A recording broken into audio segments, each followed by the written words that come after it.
Air quality isn't the first thing that comes to mind when you think about chess and esports, but it affects our focus, decision-making, health, sleep, and more. What's in the air you breathe? Find out with Air Things.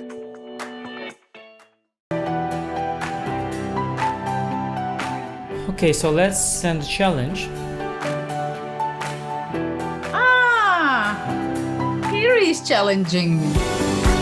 Nice graphics, easy to see. What are you thinking about? You're looking how it can be the most painful? Exactly. Okay, fine. That I give up a phone. He wants to be even rude.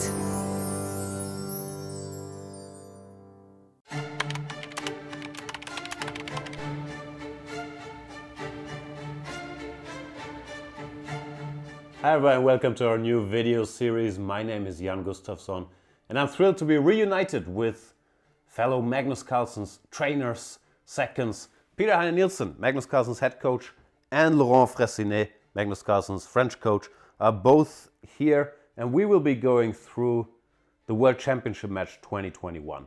Our experiences with it, the games, what we prepared, where we felt things went well, where we felt things didn't go well.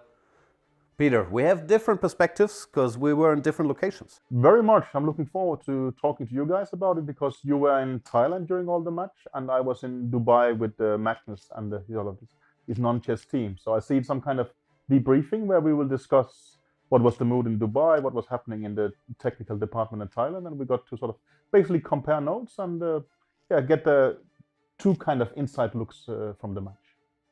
Very much so. And Laurent, we are actually in your private home. Thanks for having us. It's a big pleasure to welcome both of you, and I'm sure it will be interesting to talk to you guys about the match. Likewise.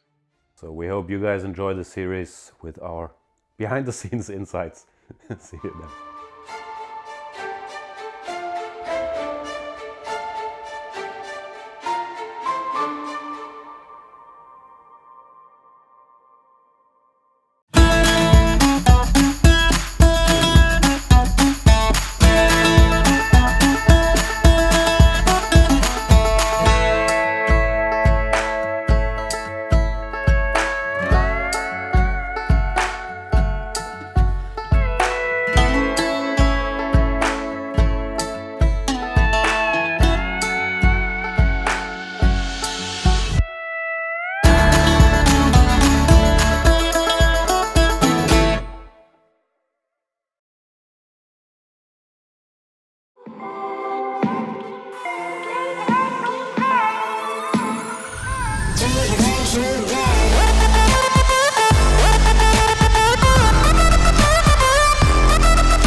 Time to take control of your journey towards chess mastery. Magnus Carlsen introduces Chessable, the definitive solution for studying chess. Move Trainer uses the science of spaced repetition to identify your strengths and eliminate your weaknesses. There's no need to set up a board, remember which page you're on, or keep track of all the moves you miss. Move Trainer empowers you to go from the opening to the end game with confidence. It's a seamless, effective, and fun way to study chess. Choose from one of the largest online chess libraries in the world, with hundreds of titles ranging from classic books through to our exclusive Chessable courses, including over 100 free courses. Get expert insights from International Master John Bartholomew, Grandmaster Sam Shankland, International Master Krzysztof Sulecki, Grandmaster Simon Williams, World Champion Magnus Carlsen, and hundreds of other instructors. Get started now and join our growing community of over 100,000 chess enthusiasts at chessable.com. Chessable, take control of your journey towards chess mastery. Chessable, the definitive solution for studying chess. Choose from one of the largest online chess libraries in the world, with hundreds of titles ranging from classic books through to our exclusive Chessable courses. This is John. John loves to study chess. This is David. David loves to study chess as well, but efficiently. John spends more time setting up the board and figuring out what's on the page of his book than he gets to study. David likes to take it easy and use his time wisely.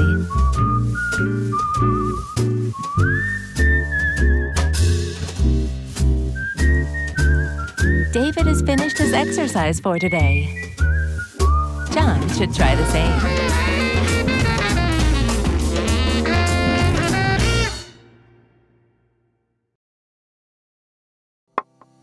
Welcome to the new Chess24 playing experience. Play in light mode or dark mode. Choose from a range of time controls or create a custom game and get paired with players from around the world fast. Enjoy a polished playing experience while making moves on a fresh, responsive board to claim your victories. Train and improve with over 80,000 puzzles. And that's not all. Download now and discover what more you can enjoy in our brand new app.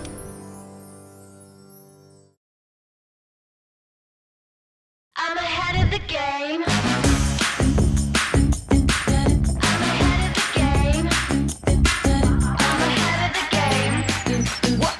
Well, the phone is always ringing. I'm caught up on the line. Got a string around my finger. Remember who am I? I'm a boss and I'm honestly off my rocker. But follow me. I'm ahead of the game. I'm ahead of the game. I'm only ever slinging. I'm working overtime. Got a song and I'm the singer. The melody, the vibe. I'm a prodigy. Logically, I'm impossibly wanted. Then they'll remember my name. They'll remember my name.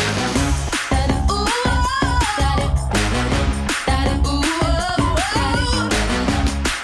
I'm ahead now.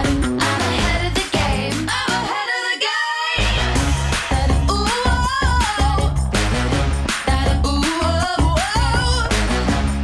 well, I'm ahead now. I'm ahead of the game. I'm ahead of the game. Well, I'm ahead now.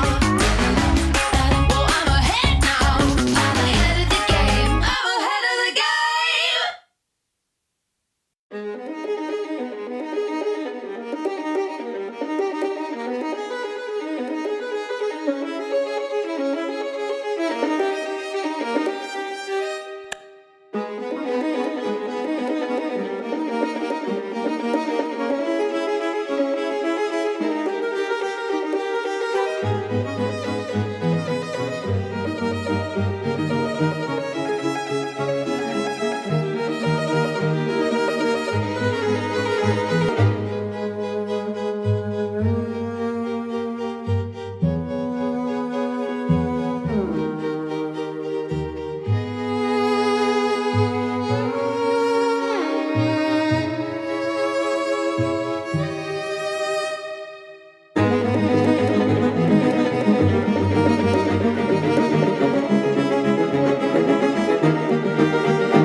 I kept Chessable a secret for 3 years at least, and I was using it for myself. And I, maybe never expected how big it would become. I have always been into games, and I think games are fun ways to pass your time. Sometimes they can be educational as well, but I think chess is a perfect game that has it all. It's a game that not only entertains you, but also teaches you about life skills. from things like time management to the consequences of your moves or your actions. You know, once you make a move, you cannot take it back. I really fell in love with the game. And of course, given my competitive nature, I wanted to get better at it. And I found it extremely difficult after watching countless videos and reading some books. You would put in all that effort, and then when you get to the board, it's like it all disappeared, it all vanished, and you performed at the exact same level you were before that. And I looked around for a solution that could perhaps use the latest technology, the latest learning science out there to help you learn chess, and there was nothing. So that's how the idea was born. I've been building things since I was 14, and I always enjoy bringing a community together around a product. And yeah, I mean, we got a lot of energy from the chess community as well. Really from day one, when we announced Chessable, there was thousands of people who thought this was a good idea that had to be realized. And they've been fantastic with words of encouragement, support, advice, ideas on how to improve the product. And I believe they've been listened to over these years, and Chessable is exactly what that initial community wanted. And it's part of our product process to actually keep listening to them going forward into the next years. Chessable is definitely a product that was built by players for players. I think we have stuck to that vision, and it continues to be exactly the same. What has changed is we now have a lot more great people in chess helping us realize this. You know, when I started, it was John and I, there was two of us, and then at some point we had 3 or 4 people. We had a small community around it. But now there is really an incredible amount of people that I never imagined all pulling in the same direction. So the future is bright. It really excites me what we can achieve together, and I just look forward to it. It's been absolutely incredible to see the reception by some of the top grandmasters in the world, like Grandmaster Anish Giri and Erwin Olami. And this sort of validation across the spectrum of players is fantastic, and it's really what keeps the entire team going. So, fabulous. Hi, my name is David Sinemaza Kramali. I'm the co-founder and CEO of Chessable and the Chief Operating Officer of the Play Magnus Group.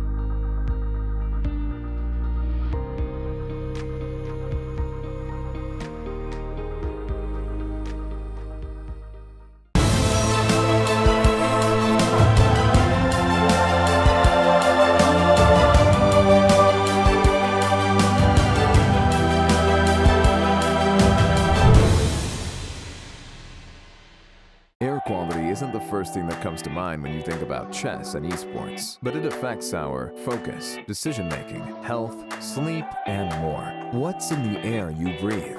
Find out with Air Things.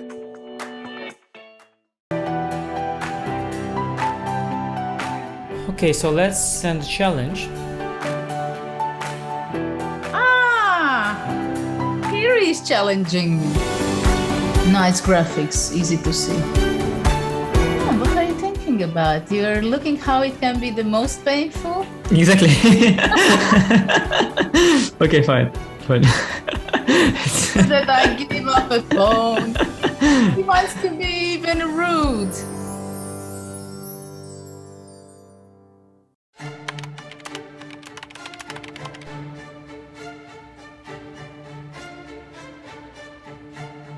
Hi everyone, welcome to our new video series. My name is Jan-Krzysztof, and I'm thrilled to be reunited with fellow Magnus Carlsen's trainers, seconds, Peter Heine Nielsen, Magnus Carlsen's head coach, and Laurent Fressinet, Magnus Carlsen's French coach, are both here, and we will be going through the World Championship match 2021.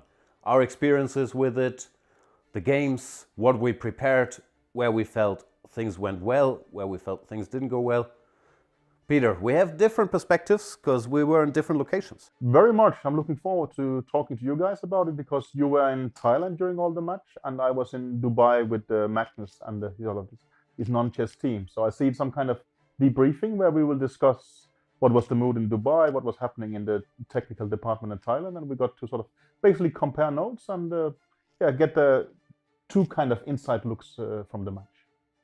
Very much so. And Laurent, we are actually in your Here we go. It's the final day, the second set of the final of the Charity Cup, the latest online tournament in the Meltwater Champions Chess Tour series. So we have Magnus Carlsen battling against Jan-Krzysztof Duda. We had such a tense day yesterday with Carlsen battering through and winning games 2 and 3.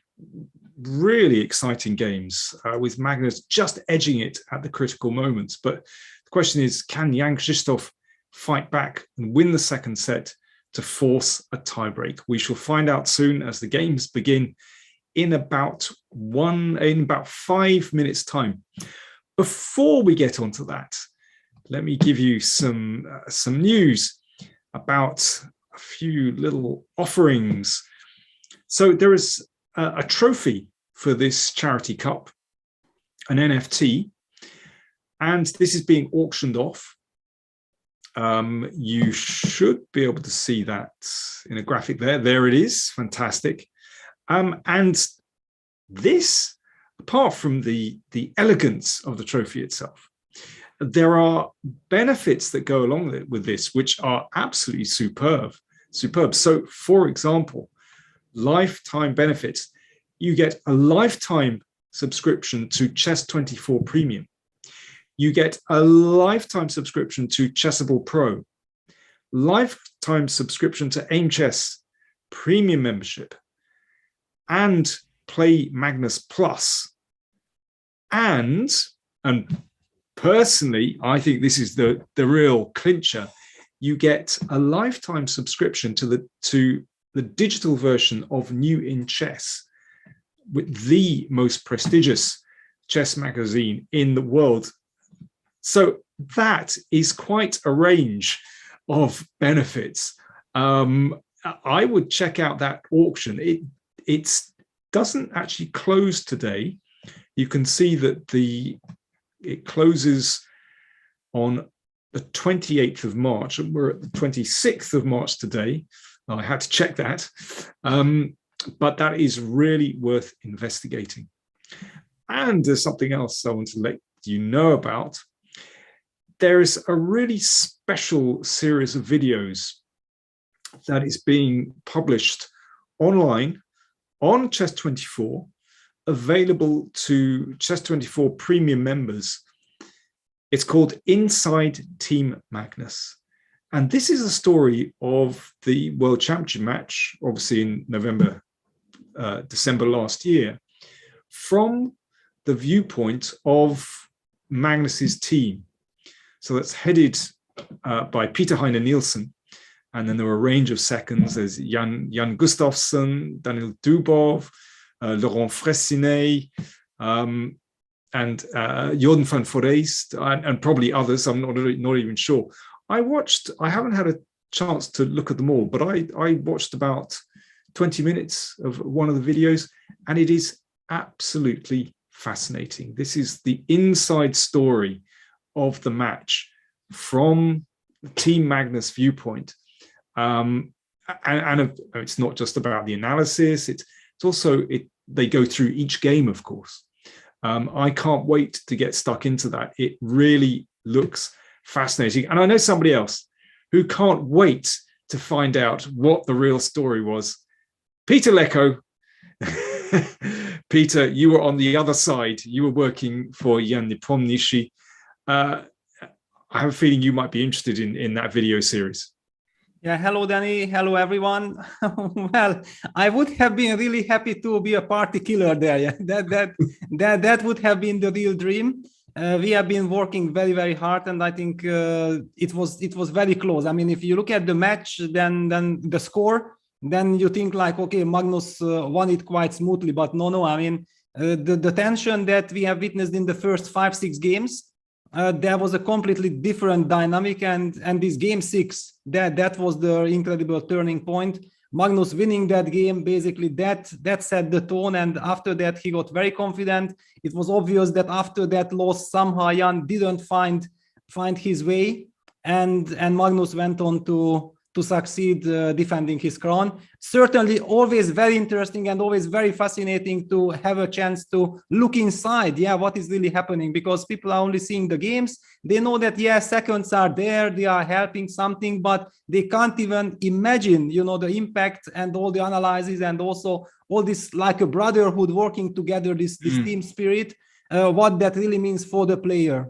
That's very interesting. You mentioned a brotherhood among the team. So, maybe you can talk about that from your point of view. So, who were you mainly working with, or were you very much working on your own? Well, okay, you basically work alone, of course, but you are constantly in contact with the team members, and basically I have been working with the guys already during the candidates tournament. So we also had a fantastic chemistry. Right. And it was amazing feeling to be part of the team. Of course, when you lose, then you feel like, oh yes, this was terrible. But actually, we also have so many incredible memories. First of all, because of the successes, it was like the two candidates. It was like the longest candidates in the history. How to keep the motivation, how to prepare while having all the other events in mind, and then you still know that the second part of the candidate should happen in the middle of this pandemic situation. So that was already something that I think brought our team very, very much together. And then the big preparation for the match. It's very sad. Of course, now people have the chance to find out this amazing story. It's always fascinating, and I think that if you win the match, then you are in the mood also to tell everything that really happened. Because if you are on the loser side, you feel like you don't want to open up everything, but as a winner side, I think you feel like you are cherishing the moment, and I'm pretty sure that this video series is amazing. That's interesting you say that. It's quite possible that I can, and very understandably I can see that Jan in these circumstances wouldn't want to share everything. However, it would be very interesting if he opened things up, but it might be a bit too raw. Anyway, that's for another time. Inside the inside story is available for premium members, but we have liftoff and game one has begun. Jan-Krzysztof Duda with white against Magnus Carlsen, and it's this very, very old line, a very trendy line, the Rossolimo, and the players of the white pieces have gone back to playing in the very straightforward way with c3 and d4, and Duda has played d4, and d5 is the approved move, and now e5 and knight e4, and I'm expecting Duda to play this move bishop e3, which has basically revived this entire variation for white. Previously, white would simply play knight d2 here, but, well, cut a long story short, basically black was okay. But bishop e3, of course, it's suggested by the computers in this position, and this has revived the whole variation for white, and I'm very interested to see how Magnus tackles this. Exactly, fully agreed. Everything you said, I can just completely approve.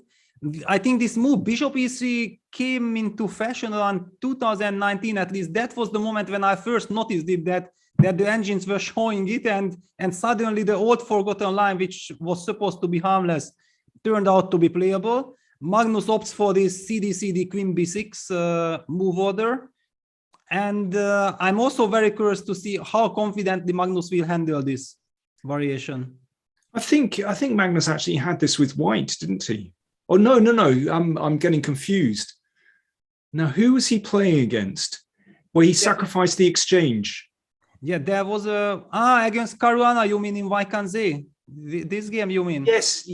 I think it was this variation, wasn't it? There was this, but also not during the event. We had a game. Was it? There was some a5, a4 happening with black. We were commenting, but there were so many games. I somehow assume which game it was, but I don't want to look completely ridiculous, so I will not mention the names. Navarra against Prague. There we Yeah, go. Navarra Prague. Yeah, exactly. This was the game when Navarra was 2 pawns up and then did not convert that position. Yes, exactly. And knight fd2. Yeah, we were praising this move. You remember that it's very important for white to trade the f3 knight, because after the trade of these knights, white would definitely love to place his knight on c3, and then say that, you know what, we are always talking about the 2 bishops, but in this position, the pair of bishops doesn't really make much of a difference. In fact, the bishop on g7 is completely shut down. The bishop on c8 is also not feeling so happy. So there are all these strategical ideas why white can actually hope to be better. Yeah, I've played the Rossolimo with white since I was a teenager.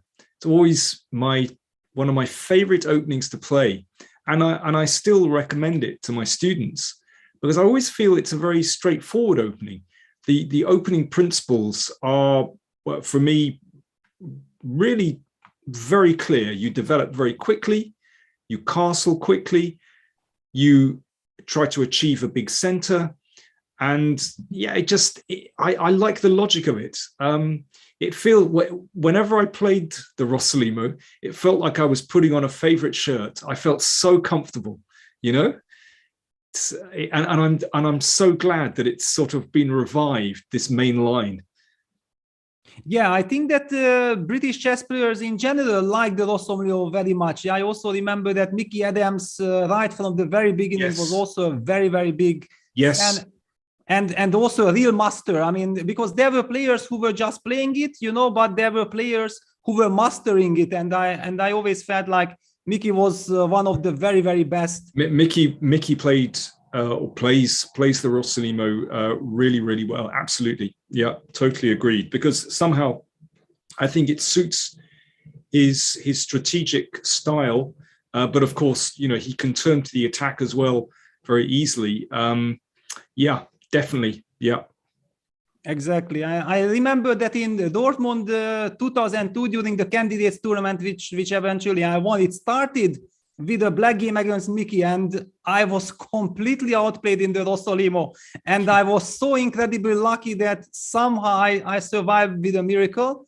And who would have known at that moment, yeah, that I would later win the event. And it was the most challenging, because later the players targeted me in the main Sveshnikov, where I was superbly prepared. But in the very first game already, Mickey posed me so much trouble with his incredible Rossolimo feeling and move order and this delicatesse, yeah, that he feels all these small subtleties, why, when, what to do. It's real true art. But actually, I think, I mean, some players played it, but actually I think me and Mickey were kind of alone playing it, to be honest. Most English chess players were, you know, at top level. I'm thinking of, Nigel Short, John Nunn, Murray Chandler. They like to play the open Sicilian. So it wasn't actually a staple of their repertoire. It was mainly, just us two actually, who played it most of all. Yeah, well, I mean, now it's very interesting because Magnus played the move Bishop E6, and it's a very, very interesting strategical move. Yeah, and the reason why Duda is not taking his time, because Magnus basically invites white to capture on E4, doubling the pawns, but in this case, black will get access to the D5 square with Bishop D5, and Jan-Krzysztof goes for the principal way. He removes the knight to B3, says like, you know what, Magnus, you did not want to trade this knight. Now I'm gonna try to catch it with F3. So Magnus immediately goes for F5, which also basically means that this is some kind of a preparation for Magnus. Yeah. So the Navarra Pragnananda game went F3 instead of knight B3. So yes, it looks like heavy prep. Yeah, this actually now brings me back some memories from childhood. Yeah, when wow, rook a d8. Yeah, this is some very, very deep prep. Piece sacrifice. Wow. That's fantastic stuff. So if this is taken, then pawn takes. and suddenly we've got these two beautiful pawns. The bishops are looking great. We've got a potentially bishop takes e5. That looks like a dream. So I think Duda would be very rash to actually take the piece. So if we can just go back. Time to get some queenside pieces out. I'm looking at this traffic jam on the queenside, rook, knight, and bishop, that don't look great at the moment. Let me see. Okay, let's play the obvious one. So what about knight d2? Yeah, but then the real question comes that what did white really achieve by... It's not a great square, is it? I mean, maybe just knight g5 in that position. Yeah, exactly. I mean, suddenly we are stuck anyway. Jan-Krzysztof goes queen e2. Yeah, he basically wants to make sure that this knight should move. First of all, then he gets the chance to go knight c3. Yeah. That would be really nice. Much better square. Yeah. So he's not in a hurry yet. He wants to, first of all, this bishop cannot really be developed. It's much more important to get the knight out to c3, and then already everything will find its way. Queen e2. Now the big question is, can Magnus still kind of keep on sacrificing the knight, or is he now forced to move? Yeah, that's the very big question. Because if you have to move, then actually the move rook a8 didn't really make so much of a difference. Yeah, then one could argue that in fact queen e2 is a slightly more useful move than rook a8 for white. Yeah, then white goes knight c3, probably bishop d2, rook a c1, and suddenly very quickly these pieces can get into the game.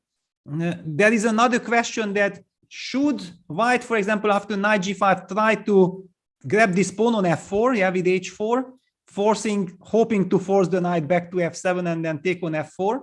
Is this an idea? The reason I'm not so happy taking this pawn, but it's much more that I had some respect that maybe black's bishop moves to c8 and then the knight lands on e6. That was the reason why I wanted to force the knight back to f7.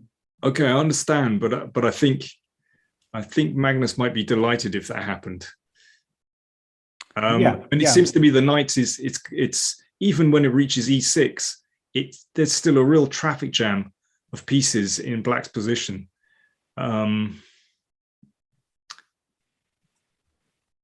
Wow. Okay. Yes, exactly. That's the point. We are getting the message from Teras that according to the engines, here black should still keep on sacrificing the piece. Yeah. One really has the feeling that if black has to move with the knight to g5, then this whole idea that we were saying like, wow, rook a8, brilliant piece sacrifice, and like this doesn't bring much. So black actually should try maybe the move queen b6. It's one of the suggestions, which I can more or less kind of understand. I feel it because after fed, queen takes e4 runs into bishop takes b3. Okay, let's show it like this. Yeah, bishop b3, ab, rook takes d4. This is humanly quite easily understandable. Now with the king pinned, black will win. So white is not able to take on e4. If you have to move the knight to c5, that runs into rook takes d4. Again, very well understandable. So queen b6 is some kind of a human move in this chaos once you know the idea that you have to insist on sacrificing. And there was another idea, apparently bishop h6. That's a move that I would say like not a single human being on earth could ever come up with the move bishop h6. It just does not come to a human mind. But in both cases, I simply don't want to take this knight on e4. I want to bring my pieces out because it seems to me that if this piece is taken, then it suddenly makes sense of all black's pieces. So if queen b6, well, you know, I want to find another move here. It might, well, okay, bishop takes e5 is a threat. So I think, king h1, bishop e5 anyway. Is that possible? Yeah, I guess it is possible. Okay, queen b6 is definitely the most annoying move because it actually contains a threat. Yeah, well, I don't know exactly how big is this threat of taking on e5. For example, after king h1, why were you afraid of bishop e5? Yeah, just bishop e5? Yeah, then can we just take on e4 now? Yeah, could be. I mean, it's messy, but it seems like maybe it's possible. Yeah, bishop takes d4. Yeah, bishop d4, and then okay, something like knight c3, or I take and then knight c3. It doesn't feel so dangerous anymore. Yeah, true. Yeah, but okay, all right. This is very interesting because okay, Magnus definitely knew the idea rook d8, but he might not be into all the details of and we go with knight g5. Yeah, that's kind of the human move. If you don't know exactly how this computer jungle ends, then you go knight g5. Yeah, but as you say, I think Jan-Krzysztof must be reasonably happy now because there's a real traffic jam of pieces. So just, yeah, knight c3, h4. Oh, he's playing in this really uncompromising way. Wow, and Magnus jumps back knight e4 a tempo. I mean, if Magnus had, waited for h4 to come back to e4, wow. Oh, that's crazy. Okay, but now we should explain why it's necessary to take once white has played h4. Yeah, now black is threatening to go knight g3, of course. White has weakened his structure, but so basically Magnus give up a tempo in order to get this h4 weakness. So fe4, d4, and he also kind of forced this for this trade. But is this some incredible brilliance, or is he just bluffing? Well, in practical terms, I think this is very reasonable for black because it makes sense. Suddenly the rook on both rooks are now in play. So, well, the bishop on g7 isn't in play yet, but it could pop out. And of course, the light squared bishop is now monstrous, and f3 suddenly white's king is exposed. And well, I'm wondering how the rook on a1 feels about this position, by the way. Yeah, this is just checkmate. Yeah, we are just illustrating that. Yeah, those are the ideas. Of course, white is not even considering them because this is just suicidal. So after fed, the big question is how big threat is f3? Because if f3 is not the biggest of the threats, then knight c3 would be the most thematic, I think, to develop this knight. And then after f3, something like gf, ef, queen f2. And then, okay, we see that why Magnus was happy that he provoked this pawn on h4. I mean, the king will never feel so secure, but what is the follow-up? What is the exact follow-up here? So, okay, hang on, let's go step by step. So if we move... I was going to say, you don't actually have to play f3. I mean, another move to consider here is... Wow, but sorry, I mean, we don't have a chance to discuss this. Jan-Krzysztof went for queen takes c4. Can you believe this? I mean, we talked about this, that this is no joke. This is like an incredible martial attack. And then there's a martial player, okay, you are just dreaming of this. Yeah, bishop d5. By the way, Peter, what I wanted to say was, instead of taking on e4, after knight c3, black also has the simple option to play pawn to e3, exactly. Yeah. And just locking out the bishop on c1. Now, I realize that, white can blockade on f3 with queen f3, but yeah, but okay, I mean, since still. the game is going with queen takes c4, bishop d5, the most natural move. Apparently, Tadeusz was telling us that the computers, I mean, they are just incredibly brutal, pointed out that f3 move would have been a killer on the spot, just a slightly different move order, but there is no bishop e3 defense. Yeah, that's the difference. Yeah, because now in the game, of course, Magnus knows that if white has to play bishop e3 and he will take fg, he's probably clearly better anyway. Just the engines are thinking like, aha, okay, I can even win already. Yeah. But humanly, you are just very happy that, okay, you have a fantastic attack and you know that everything is under control. That's a beautiful finesse, actually, throwing in f3 first. But anyway, it's superb for black. Yeah. I wonder, even after bishop e3 here, whether one, I mean, maybe it's an over finesse. One could just take on g2, but one could also play f2 and then bishop takes g2. Wow, maybe it's not necessary. Maybe not necessary. Yeah, I feel like maybe I might be able to somehow get my pieces coordinated. And it's queen g3. No, it's too much. No, just taking on g2 is better, of course. Yeah, taking on g2. Anyway, I have to, of course, I'm very sad putting this knight on d2 because I would really love to have the chance to play the move knight c3. But okay, let's try to go knight c3 immediately. Well, there could be bishop c4 and rook f1. Yes, definitely. Yeah, so bishop c4. Okay, I will go queen e4, of course. Now, Rook f1. what's the score with material? But hang on, then I can at least also take now on g2. It's not enough. Okay, yeah. Just let's go back a moment. I was rushing it. Yeah, you know, when after bishop e3 you told me about finesse, I immediately thought like, wow, you immediately spotted queen e6 coming to g4. It might be very, very annoying. Oh yes. This is I don't know how to defend. Yeah, because suddenly you mentioned and it hit me completely that wow, yes, because just to illustrate that this motive like defending on the second then runs into f2 and queen g2 checkmate. Yes. I mean, this queen e6 could be very strong. Could be the one, but okay, bishop e3 has not been played yet.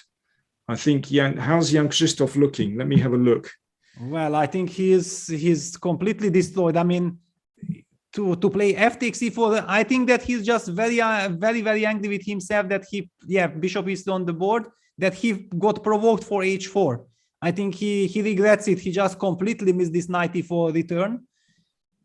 And that's why, because of the shock, he captured queen takes e4. I mean, otherwise I just can't really explain this. That, I mean, okay, this feels very bad. Yeah, maybe he missed the move queen e6 because queen e6 feels like the killer move. I'm just looking at the two faces now on my other screen, and I mean, what to do after queen e6? I just don't see a defense. And Magnus also is an incredible Marshall player. I mean, of course, we haven't really seen him mating in the Marshall because whenever he wants to play the Marshall, nobody lets him. Everybody plays the anti-Marshall against him. But believe me, if Magnus gets a chance to mate like this, then he does.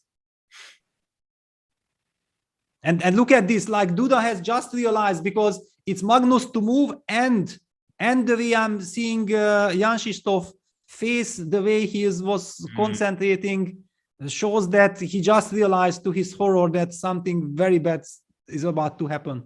Yeah.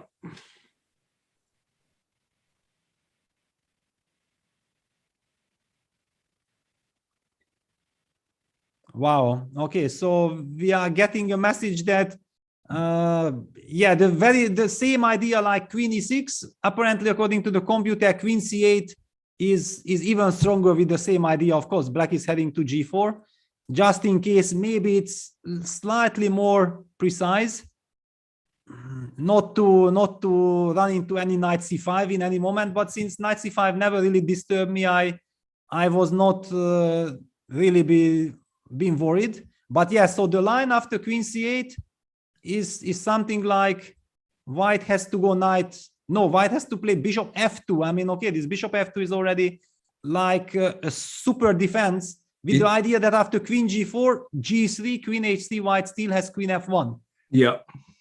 Wow, this is insane. And Magnus goes f take g2.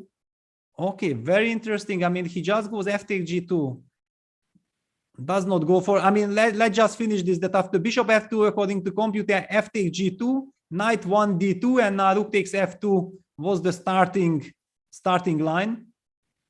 And after king f2, queen g4 wins. So this is the computer line. Some incredible stuff. I'm a little bit surprised. I mean, it also shows the tension. Yeah, and it's the very first game of the day that the players are not yet psychologically heated up for such incredible action right from the start. That's kind of my explanation. Duda now down to 5.5 minutes.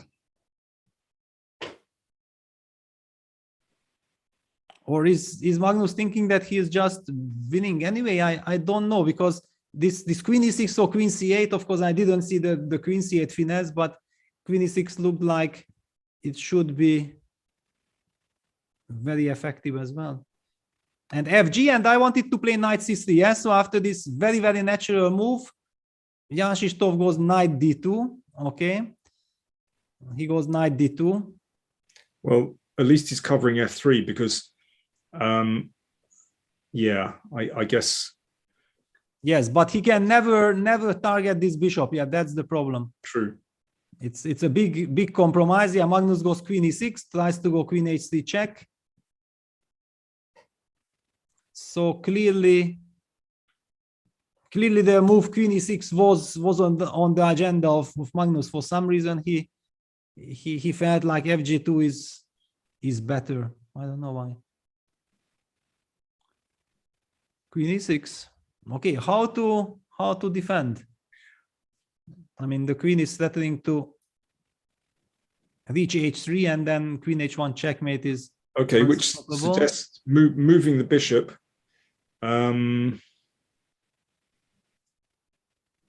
Yeah, so bishop g5 is actually the only move to stop queen h3, because bishop f2, rook f2, king f2, queen g4 is transposition to the line that we have already checked with queen c8.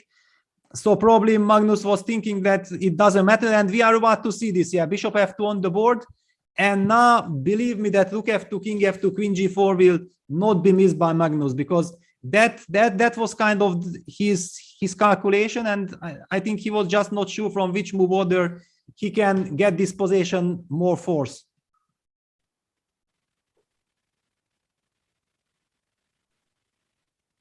Yeah, Jan-Krzysztof shaking his head. He realizes it's the position has gone. I don't think Magnus will miss this. Yeah, he still has 9 minutes on the clock, and also the point is, if you are not taking rook f2, then you are missing the momentum. Yeah, because then white will be able to put up defense. Yeah, give me one more move. I'm gonna go rook e2, or I don't know, maybe I'm gonna go knight e4. Certainly, I have very, very good defending moves. Also moving the queen to g3, stabilizing the king side. So rook f2, king f2, queen g4. What is there to calculate? So after king f2, queen g4, we are starting queen h4 check. The move queen g3 is not possible due to rook f8 check. That's a key move. And Magnus goes rook f3, goes for the gallery with rook f3. But what is this? Okay, okay, so knight takes queen h3. Yeah, but I will take queen f3, and I will be the happiest man on earth. I mean, takes and queen h3, knight h2, and I'm alive. Wow. I mean, what is this? Is it a mouse slip? Is it a mouse slip? I don't know. It can't be. It can't be a mouse slip. You think so? I mean, I don't know. I mean, but I can just take queen f3. Where is my problem? Where is my problem? Okay, Tad is telling us something here. Instead of taking with the queen, what is this? Knight f3, queen h3, bishop g3. Is this actually possible? Is this legal? Yeah, that's the big question. Legal? Yeah. So queen h1, king f2, and what happens on queen takes bishop? Yeah, well, but yeah, Duda of course goes queen takes f3. Okay, this is the human way. I mean, I'm alive. Yeah, basically, that's the feeling that you are getting. I mean, rook and two pieces, unless you are getting hit immediately. Yeah, queen h3, knight h2, and then just bishop h6, bishop f4. Oh, I mean, that's it. Yeah, and white cracks. Wow, that's good enough. And this is on the board. This is what Magnus has seen. No, bishop h6 is not yet on the board. No, but queen h3 is on the board. Yeah, queen h3 on the board. Yeah, knight h2, bishop h6. Wow. I mean, okay, this is amazing stuff. Okay, a lot of these details, they need to be cleared up. But yeah, rook e4. I mean, we can still fight with rook e4, but then rook f8 also setting rook f2. Yeah. Then it's over. Yeah. Wow. Okay, it's just that we already looked in the other direction and we were shocked, like, okay, what is this? But in fact, then this was a lovely trap. Yeah, rook e4, rook f8, and rook takes f2 is a very big threat, and also bishop f4. It's really a terrible situation for white. Yeah, it's on the board. Yeah, and Jan-Krzysztof shaking his head. I mean, actually, if he loses this game, for him it's not enough just to bounce back, because with 2-2, Magnus actually wins the match. It means that he needs to win 2 games if he loses this game from the remaining 3 games. Yep. Yeah, rook e1. Basically saying that rook f2, king f2, queen h2 is not the end of the world because of rook g1. And suddenly the rook on e4 kind of guards everything and we get access to the g2 pawn. So probably the move bishop f4 is even stronger. But okay, then, I mean, takes, and rook e3 is met by queen f5. That really hurts. I can't protect the bishop on f2 really well. Yeah, this one. So bishop e1. Yeah, but okay, it's Rook check, king takes g2. Yeah, that's still kind of, I mean, okay, it looks very bad, but maybe it's not resignable. Not quite the end of the world. Yeah, I mean, okay, the position is so bad that maybe even some moves like queen b1. Exactly, you can just go fishing for pawns. Yeah, you just collect everything. The king is so weak, white has no coordination whatsoever. Okay, Magnus has to kind of make up his mind, because also if you already play a game like this, you want to finish in style, but you should not be carried away as well. It's always very tricky. You have to stay focused. Wow, but I mean, yeah, so Magnus goes for this, and after rook g1, he just goes queen h3 and he wants to go queen d3. It looks good for queen f5 check. Okay, that's so easy to miss. Rook g2, queen f5 wins the rook. There is no way of protecting it because of the bishop on h6 covering e3. Oops, but okay, then this is over. I mean, so he's got to move the rook back. Yeah, rook e2. Yeah, he needs to move the rook back, but this is, well, still, he's not quite there. He's not quite there. Yeah, yeah, rook e2 on the board. I mean, okay, one has the feeling that, yeah, if I'm, but yeah, the problem is that this knight on b3 is so far away from action. Yeah, and Magnus just goes a5. He wants to disbalance this knight, because I was claiming that the knight is bad, but it can't even get to a good square. It could jump to f3, then everything would be fine. But if it gets stuck on midway, then everything falls, because knight d2, queen takes h4 check, king takes g2, rook queen g4, and then queen takes d4. I mean, yeah, that collects everything. A5 is a fabulous move, actually, because once the knight is disturbed, then d4 drops. So yeah, knight moves somewhere, then queen h4, queen takes d4 check, and it really does fall apart. It's a brilliant move, actually. Yeah, it was basically the main idea of Magnus. Yeah, because I was thinking, like, why is he going for this position? Yeah, this queen versus 2 rooks, but yeah, this a5, a4, and now he has already 2 pawns plus queen versus the 2 rooks. Yeah, and look at the activity. Plus, typically there are no open files, no good open files for white rooks. So in fact, white is practically hopelessly lost. Yeah, it's just the other way was somehow very beautiful, but yeah, this has gone. This is very effective. Yeah, this is really, I mean, there's another pawn that can be swiped if Magnus can't think of anything better. Well, yeah, why not? Yeah, grabs this. So now he also has the chance of creating a passer there. Yeah, so Jan-Krzysztof has to activate the rook. At least the knight reached f3, but black's queen on d5 is so incredibly powerful. To be honest, I think he's going to resign. I think he'll just resign this, because it's so, there really is no play for white at all. Yeah, and black's play is so easy, so simple. This bishop is incredibly strong, cutting white's position also. no access to the d2 square, because otherwise if white could play king g2 and then follow up with rook fd2, we could be talking about something, but this rook fd2 is never possible. That's the problem. It's a nice, bishop e3 is actually a very nice threat in this position. Yeah, that's why white basically has to play the move king g2, which also runs into a pin. Yeah, king g2, I guess, has to be played. b5. b5. Why not? But everything wins here. Yeah, just nothing moves. Why? It's kind of a knockout punch. I really feel like it's a knockout punch. In the very first game, yeah, rook c8 check, king g7 happened.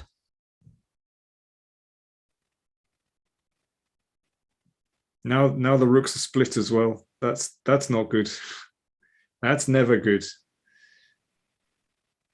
Yeah, but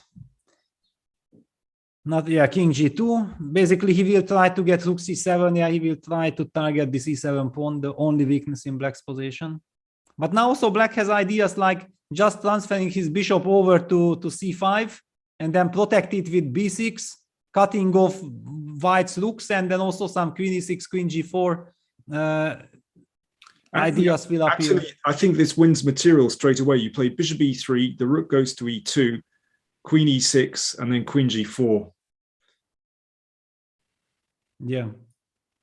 Okay, the rook can still go back to f1 instead of e2, but still. Yeah, or to c2, yeah, basically. Oh, yes, c2, of course. Yeah, rook c2. But I mean, okay, this rook fc2 is also so terrible because I can't really tolerate this bishop on e3 for long. Or maybe just g5 and it's he's gone queen e4. Yeah, just keeps everything and threatens queen g4. Yeah, queen g4 check, bishop e3. So I'm expecting the move rook c7. And then he will just ignore the threat and we'll go queen g4, bishop e3. Maybe he just goes for it. But okay, it's a little bit... Maybe it's not necessary. So if we go rook c7...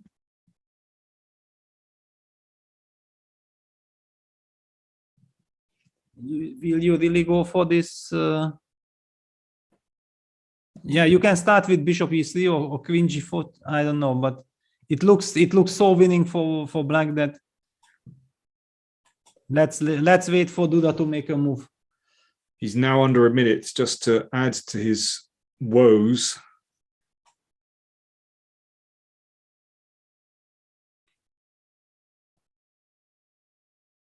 Yeah, but it's such a shocking game. Yeah, rook fc2 played, queen g4 check, bishop f4, setting queen g3 check, and king e2, queen g2 check. The knight will fall.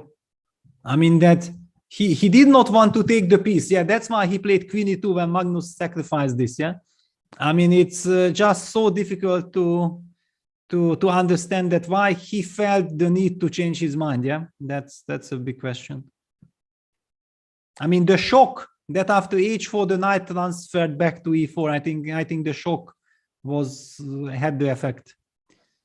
Bishop takes e5. I mean, yeah, and if he didn't play h4 and just developed a piece, then black has this strange traffic jam of pieces on the king side. And it's a completely different story. There we go. So Jan-Krzysztof Duda has resigned.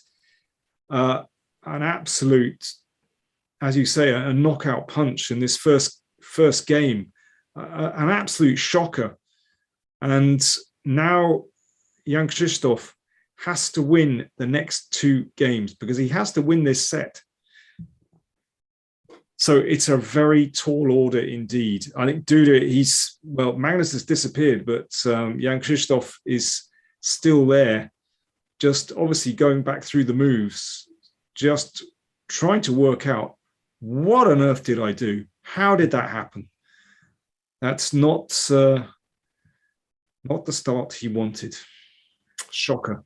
Yeah, absolute shocker. I mean, now also Magnus has won 3 consecutive games. Yeah, one should not forget. Yeah, this is a match, and basically, okay, you need to build your confidence on something. Yeah, you after losing yesterday, this last 2 games, definitely the idea was, to play good games in order to overcome that, and then get the flow and get things going. But after losing this very first game and in the way how it happened, I mean, it really very, very painful what happened here. Let's maybe very quickly go back to this start. Yeah, please, because I think the opening is really interesting. I mean, this rook a8, yeah, that was the first shocker. Magnus showed that he is very well prepared. He's ready to sacrifice the knight. We were very happy with Duda's decision of, declining the piece sacrifice, keeping the pressure on the knight. And finally, Magnus also spent here some 5 minutes. He moved the knight to g5. And then, okay, at this moment, white should have just developed, and forget about this strategical finesse that, yeah, bishops, but it was disturbing him because bishop c8, knight e6, b6, a5, and then the bishop might come to a6, and white has terrible pieces with knight on c3. And yeah, but hang on, that's I'd like to put white's side of the story here, because white, if white simply plays bishop d2 here. Yes, bishop d2. Okay, let's play a move like b6. Well, I think I'll play rook ec1. Even a rook ec1, so fine, yeah. Because I want to have the option, if necessary, to play a4 and support it. But at the moment, there's no threat to white's position here. So, okay. But black might just be very, very comfortable. I'm not sure. There's a real. I mean, black's pieces looks very strange to me. I mean, let's play a4. Yes, a4, queen c4. Ah, okay. That one I'd forgotten about. Yeah, this one is a killer. Okay, I'll go back. Okay, instead I'll play knight b5. Yes, knight b5. So okay, I'm gonna go back, queen b7. Okay, now the question is, do I throw in a4 now? I think I do. a4. Actually, however, because I also noticed queen c4 one move too late. After rook ec1, I can start with queen c4, not allowing you to move in the knight. Okay, so I play. Okay. But even so, if I play queen f2 here. Yeah, queen f2, knight e6. And now I want to get ready to move the knight. Where to?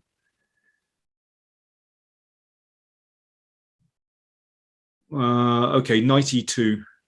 Yeah, you have to play knight e2. But I mean, okay, that's what I mean. That black is very, very comfortable now. That okay, I can even transfer my queen to f5. I'm gonna go g5, g4. Bishop comes to a6. Okay, I think this is a different story now. Yeah. Now I agree with you. I think this black's pieces makes more sense here. I have to do this in a different way somehow. Yeah, but I think it's a very nice illustration why it's so easy for us to criticize that what Duda has done, but actually there were, like some strategic dangers in his position, why he felt like, okay, hang on, I'm gonna go h4, not allowing this regrouping of knight getting to e6, and after but this h4, knight e4 was incredible shocker. Incredible shocker. I mean, absolutely stunning idea there that the knight on e4 is maybe hanging, maybe not hanging. We don't know why its last move was queen e2. Then black finally, after 5 minutes thinking, goes knight g5. Then white goes h4, and black's knight returns to e4. Amazing stuff. But here is the question that after fe4, de4, why not to develop the knight? I mean, okay, it's this queen takes e4 felt for many reasons that it's just not possible that white will survive. Okay, so let me try e3 this time. Yeah, e3, and okay, for example, I'm very afraid, because I'm shocked Magnus plays a brilliant game. Let me just take it. fe3, queen takes e3, I'm pawn up. I understand you can get the pawn back. You can always make a draw if you want, but I'm very solid and I don't mind making a draw. Okay, maybe you have to take on b3 and go queen b6, I guess. That's a very pragmatic way of playing. Yeah, because otherwise I'm jumping knight c5, playing rook a d1. I mean, it looks super solid. Yeah, and then okay, my calculation was like bishop b3, a b, queen b6. I would be very happy with black. But okay, knowing that the position is so dangerous, I'm also kind of feeling that with white, okay, I will just cement. I have some d4, d5 play. Yeah. I mean, okay, that's interesting. All right, that's the solid approach. yeah. But in any case, it's absolutely clear that the sacrifice with knight e4 is sound. If this is the best that white has. Yeah, definitely. Okay, we don't know, of course, what computer says. I'm completely sure that computer can play 100 times better than what I'm suggesting here. But, you know, black goes knight. I mean, there was a shocker with rook a8. Then knight g5, h4, knight e4. I mean, if I'm white, I'm so terrified, you know, that out of this incredible desperation, I will try to, you know, look for the way that how I can survive. But this is what happens with the young guys. Yeah, they are so confident, they might not feel the danger, or they might not feel it in time. Yeah, because the move queen e4 was somehow the way, like, Duda did not believe that there is this piece sacrifice, that this piece sacrifice is correct. Yeah, the move queen e4 is like, I want to refute it, but but this bishop d5 followed by f3 is terrible. Peter, I think we're going to take a short break. The next game will be in about 8 minutes' time. Just before we take a break, I just want to remind everyone that this is the Charity Cup, and the Play Magnus Group has partnered with UNICEF, and their funds are being raised to help children in Ukraine. So if you feel entertained by the chess, if you feel you'd like to give to a good cause, then do please consider donating to UNICEF. And so far, let me check the latest total. Wow. Thank you to everyone that's contributed. $118,000, just over $118,000 have so far been raised for UNICEF during this event. That is absolutely fantastic. Thank you to everyone that has donated so far. That is just amazing. So let's take a short break. The next game, I'm just looking at the time now. Next game will be in will be in precisely 7 minutes, actually, looking at the clock. So we'll take a short break, and we'll see you very soon for game 2.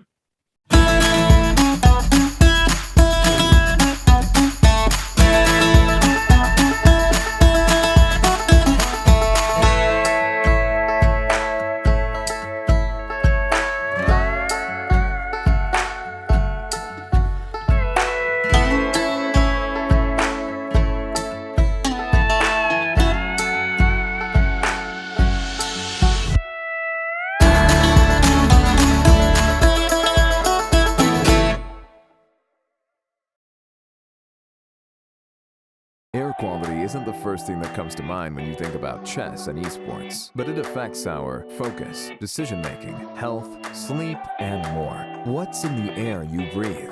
Find out with Air Things. This is John. John loves to study chess. This is David. David loves to study chess as well, but efficiently. John spends more time setting up the board and figuring out what's on the page of his book than he gets to study. David likes to take it easy and use his time wisely.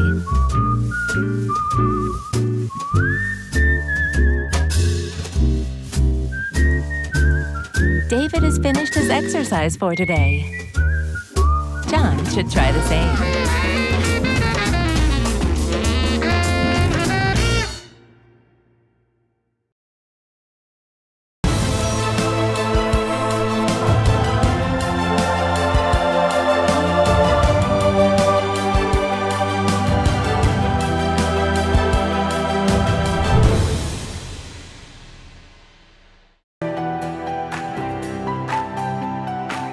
Okay, so let's send a challenge.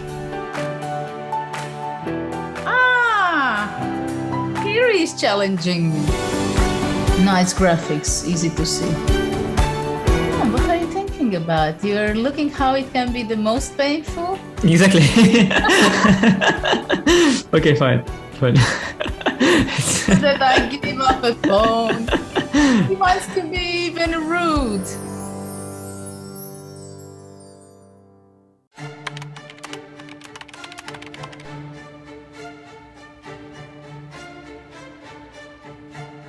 Hi everyone, welcome to our new video series. My name is Jan-Krzysztof, and I'm thrilled to be reunited with fellow Magnus Carlsen's trainers, seconds, Peter Heine Nielsen, Magnus Carlsen's head coach, and Laurent Fressinet, Magnus Carlsen's French coach, are both here, and we will be going through the World Championship match 2021. Our experiences with it, the games, what we prepared, where we felt things went well, where we felt things didn't go well. Peter, we have different perspectives because we were in different locations. Very much. I'm looking forward to talking to you guys about it because you were in Thailand during all the match and I was in Dubai with Magnus and his non-chess team. So I see some kind of debriefing where we will discuss what was the mood in Dubai, what was happening in the technical department in Thailand, and we got to sort of basically compare notes and get the two kind of inside looks from the match. Very much so. And Laurent, we are actually in your private home. Thanks for having us. It's a big pleasure to welcome both of you. And I'm sure it will be interesting to talk to you guys about the match. Likewise. So we hope you guys enjoy the series with our behind the scenes insights. See you then.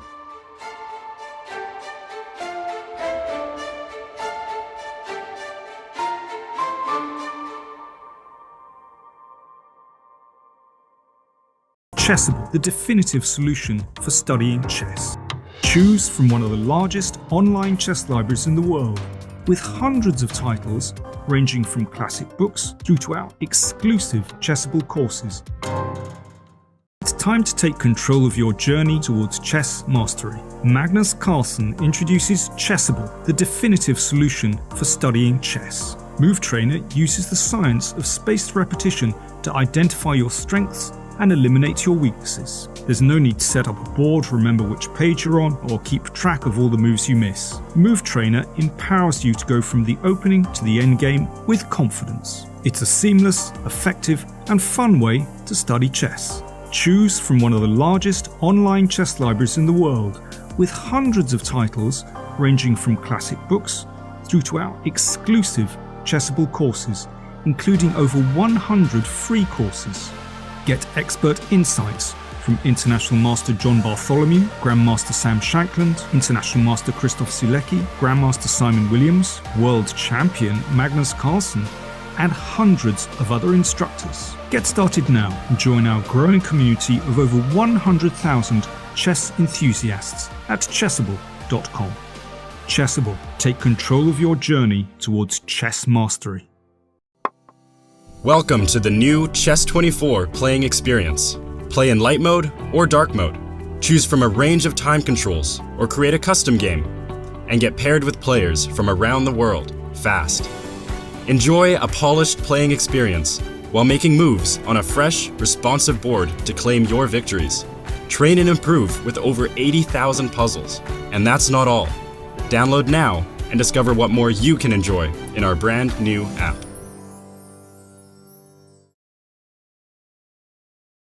I'm ahead of the game.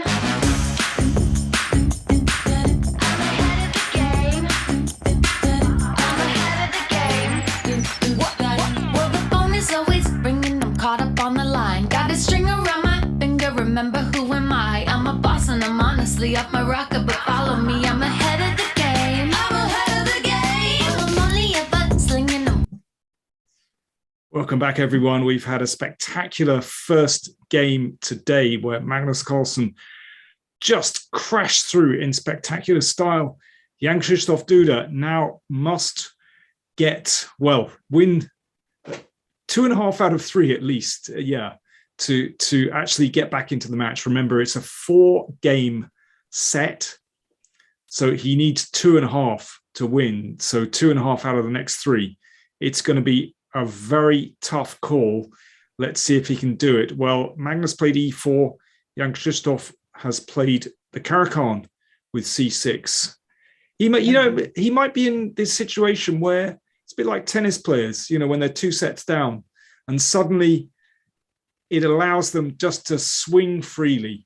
they can go for their shots. So maybe it will kind of relax Jan-Krzysztof, and he'll just be able to play va-banque and go for it.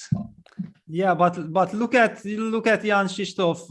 I don't feel this this situation. The point is, I feel like tennis players are in a much more comfortable situation, because actually after losing 2-0, it's still in your hands. Yeah, this is the point. But somehow in chess, I don't feel that it's the case. I mean, basically, you have a whole set, and if you don't make mistakes, or you make less mistakes than your opponent, you can actually come back.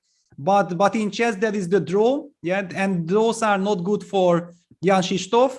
But I do believe that actually now, after this incredible blow, I mean, after this terrible loss that he encountered by Magnus playing brilliantly and brutally, he probably needs to draw somehow with black, win with white somehow, don't ask me how, but somehow to win, and then in the last game to go all in. Because if he tries to fight all in by still being completely knocked out, from still being under the influence of the previous game, then it can very, very heavily backfire. Wow, Magnus goes ED5, CD5, he wants to go D4 and say that, what, this G6 extra move is not that okay, but still there are lines with G6 in the exchange Caro-Kann.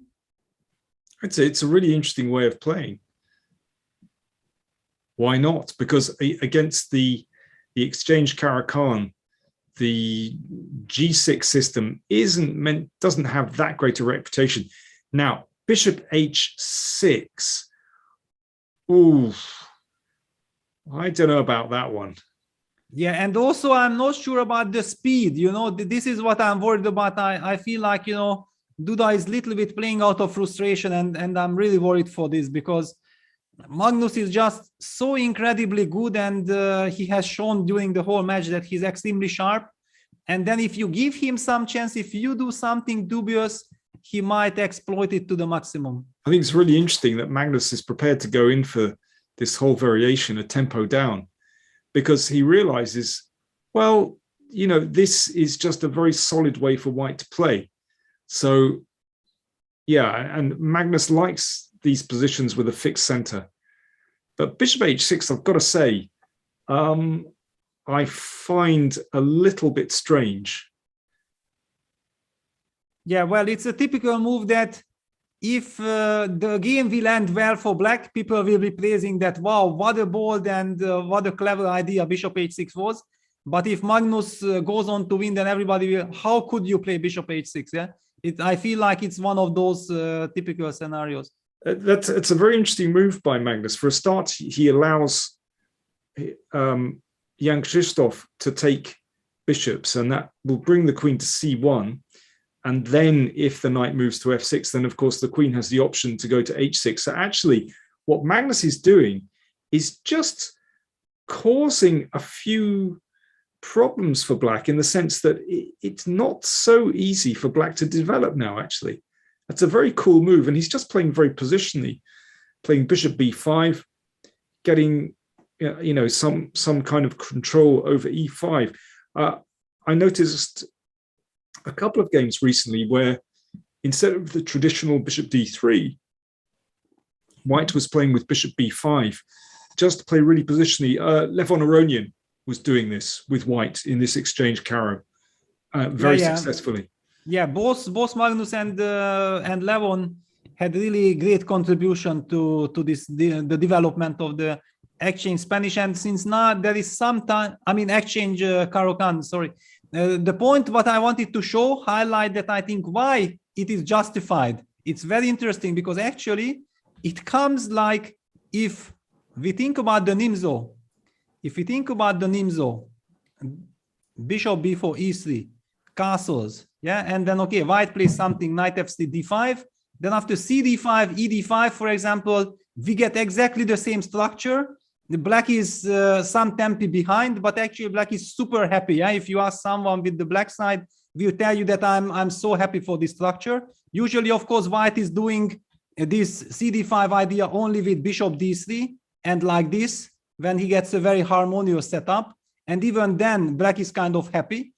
I think this is kind of the justification for why top players suddenly notice that, hang on, I'm playing from the white side. Yes, it seems like I'm not very ambitious by playing the exchange Caro-Kann, but actually I'm getting a reversed Nimzo, and I would be so happy from the black side. And and I really like this way of playing. So I guess he's just going to exchange on c6. I mean, this is what Levon was doing. In fact, I seem to remember, did Levon play against your protege? Exactly, and he played a brilliant game. Yeah, Levon played a brilliant game. I mean, when Levon allowed this exchange, knight on b4, taking the bishop on d3, and c takes d3, this was a fantastic strategic game by Levon, I have to say. Yeah, anyway, it's a slightly different position. We won't go into that now, but there are strategic similarities, actually, where it was about controlling the e5 square. Yes. Yes, and also the point is that, yeah, once black has committed g6, then the dark square bishops will be exchanged or not. Yeah, the problem is, of course, black doesn't really want to exchange the dark square bishops, but if he puts the bishop on g7, then later white will have a lovely square on f4 for the bishop, and it gets very, very nice control of the e5 square. That was kind of the idea of Jan-Krzysztof, to go bishop h6 and maybe also to provoke an exchange on h6. Yeah, bishop h6, then knight jumps to h6, knight jumps to f5, and it all makes sense. But Magnus even simply goes bishop e2. Now he might be also settling some c4. He has not placed his pawn to c3 yet, so he can actually go c4, knight c3, suddenly target black center. It's really funny, this opening, because Magnus lost the tempo with playing d3, d4, and now he loses another tempo, bishop b5 to bishop e2. But I mean, obviously, if looking at that, I'd have just exchanged on c6 and played rook e1, and I think that's also a very legitimate way to play. I mean, very straightforward, rook e1, and let's see exactly how black is going to develop the king side. Okay, you want to play f6? I think I have to. I mean, I really feel like I have to. It's not like I'm super happy, but what to do? Yeah, okay. But I mean, it's just another way of playing for white. But it seems to me that this is, a very reasonable way for white to play as well. Of course, yeah. But very interesting that Magnus just dropped back with bishop e2. Bishop e2, rook c8, and okay, rook c8 clearly trying to stop this c4. It's a big question. Does it stop it? And Magnus says, you know what? Yeah, you did play well with rook c8 stopping c4. Now I'm gonna go c3. And we might be seeing that after the trade of dark square bishops, which is kind of not exactly what black wants, but now already moving back the bishop to g7 would allow white to go bishop f4. And who lost? Queen c7. Okay, clever, because now he wants to retreat. Now he wants to retreat, and he stopped bishop f4. But, well, I mean, when I look at the pawn on a6, I also think that white would like to put a knight on c5. So, my first thought is to play knight, d2, b3, c5. Just a little irritation. But of course, we start with rook e1 and just wait to see how black is developing first. Yeah, exactly. Because, okay, now black still can't really move. Yeah, I'm expecting the move bishop g7 to keep some tension in the position. And then the move that the plan with knight bd2, for example, knight f6, knight b3 could happen easily. Okay, I can maybe jump to e4, but then you will have bishop d3. But I'm expecting something like this. I feel like this is the only way for black to keep the game interesting with bishop g7. This is one of the most curious openings I've seen in a while. I mean, there is logic behind all these moves, but it's very funny. It is, yeah. Yeah, rook e1 also very, very unpleasant for black. Yeah, that white is not committing anything yet. There is still this status quo with the bishop on c1 and bishop on h6. Nobody wants to react, but now black has used all his little useful moves. There are no more useful moves left. and he needs to develop this knight somehow. I mean, bishop takes c1, queen c1 is still not feeling nice. Especially you mentioned knight f6 can be met by queen h6, stopping castles, and it's enough argument not even to keep looking. That's actually very annoying for black. Very annoying indeed. Yeah, might just be lost. Yeah, especially now with rook c8, black can also never play a long castle. Well, that's true, actually, because long castles is very often an option in these kind of positions. Yeah.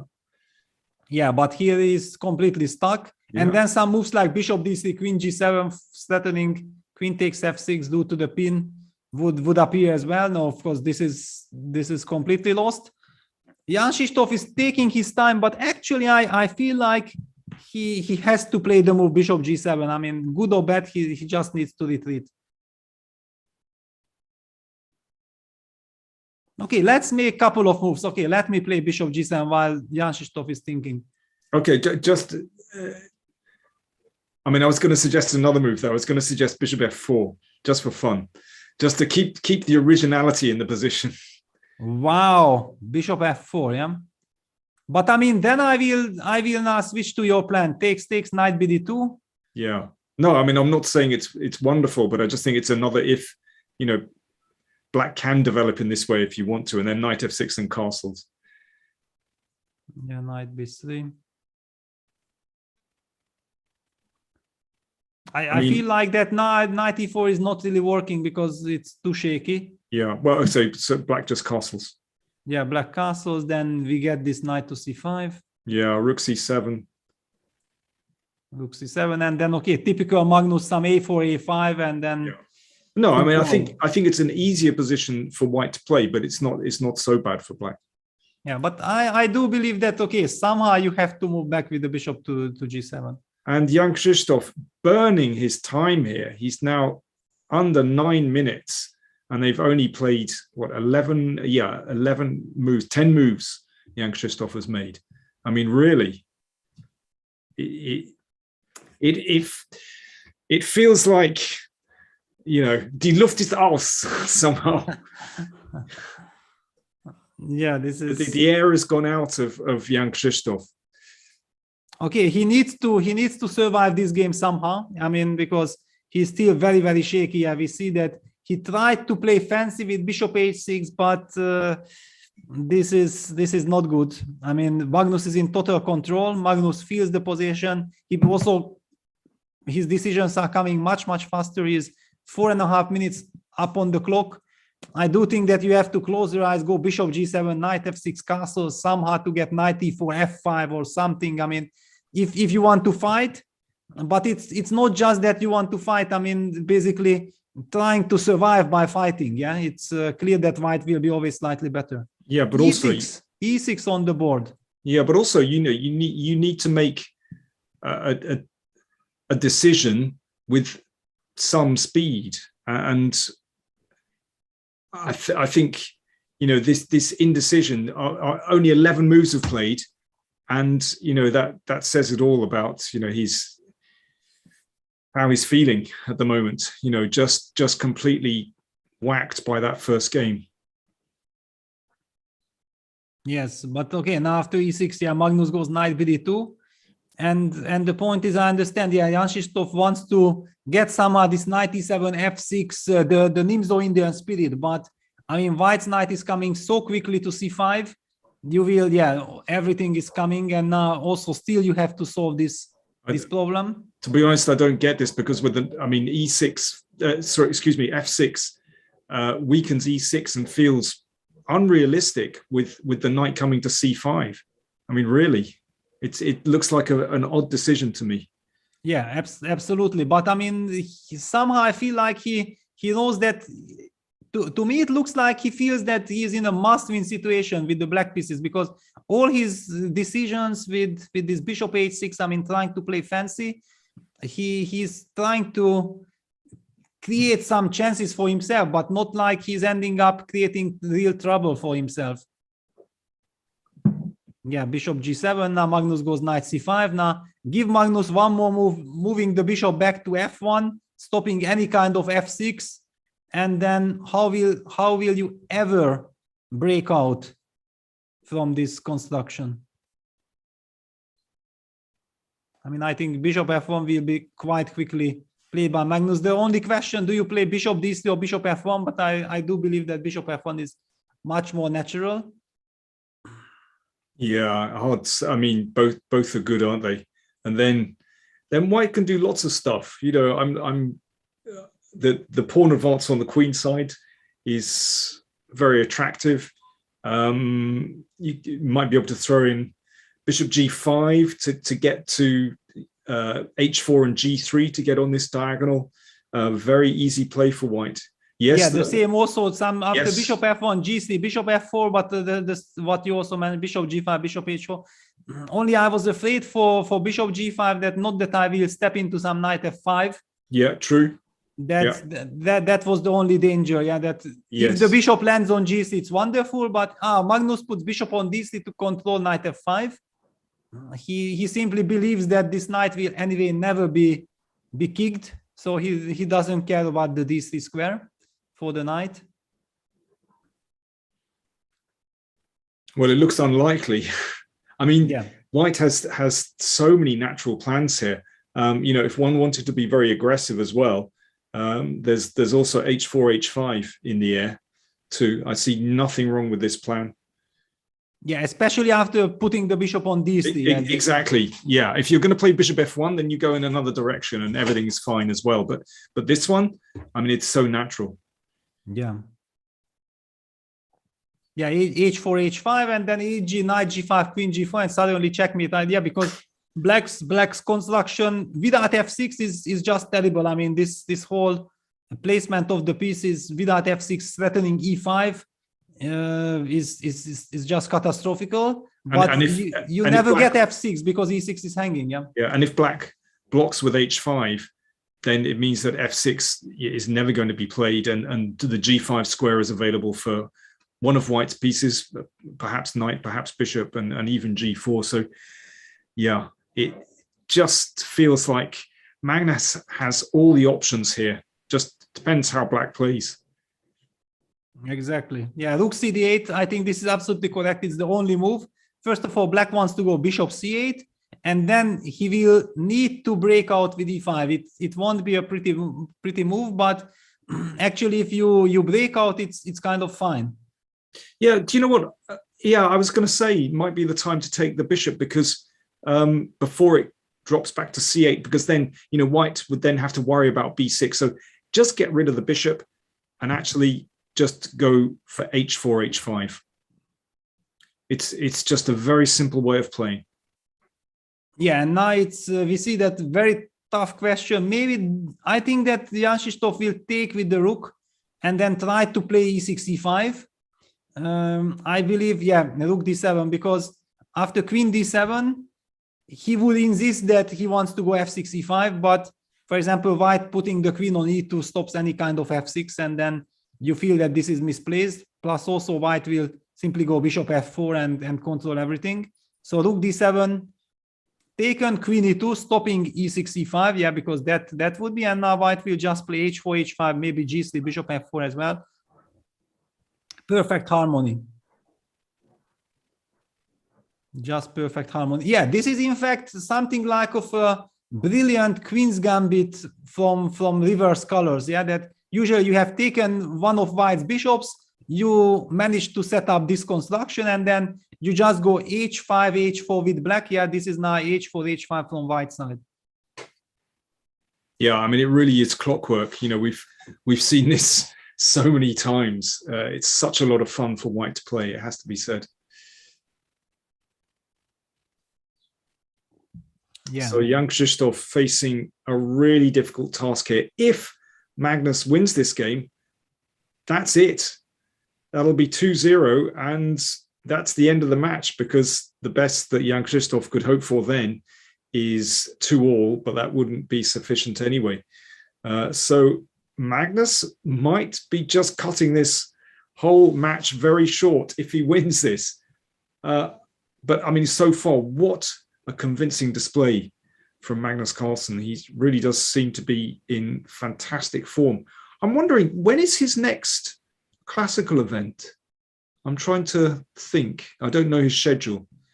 Yeah, good question. I also don't know exactly. Oh, Norway, we're being told Norway Chess. When does that take place? That is somehow beginning of June. Oh, not for ages. Yeah, it's still very, very far away. Yeah. May the 30th, we're being told. Yeah, a long way off.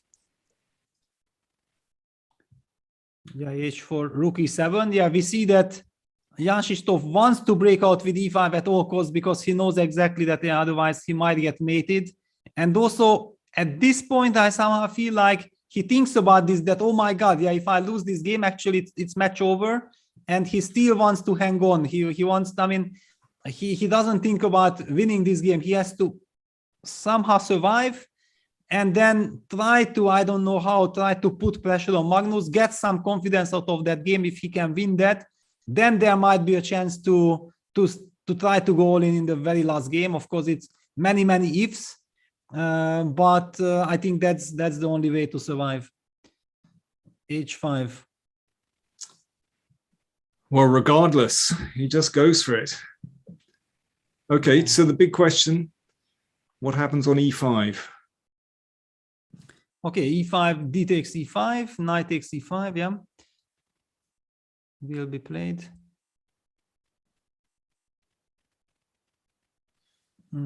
Okay, so it's in fact also very important if we can include AG or not, but AG, E4 gives me some chances. Yeah, E5 on the board. Is bishop G5 a move? But okay, those things we need to calculate. Yeah, so D5, knight E5, bishop F4. That's the way to play.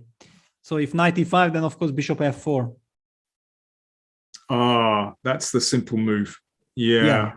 And that's why bishop takes E5. Yeah, it's correct. It's the only move, not a standard move, but yeah, black can't allow bishop F4.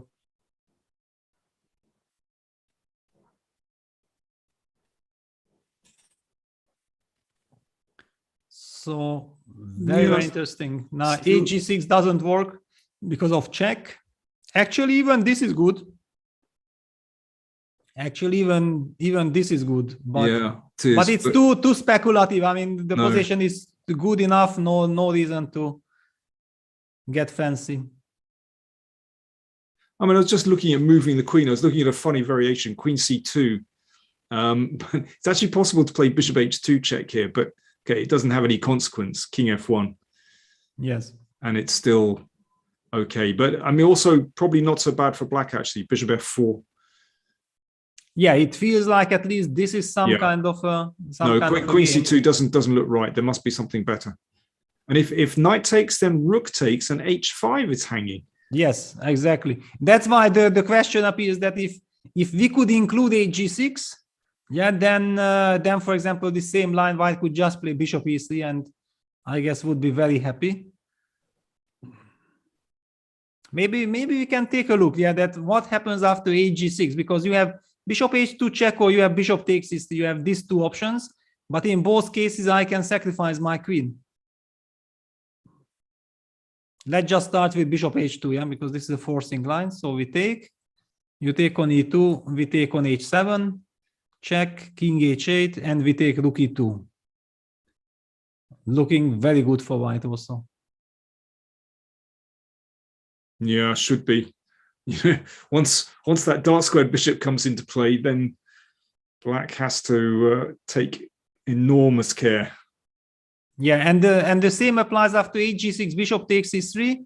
I think that, okay, you win a pawn, but I actually win a tempo by keeping my knight on f3. So for example, the very same variation, takes, just takes, rook e2, also feels like this bishop develops and the rook joins the party with rook a1. Looks wonderful. Should be good. That's interesting. Okay, so let's just have a look at hg and Magnus has played queen c2 actually. No, queen d1. So excuse me, queen d1. He wanted to avoid this bishop h2. Yeah. But okay, now bishop h2 again is a possibility. Yeah, after rook f8, now this is a... Well, he could just take on e5 now. He can. But hang on. Knight takes c5. Rook takes c5. Yeah, take rook takes. Rook takes, queen takes. I mean, Well, this is not so bad for black. okay, I just wanted to develop the bishop on c1. I'm trying to think where. e3 or h6. Don't know. I'll go to Okay. h6. Come on, why not? Okay. Come on, in for a penny, in for a pound. Really? Yeah. I mean, okay. I don't know. It's a little bit risky, and I don't know what you are really attacking there. But okay, do it. Knight d6. We'll find out much later. Okay. Well, queen g4, I suppose, Queen g4. Yeah, that's your way. and then just rook d1. This is what I'm hoping for. Mhm. Okay, but now if I move my queen, I'm setting some knight e5. I mean, I feel that at least with black, I'm more or less in the game. I don't know how good it is, but I mean, it's better than everything else. Yeah, we are seeing, okay, knight takes e5, knight takes e5 was the recapture. I feel like Duda has definitely improved his position, and I start to feel like there is some intrigue. Yeah, bishop e3, exactly. So that cuts out the trick with knight f3, and I think Magnus is just playing in a very calm way. You know, he's not pushing it too far. Okay, he gives up one of the bishops, but well, now that he's developed, it just shouldn't be an issue. And no, but I have to disagree. I feel like Magnus has lost the grip. Magnus has lost the grip. Yeah. Knight d6. Black is fine. I mean, these knights are suddenly jumping, and okay, black has some incredible activity. Okay, I need to think it through carefully. I mean, okay, I'm just saying that black is in the game. I'm not claiming any advantage. Don't be afraid.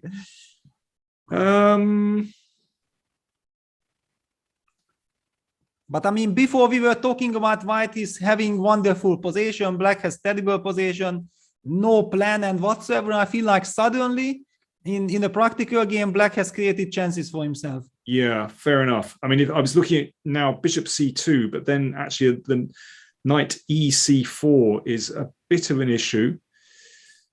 Yeah, an annoying pin. Yeah, these rooks are in the game. All right. Okay. So basically, this is now very interesting because Duda is done on the clock, but only a little bit, and he's the one who is fighting back. Yeah, he might have felt like, oh, I have such a terrible position, and suddenly he feels that he got activity. Yeah, this is like he got a second life. There might be some psychological twist here. Knight d6. For the first time, I'm not sure if I would pick white. You know, if I would be given a chance to ask in a blitz game which side I want to take, I wouldn't be sure. Okay, so what happens if I avoid all these tricks and I go, I know you're going to love this move. Rook f1. Wow, I'm going to love it from black side. Yeah, give it to me. Give it. Okay, but the point is that after knight takes knight f5, then I can actually move the bishop to g5. Yes, but okay, no, this is already. I will go now knight dc4. Okay, could be time to go all in. Well, yeah, I take on c4 with the bishop. Yeah, d takes c4. Okay, now finally I can hit the dark squares. Now, where do I go to? d4 or g5? I'm not sure which. Or do I just go h6? I don't know. So many possibilities. Yeah, you have not, but I only need one possibility to get into d3.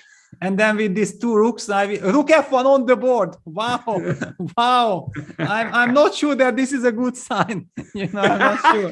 I'm not sure. He's following my moves. It's a disaster. Yeah, no, I think that Magnus has just lost it completely. I mean, because the move rook f1 might be logical and might be a good move, but simply it shows that white is on the wrong track, completely on the wrong track. I mean, knight dc4 looks fine to me. I mean, this knight dc4 is very tempting. Okay, I mean, I think I need to take this. So let me do this. And this time, okay, if Magnus wants to just put the brakes on, he could just go, well, I was going to say bishop f4 just to exchange off the knight, but actually I think that white still needs to play for the attack. So, let's play bishop d4. Yeah, bishop d4. You have to. And if knight d3, then queen d2. Yeah, queen d2. But I mean, I feel like, okay, with black, I'm the one who is deciding what is happening. Do I? Okay, that's a very annoying move, I must say. I have to stop you, before you mate me with bishop on d4 and claim that it was all part of the big plan, Okay, that's really annoying. So. Yeah, no, but this is now very interesting. I think that as neutral spectators of this match, we should be extremely happy because there is a real chance that Duda can fight back and we might be getting an incredible match. I hope so. I very much hope so. I want Jan-Krzysztof to shine. Exactly. And okay, now he's spending time because he feels that this is a critical moment. I mean, that he could eventually, end up also being worse, but there is also a chance that with precise play, he could grab the initiative. I mean, this knight dc4. On the other hand, he might be dreaming of, eventually going knight f5 somewhere, but I don't feel that giving up my knight from e5, trading on dc would really help me. I mean, in order to create some real chances. So, I mean, after knight dc4, is Magnus actually thinking of, he can't be thinking of bishop c1 here, surely. That's not his style. Well, I mean, yeah, bishop c1, because then I might already take this bishop on d3. Sure. And then somehow get queen to e5. And black gets very active, with this knight on c4. Now also I clarify what you're going to do with this h-pawn. Well, I don't know. I put it on h6, of course. Yeah, you will for sure. But and he goes knight e4. Okay, knight e4, interesting.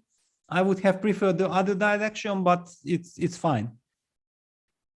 Knight e4. I was just not sure if I want to block, my wonderful rooks with the move knight e4. For example, now white can play bishop d4. But maybe bishop d4 is not an issue. Okay. Let's go Jan-Krzysztof. I mean, I feel like he gets a chance to fight, and definitely we would love to see some more games between these incredible two players. Sorry, I'm just chuckling. It's a disaster. Magnus is starting to play my moves. It's just things have gone badly wrong. No, but I mean, you had so many great suggestions as well. And by the way, rook f1 from the current position, it was a good move. It's just we are not happy with what had happened before. I mean, it's a little bit a sign of desperation. This move rook e1 to f1. Well, okay. Oh, he played bishop e2. I was just about to suggest bishop c2. Yeah, bishop e2. I mean, he wants. Magnus already, I think, noticed that. We know how incredibly he senses all the things, that he needs to control this g4 square. Not that eventually somewhere knight g4 decides the game. Bishop e2 now hits the pawn on d5. This was the problem with knight e4. I was a little bit worried with knight dc4. I was forcing some things. Now, maybe he will need to play a move like queen c6. I mean, some little ugly move, but it's not what he wants, I guess. Maybe knight c4 anyway. Knight c4 anyway. Yeah, I was just looking at knight c4. And I don't think he doesn't... No, he goes rook d7. He went rook d7. But yeah, but that's a compromise. That's a real compromise. Yeah, no. This I'm already not. I mean, losing the momentum and down to a minute.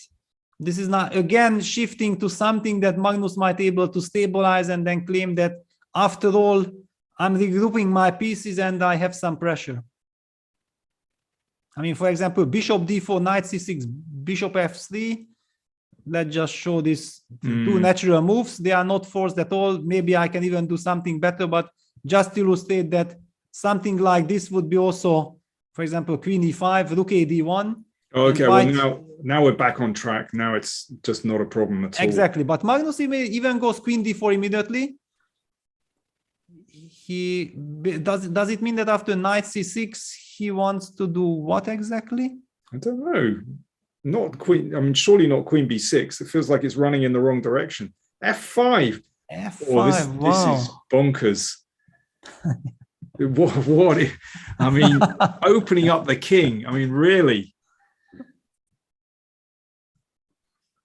Wow, but yeah, okay, d1 also. I mean, to be honest, f5 feels exaggerated. Yeah, well, because also I wanted to, get it clarified that, for example, after the move knight c6, would have Magnus with queen dc, knight e5, queen d4 willing into a repetition, because I don't really see where he could have been hiding. Yeah, quite possibly. Because Yeah, I don't anyway, think knight c6 is on the board now.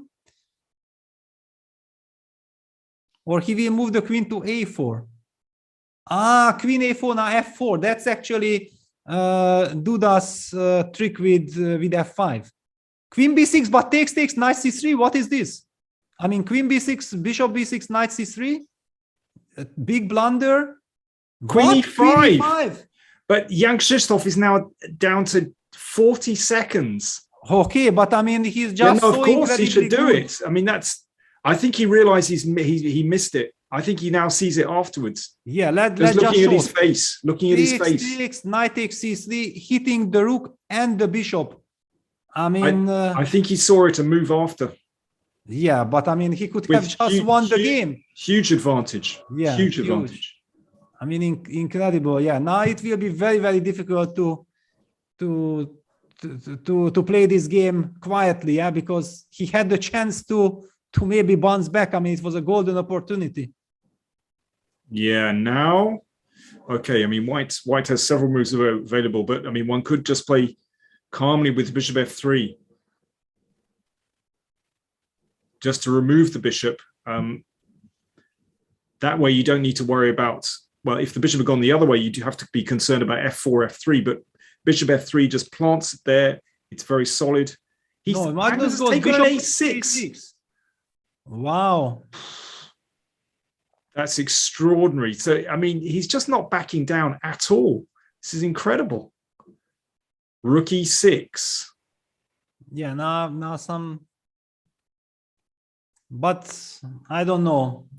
After what happened here, that this queen takes b6, bishop b6, knight takes c6 was not played and missed by both players, I don't know what to say. Bishop takes b7, hitting the knight. I think yeah. Okay, knight, yeah. It feels like something is going to happen on d5. What's going on? The knight has gone back. The queen is attacked. The bishop on b7 is attacked. Bishop takes d5. Wow. So takes queen b3. Oh, that's it. And Magnus basically just has 3 pawns for the piece. And look at black's king. It's wide open. I think, again, it's just a practical decision. And Duda now under 30 seconds.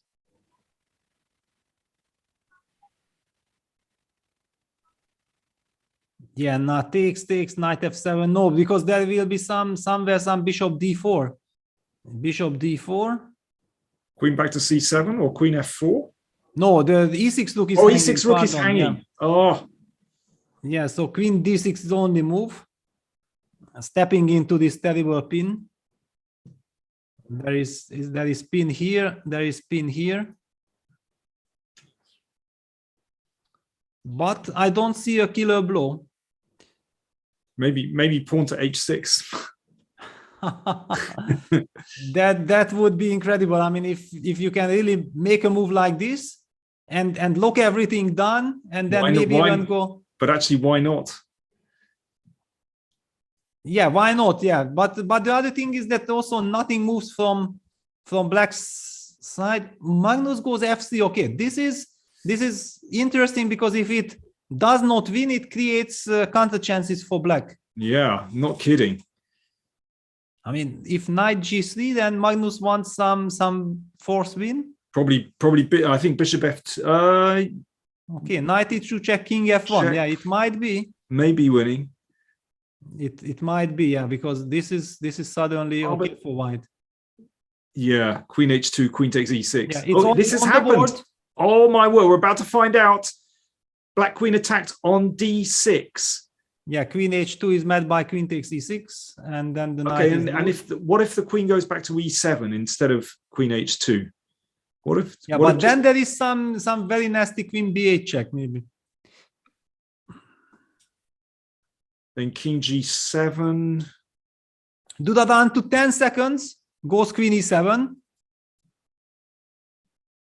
Rook e1. Yeah, now Magnus in total control. Yeah, now this knight is getting trapped. And knight f4 runs into queen b8 check, collecting the knight. This is a big problem. So king g7. Well, take on h5. Take on h5. No, but then queen c4 is a threat, trapping the knight. Also now after f4, queen c4. He's done it. Yeah, knight d6. But here now he has knight d6. Yeah, f4 was very clever. With 10 seconds on the clock, Duda pulls this trick with f4. Magnus missed it. He missed it. You could see him muttering. He didn't like that. Yeah, he thought like it's game over already, but actually the game is about to start. There are some tricks here. Yeah, knight d6, super important. Hitting the queen now after queen d5. Now black will unpin himself with king g7. And if one more move, knight f5 comes, then suddenly white's king will be in a terrible trouble. Oof. Magnus needs a cool head now. This is tricky. Knight f5 coming. Come on, Jan-Krzysztof. Can you pull it out the bag? Yeah, queen Magnus down to a d3, minute. but this case now knight g3. It's kind of force. Yeah, Magnus was of course very, very professional that he spotted this. Let's just go back that after queen d3, he's hitting the knight. So black had nothing better than to come back. And now trade, queen d5 pin, super important. And after king f7, check, a4, and basically he guarantees a draw for himself, because black, after the trade of all the heavy pieces, can basically maybe hold, but queen d4 even wants to Queen win the f4 pawn. check. He can take another pawn. No, then knight f5 comes. Oh, maybe, yeah. Maybe, no, but I think, can Magnus actually try to trade everything but this pawn? No, Duda goes knight f5, okay. Still no threat. Knight e3 can be met by rook e3. So Magnus can still stop, but he could just play a5 here. Yeah, he's played a5. He played a5. And he just wants to, and then if king f6, he can exchange everything and keep going with the a pawn. Yeah, and basically it means that white can never lose, and maybe he can even try to play for advantage in that endgame. Because after king f6, I felt like Magnus, if he trades and one knight g7, he wants to keep the queens on the board. Very clever. Now he can play queen a7. He can play queen a7. Queen a7. He's played it. Threatening mate in one move. Wow, and look at, there was a smile. There was a big smile on Jan-Krzysztof's face, and Magnus going crazy, completely crazy. Magnus shaking his head. He can't believe it. I think he just thought like he has queen b7 check, but takes rook b6. So Magnus is now. Wow, he might worse. lose. Magnus might lose now. Definitely. Because the knight can come to f5 in that endgame. It fixes everything on the king side, and then the rook can just go crazy. It's not such a difficult position for black to play, because it's very hard for white to disturb that. Magnus has messed up badly. Could this be Jan-Krzysztof's big moment? Is this the comeback moment? Queen a7, unbelievable. Yeah, it is unbelievable, and it could be an incredible turning point. Yeah, because if he bounces back with a win like this, it will haunt Magnus. I mean, it will be very difficult. I mean, he was so much in control. He was so happy with himself. He had all the confidence, everything, and it might just vanish after a blunder like this. Yeah, he has to go for, but actually this is technically lost. Yeah, as you mentioned, the key point being that black's knight will be very nicely protecting the only weakness on g3, and these pawns, yeah, this is, yeah, Magnus is trying to get his king out, but maybe actually black will not try to put his knight on f4 with some knight e6, g5, knight f4. Maybe he should even start with g5, not allowing f4, and then knight e6, knight f4 check. Hitting on g2 will be very unpleasant to deal with. And he has enough time here, because with those quick exchanges, of course, he gained 10 seconds with each move. So he is now actually got, he's got enough time. Yeah, he got enough time. Now there is even the temptation to eventually trade everything. Trade the rooks, go knight e6, knight f4, come with the king here, because white's king will be forced to stay on protecting the g2 pawn. I mean, why isn't this just completely winning? For example, takes, and then knight e6. So that we will get knight to f4. The king is controlling the pawns. And okay, there is some danger because white will push the pawns quite far. Nevertheless, I mean, for example, something like this, the pawns are not going too far. Wow, okay, but maybe it was too responsible, and Jan-Krzysztof decides to keep the rooks with knight h5. There is not so much pressure then. It should be technically winning. Knight f4 check. Yeah, now with knight, of course, yeah, there was just no reason to trade the rooks. Who knows? Who knows? Now he can also take on g2, yeah, because rook e7. He could have taken on g2 and then knight e3 check, knight f5 was protecting. Okay, but I think by this stage, everything is winning. Yes, I also think so, but okay, this looks fine. I mean, really, because the rook can come to e2 if necessary. Yeah, no, I mean, white's only hope is this b pawn, but yeah, rook g1, sad necessity. Rook e2, go behind the pawns. Yeah, it's just over. Wow, what a big turnaround. And this is chess. This is chess. I mean, one of the most dramatic games of all. Just one mistake, and from a situation which Magnus was completely controlling, was about to seal the match, we might be in for a completely new match situation. Yeah, rook c7, and you can actually take on c3 here. No, I don't think that but with knight e2, because otherwise your knight might get trapped on g1. That was a little trick. Oh, that's interesting. Yeah, well, there was knight h3, but anyway.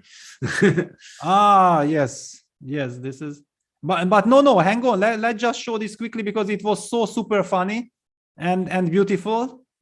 Let's see. Okay, very quickly. Yeah, king. Yes. Okay, well, we'll show it afterwards, Peter. But let's just see the end of the game, because now, I mean, obviously, completely winning for black. Yeah, takes. Okay, now king e6, b5, even knight takes b5, king b5, king d5, and then king d4, and coming seems to be like a very forced way of winning. Yeah, king e6 played. Magnus is quite good at drawing endgames when he's a knight down, but not this one. Not this one, yeah, not this one.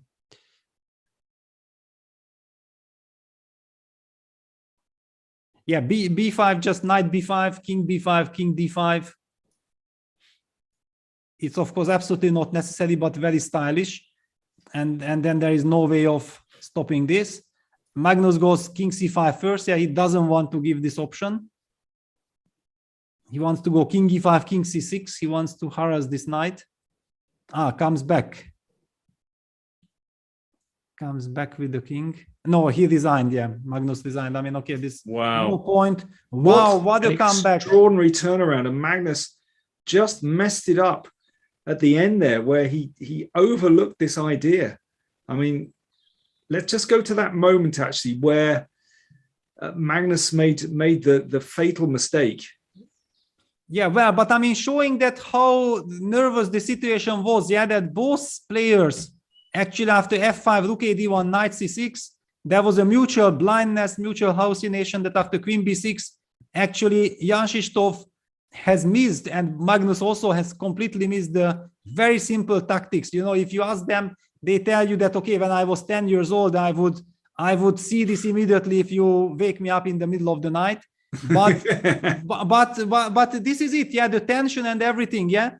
And then everything looked like finally Jan-Krzysztof missed this chance. Magnus was grabbing his momentum and is about to, okay, we don't know exactly if this whole piece sacrifice was necessary or not, but definitely very, very nice. And for some reason, I think here computer was saying something very strong for white because it was jumping very high. We don't know exactly what it was. Maybe the move rook d5 would come to f4 was winning on the spot.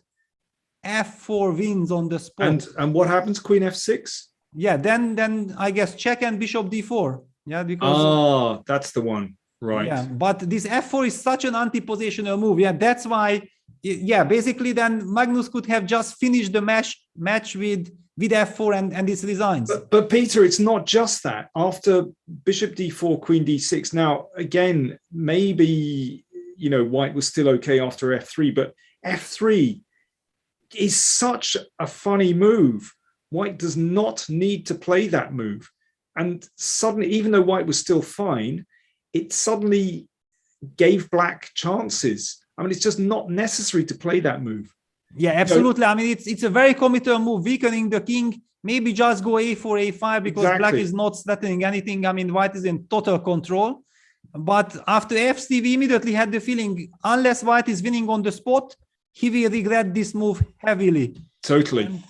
And okay, I think we have to come back to this. I mean, we have to go to this moment because I think the reason why Magnus played f3 that he calculated this fourth line. After king f1, queen e7, he goes rook e1, trapping the knight. He's threatening to go queen c4 now. Knight f4 is impossible due to queen b8 check. And here Duda came up with f4. And Magnus still bleeds out the move queen c4, thinking like he's winning the knight. And this was the turning point, this knight d6, we could feel it in the air, that now anything is possible. Knight d6. And here Magnus really messed up with queen d3. Queen d3, okay, I think queen d3 is kind of already logical. I mean, here still Magnus could have, he wanted to be super clever. King f7 takes.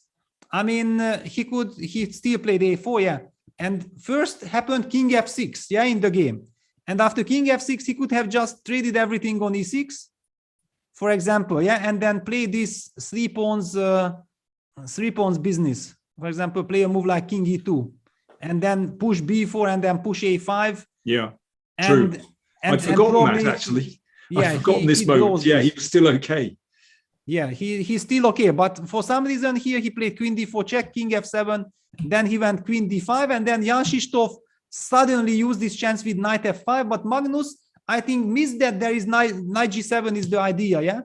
And he still pushed a5, and after knight g7 regretted big time having not traded the queens, yeah? Because here probably he should have taken this, and again with the three pawns. Okay, there is a problem after b4, knight e3 check comes, and you have to play king g1 when your king will be locked. It feels that it might be lost. I think, yeah, that one is actually very tricky. Yes, so you have to actually play the move king e2 here. When after knight h4, you have to F4. Come back. No, but can you play f4 in that position? You can. No, it takes f4, then I take. And then it takes a knight f4. Yeah. But maybe this is also even draw. This, yeah. Should be a draw. Yeah, we have seen Magnus drawing this with piece done in the first game yesterday. I mean, definitely, but then suddenly a5, and after knight g7, he was clearly very upset because now he can't trade black's queen, and then this pawn on g3 will be very dangerous, and impulsively he pushed a6, thinking that he will have queen b7 always, but queen a7 was suddenly a very, very big turnaround. Queen a7. And actually, yeah, he just missed queen a7, but actually he's probably still okay instead of a6. You know, for example, if you take on e6 here, yeah, now can you play queen e5 exactly to take on g3? Yeah. I mean, white is still so well centralized. It's still not an issue, but he just overlooked that move. He just overlooked queen a7. Yeah, he overlooked, I think, knight g7, and then he was suddenly on tilt. He pushed a6. Yeah. and then Queen A7, all of a sudden black wins. I mean, an incredible turnaround, and now anything can happen in this match. Well, good stuff. Yeah, I mean, really, from an opening which turned out very well for Magnus, middle game that also looked absolutely fine, but he drifted and didn't put it away. Now, the next game is going to take place in exactly 9 minutes, I'm told. It's going to take place at 58, 2 minutes to the hour. So we have a little time before then. We're going to go for a break, but before we do, just a few reminders. Let's talk about the trophy. The trophy is really special. And remember, it's a charity cup. And this trophy is actually being auctioned off. So let's just have a quick look at it. There we go. Hang on. Yes, there it is. So an NFT trophy, but there are special benefits with this. Lifetime subscription to Chess24 Premium and to Chessable Pro and to Aim Chess and to Play Magnus Plus on the Play Magnus app, and a digital, I'll just repeat this, a lifetime digital subscription to New in Chess magazine. Now that is an incredible package, plus the elegant trophy. I don't think the trophy will actually look like that. That's not the actual NFT, but you can investigate that. Do click through to the link. So the trophy is being auctioned off, and I think some proceeds, I'm not exactly sure what, but will go to the charity. And the charity in question is UNICEF. Play Magnus Group has partnered with UNICEF, United Nations Children's Fund, to help children in Ukraine. A very fine cause. Please donate if you feel like it. And thank you to everyone that's donated so far. I can see over $123,000 have been raised, which is an absolutely wonderful total. Thank you, everyone who's done that. We will come back very soon. Next game is going to start in, I'm just looking at the clock now, precisely 7 minutes. So it's now one game all, and we have a real contest on our hands. See you soon.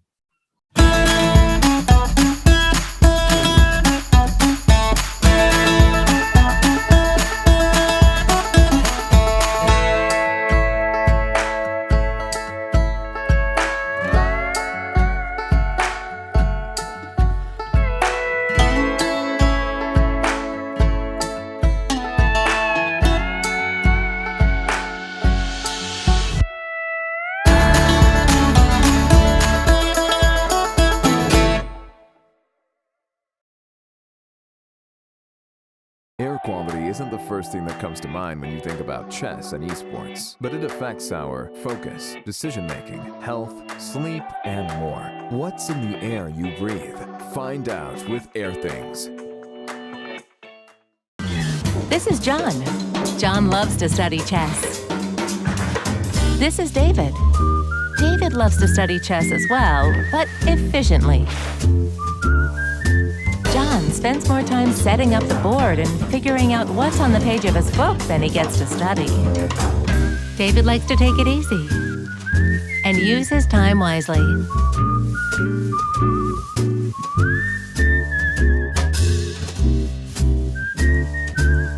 David has finished his exercise for today. John should try the same.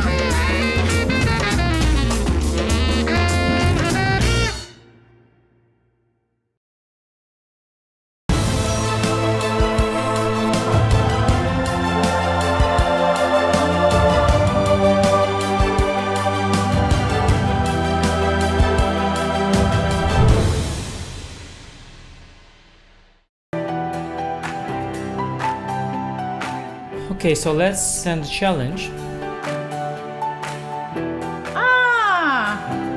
Here is challenging me. Nice graphics, easy to see.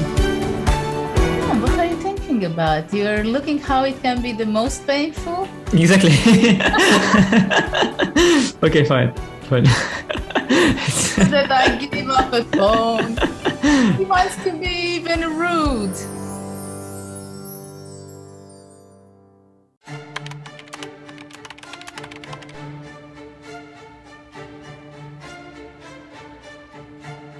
Hi everyone, welcome to our new video series. My name is Jan-Krzysztof, and I'm thrilled to be reunited with fellow Magnus Carlsen's trainers, seconds, Peter Heine Nielsen, Magnus Carlsen's head coach, and Laurent Fressinet, Magnus Carlsen's French coach, are both here, and we will be going through the World Championship match 2021.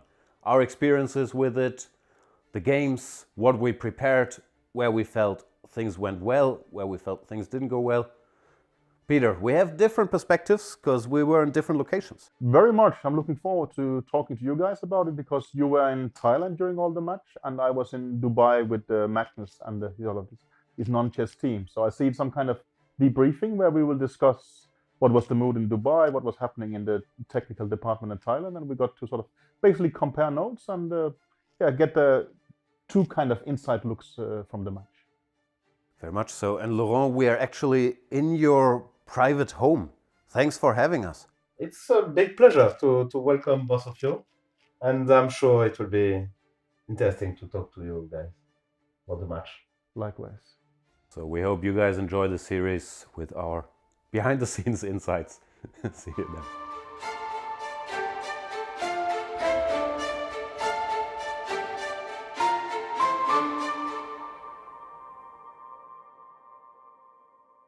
Chessable, the definitive solution for studying chess. Choose from one of the largest online chess libraries in the world, with hundreds of titles ranging from classic books through to our exclusive Chessable courses.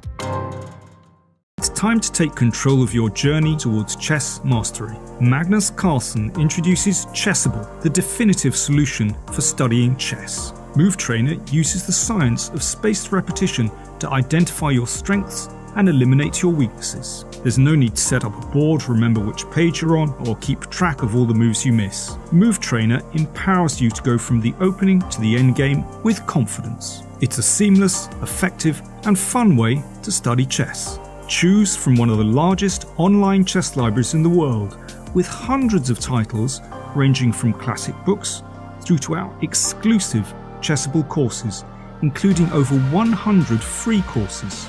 Get expert insights from International Master John Bartholomew, Grandmaster Sam Shankland, International Master Krzysztof Duda, Grandmaster Simon Williams, World Champion Magnus Carlsen, and hundreds of other instructors. Get started now and join our growing community of over 100,000 chess enthusiasts at chessable.com. Chessable, take control of your journey towards chess mastery. Welcome to the new Chess24 playing experience. Play in light mode or dark mode. Choose from a range of time controls or create a custom game and get paired with players from around the world fast. Enjoy a polished playing experience while making moves on a fresh, responsive board to claim your victories. Train and improve with over 80,000 puzzles. And that's not all. Download now and discover what more you can enjoy in our brand new app.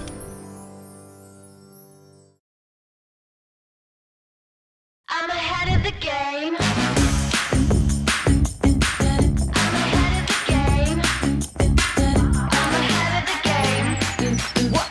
Well, the phone is always ringing. I'm caught up on the line. Got a string around my finger. Remember who am I? I'm a boss and I'm honestly off my rocker, but follow me. I'm ahead of the game. I'm ahead of the game. Well, I'm only ever slinging. I'm working overtime. Got a song and I'm the singer, the melody, the vibe. I'm a prodigy. Logically, I'm impossibly wanted. Then they'll remember my name. They'll remember. Welcome back, everyone. Wow, I mean, such a shocker. This second game of today was an incredible turnaround in the match. And I don't know how Magnus Carlsen will deal with this situation. I mean, he was just one move away from sealing a very, very convincing, incredible performance victory of this match. And later, one blunder, Duda bounces back, and now everything is completely wide open. Of course, Duda, in order to keep his chances alive, he needs to strike now with the white pieces. But maybe this is the moment. Maybe now Magnus is exactly, in this little tilt mode. I mean, the terrible frustration. How do you clear your mind? Yeah, that you can quietly play this game. And Duda is very interesting. He just wants to avoid any kind of any kind of force variation so that Magnus will not be able to rely on his preparation to neutralize this very dangerous moment. Yeah, when if he needs to play, then he might need some time to get back to senses after what happened in the previous game. Danny, please tell me, what do you think? How will Magnus handle this situation? It's a Richie special. It's a Richie special, G3. Richie's opening. Exactly. We have, and by the way, actually, Richie used it against Duda himself. So Duda did prepare against G3 himself with black, and he also faced it. So yeah, he does have some very fresh memories. I think Magnus will be so fed up after that last game. You know, I think he just took it a bit easy, basically. You know, I think he lost concentration. Wow, D5. Yeah, there is a line like this, because I do remember, how was it? No, but it's a little bit different. Yeah, it's a little bit different. This gives White chances to attack the E5 pawn very, very quickly. Well, but he's somehow trying to be very aggressive. He wants to go bishop G4 and long castle. Yeah, really direct, but I just have a funny feeling that Magnus could come unstuck very badly. Yeah, the big question also that how big an expert Jan-Krzysztof really is in this line. Yeah, because he opted for a completely different setup, and this is a very special kind of line. Yeah, you need to know your move pair move stuff. Yeah, you have to check with computer to be familiar with all these small little nuances, tricks, and so on. But it feels like Magnus is improvising as well. Okay, he's gone for your bishop G4. Ah, I'm being told Carlsen Aronian, London Chess Classic 2019, and Aronian actually won this one. So Magnus is following a recipe of Levon's here. I didn't realize that at all. I wasn't at the London Chess Classic in 2019, so I didn't see that game. Yeah, there was this game. Yeah, now I recall it. I think it happens something like White has the chance of going G4 and then later hunt this bishop down on G6. Yeah, exactly. Yeah, I mean, this is, I think I would feel very happy with White in this position. I mean, it's a very, very standard way of playing, actually. And, you know, to give yourself this huge bishop on G2. Yeah, but hang on, after the move D3, I mean, F5 looks like a very tempting move, which, however, provokes G3, G4, and it might get extremely wild. F6 only. Okay. I saw the F pawn move. I immediately felt like, wow, we're gonna see F5, but no, it's F6. But of course, now the bishop can drop back to F7 and it saves its skin. So yeah, I mean, if he wanted to go G4, then and knight H4, then you know maybe the move before was the moment. I wonder, is this still following the Carlsen Aronian game? No, in Carlsen Aronian, G4, knight H4 happened. G4 straight away, okay. Yeah, so this is not completely different. But actually, I feel like this one is maybe more sharp. Yeah, because after G4, knight H4, first of all, Magnus would know the structure. Yeah, that was, let me just show something that I recall. G4, bishop G6, knight H4, something like long castles happens, and then White plays D3. Later White will kind of have to take on G6, but now his kingside construction is compromised, and whenever knight G6, H6 happens, it means that White probably should try to castle long, right? And if you castle long, then it's a positional struggle. Black has nice grip on the center squares. We'll follow it up with F5 and so on. In the way how Jan-Krzysztof has played, not going hunting this bishop, actually he keeps now maybe more life in the position. I don't know objectively what does it mean, but something like somehow creating some counterplay on the queen side against Black's king. Yeah, but I mean, from Magnus's perspective, you know, he can keep that bishop, and that could be very important. B4, okay, so this is really uncompromising. He's just looking to bust the position open, and is very happy to gambit a pawn, apparently. Yeah, well, I mean, when I told something like white needs to play something on the queen side, b4 was the move that I had in mind, but I somehow felt like, you know, in order to make it more effective, I need bishop e3 and then b4. However, the problem with bishop e3 is that it also steps into some very quick knight e7, knight f5, and the bishop might be vulnerable on e3. And that's why Jan-Krzysztof thought like, you know, now is the moment, now or never. He wants to create a big mess, not allow Magnus to stabilize. Yeah, really interesting. I mean, I'm looking at funny lines. Let me just show this. This will not happen. But for example, knight d4, and then g4, and let's say bishop f7, and now this introduces the possibility for white of simply exchanging on d4 and actually putting the queen on f3, and suddenly there is a very nasty attack on b7. I mean, whether it's possible just to take on c3, I don't know. I mean, one could, of course, move the knight first to e4 or even b5. But anyway, queen f3 could come in these kind of positions. So it's, yeah, b4 is really interesting. Now, Magnus has actually taken the pawn, yeah, which is so risky because now there's an open b file for the rook. Yeah, however, he took with the queen. He wants to keep the knight on c6, which is a lovely knight there. If he ever gets the knight to e7, protecting the c6 knight, it will give him good coordination after all. But there's such a traffic jam of pieces on the king's side. Yeah, but now he also wants bishop b4, yeah?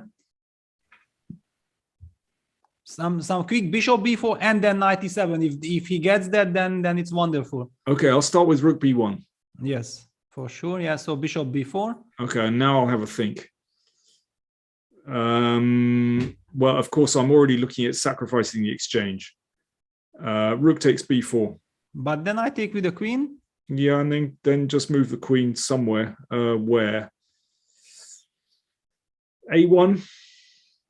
Yeah, but I mean, okay, I'm not afraid at all. You're not afraid. Okay. No, not afraid. Yeah. Just for a blitz game. All right. Well, let's go back. I'll try and do better this time. Well, there is also an interesting move that can you eventually just simply lose a tempo on a3, but take away this bishop b4 idea, and then you can still follow it up with rook b1 next move, because a3 pawn we will be very happy giving. It's maybe an idea to consider. It feels very slow, a3. Yeah, but it targets a little bit this queen on a5, yeah, because the queen on a5 is a bit awkward. Yeah, I'm not used to putting the brakes on like this. Okay, then go on. Push the brake. I mean, yeah. Go ahead. How do you? Yeah, AC on the board. I'm loving it. I'm loving it. Well done. Well done. I'm loving it, because this, as you said, yeah, that bishop without bishop b4, this knight e7 that I mentioned, then there is a real traffic jam, yeah, with this bishop on f8. I can award you a medal, Peter. Thank you very much. It means a lot. It means a lot, but I think, yeah, Jan-Krzysztof is who wants to get a medal after the game. So AC knight e7 and rook b1 to follow. I guess rook b1 might follow. Magnus wants to break out with knight d5. Is he in time to break out with rook b1 knight d5? Very, very hard to believe, but maybe it's possible. So let's put rook b1. I think you will agree with rook b1. I will go along with that one. An aggressive move finally, yeah. But the big question: what does it do after knight d5? Yeah, because rook b5 is met by knight c3, and knight b5, queen a4. Maybe this queen can be good there. Yeah, hard to budge that one. Yeah, very, very interesting. I mean, super sharp position, and they are playing in a rapid game. I mean, they don't have time to think here for half an hour to understand how it goes. They have to rely on their intuition. I don't know what to.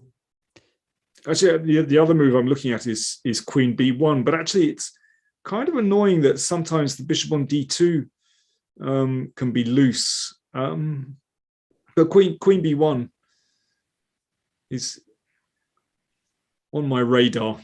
Yeah, it's also very interesting. Yeah, Queen B1, also Knight E4. Knight E4, exactly. Yeah. Yeah, also possible. But Knight E4, yeah, one has the feeling that one would love to keep the tension somehow, not to clarify this situation so quickly. But it's so difficult. I mean, there is no obvious move.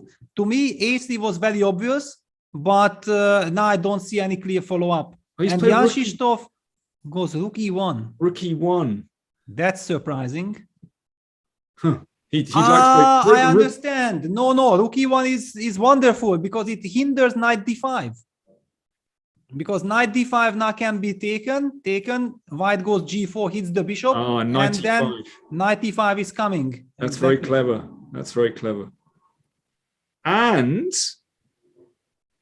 if we just go back, sometimes White might have the idea to play Rook E4 and Rook A4 on a very good day. He might be able to do this. Yes, this is also in the air, but of course the justification is that Knight D5 does not work, and then already he gets extra options. Wow, I mean A3 Rook E1, super high class with this Rook E1. Yeah, nice, very nice idea. Absolutely not a standard move. And the clock situation, 10.5 versus 12. Both players still have it under control, but the position has such a tendency of forcing the players to burn time. We might be in for a big time scramble. Rook E1. So how should Black... How's Magnus looking at this point? You know, there is this crazy move, Bishop F7, because it might look like completely stupid that I'm giving up the pin myself, but I really want to go Knight D5. No, sorry, I'm already losing my mind because after Knight D5, the Bishop on F7 does not help me. I will be forced Queen D5, Knight D5. Congratulations, bravo, Peter. That was a fantastic contribution. Great. Oh my God, yeah. It shows how complex the position is. We are also losing our minds completely. Yeah, but I mean, I find it really difficult for Black because there's no clear consolidating move here. Because, how do you deal, how do you somehow make the king on C8 more secure? You don't want to step into the B file.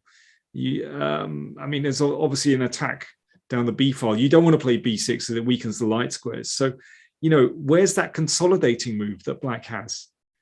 Very difficult to see. Yeah, I'm already suddenly calculating some desperate moves like F5, just trying to play E5, E4, open up things. I don't know if it's a good idea or not, but already I lost my comfort zone. I'm not really understanding what is happening. And I see some arguments. I mean, okay, with F5, first of all, I stop any G4, but probably G4 is not an issue. But trying to break the position with E5, E4, that's what I would love to. You remember you mentioned the bishop on D2 might be loose at some moment. Can I play F5? Bishop F7, okay. Magnus has played my move, which I was, I had with the wrong idea. I don't know what exactly does this to the position. For example, if White plays Rook B1, Black still can't play Knight D5. I mean, Rook B1 and what next? I don't know. It just feels so difficult for Black now. Yeah, and let's not forget about the idea you mentioned. But okay, after Knight E4, at least there might be after Rook E4 might be Knight D5 still. But we should not forget, about this lift, Rook lift at all. Wow. Okay. We also see the evaluation bar, but I mean, I was already critical of Bishop F7 when I suggested it without knowing what engine tells about it.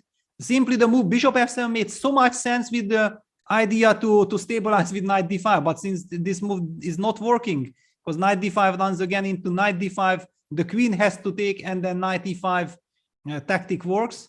Knight e4 played by Duda. He wants to now play move pair move already. I think the move knight e4 means that he has calculated some forced line. For example, after queen a4, how does this forced line go? He will want to play knight c5, I guess. Queen b5, for example, and where is the decisive blow? Well, I mean, you could start with bishop e3. Let's try that. Yeah, but then can I suddenly jump? Okay, that's a bit annoying. Yeah, this is what I'm counting on.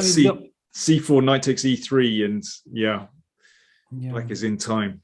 Okay. Yeah, but queen a4 on the board. I mean, basically, if Jan-Krzysztof already played knight e4, it means that he has to have some incredible idea in mind, some sacrifice somewhere, something.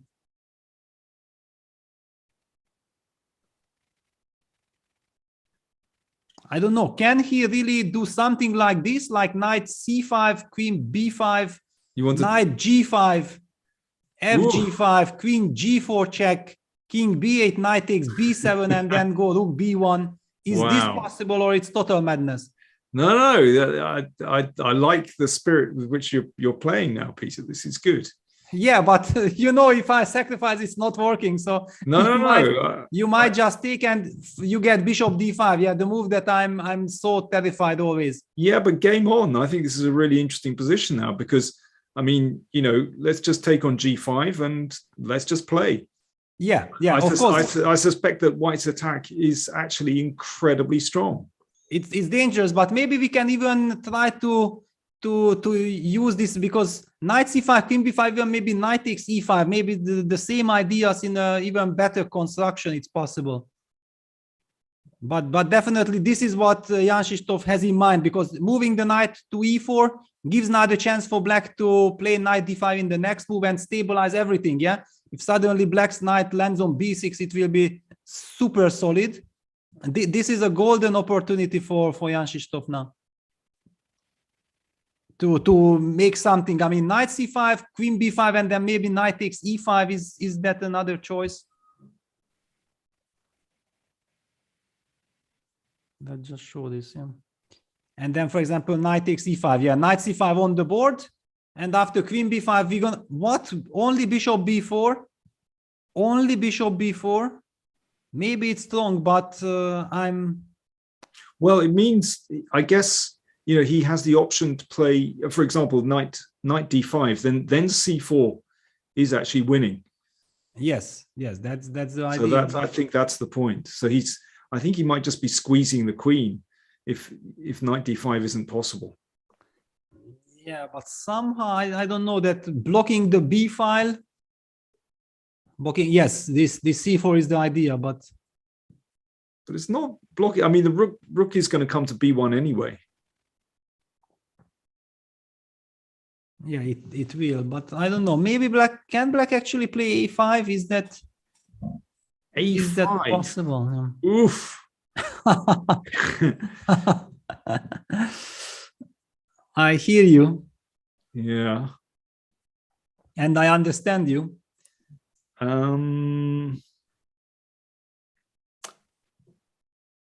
I just want to clarify somehow. No, it's yeah. So c4, queen b6, knight a4, queen goes back, and okay, let me just do this. Let's just try. Yeah, knight a4.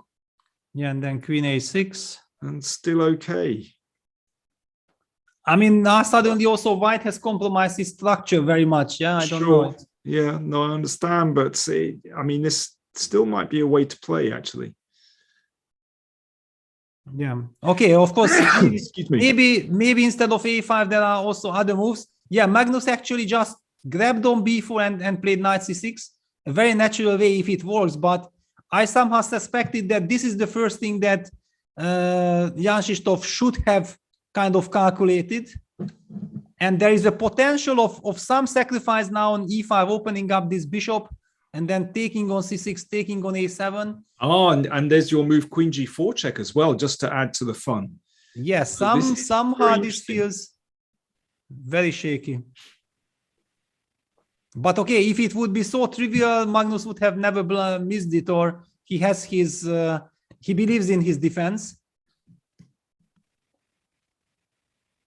How to play this? Really, how to play this?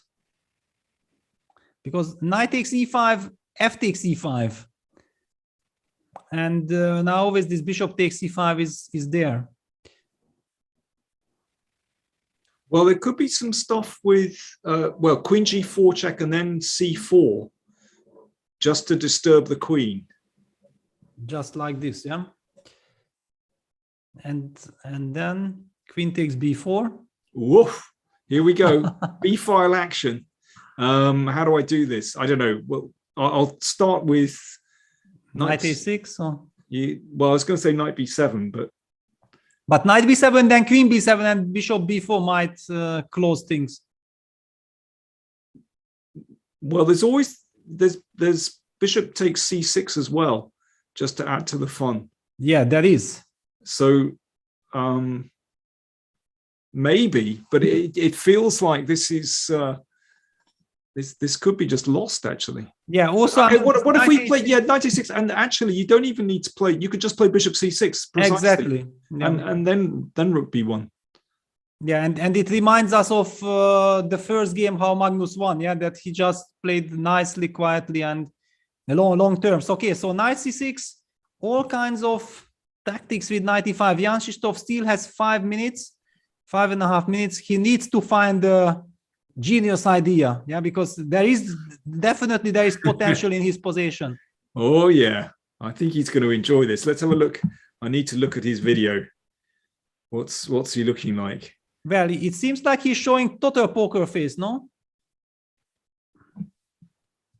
And look at how Magnus is sitting like, okay, give me one move and I will be super happy, but I'm not sure if I will have a chance to get there, yeah? I mean, the Magnus is somehow sitting like this, feeling that there might be something. He's holding his breath. I think he realizes he's in trouble here. Yeah, he's. I mean, I can feel how heavily he's breathing. But yeah, Jan-Krzysztof needs to use this momentum, because just one move and Black might just win. Yeah, if he develops this bishop and eliminates this knight, then Black is just winning. I'm just thinking it's just one move for White and Black's losing. I'm looking at it more positively. I'm kind of looking at this attack and thinking, wow, this looks amazing. Knight g5. Okay, knight g5. There we go. There we go. This motive is there. Yeah, knight g5. It's the same like with knight e5. Just looking at the camera, Jan-Krzysztof seems kind of enthusiastic now about the position. Yeah, he should be. I mean, suddenly he's back in business, and he gets attacking chances, and he might be showing some brilliancy. I'm just looking at, yeah, sorry, quick break. I've just seen the total now. Sporting UNICEF is now $144,000. That is an amazing total. Thank you to everyone that's contributed. That's absolutely brilliant. Yeah, it also means people are enjoying what we are witnessing. Yeah, we are witnessing some incredible drama, some incredible comeback, heroic fight. No, I'm absolutely delighted that Jan-Krzysztof is causing Magnus massive problems now. Yeah, incredible. Now, because let's see that again. So pawn takes knight and queen g4 check. And we were looking at c4, which seems to be the way to try and bust things open. I guess the queen doesn't have to take on b4, queen b6. Yeah, but then also some knight d7 might be just simple and effective. I was worried. Well, okay, that gets taken, and then taken, and then queen bishop, takes, and well, I was thinking bishop. The bishop is hanging. I'm sorry. Yeah, bishop e7, bishop takes e6. Okay, that's collecting the bishop. That's an issue. That's an issue. Okay, just put the bishop back on f8. Let's have a think there. And I mean, there is back rank issue, and the queen is this might be just game over. Bishop takes b4. Bishop takes b4. You can, yeah. The rook on e1 is hanging. Yeah, you can. You can play like this. Yeah, this is probably fine. So hang on. Then what? Okay, after queen b6, there are so many dangerous things.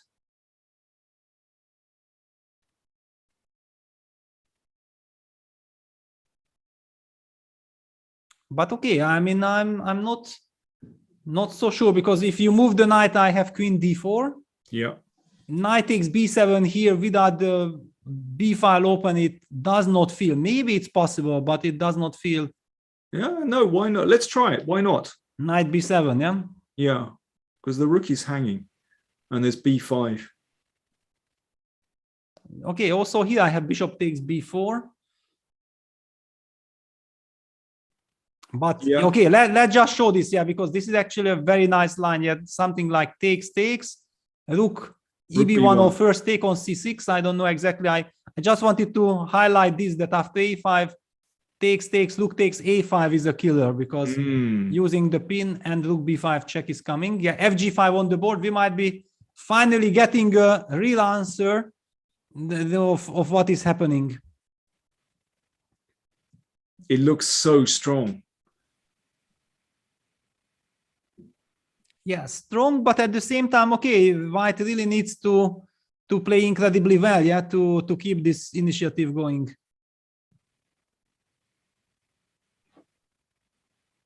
And 4 minutes to Jan-Krzysztof.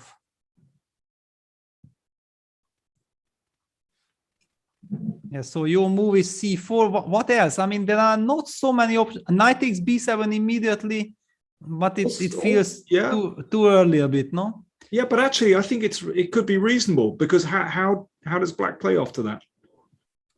Yeah, but somehow I'm not a believer in knight b7. Yeah. Yeah, I mean this c4, because for example, knight b7, queen b7, b5, there is bishop d5 as well. Maybe it's not possible. Maybe it's good for white. I don't know. But I mean, the pawn on c4 actually is really useful for you. True, but even then, you know, the b file gets cracked open. Yeah. So I don't know. So many tempting possibilities. Jan-Krzysztof still has time. He has 3.5 minutes. I think he's enjoying the calculations, because, you know, he can see that he has very nice options. He's just selecting the one that feels right.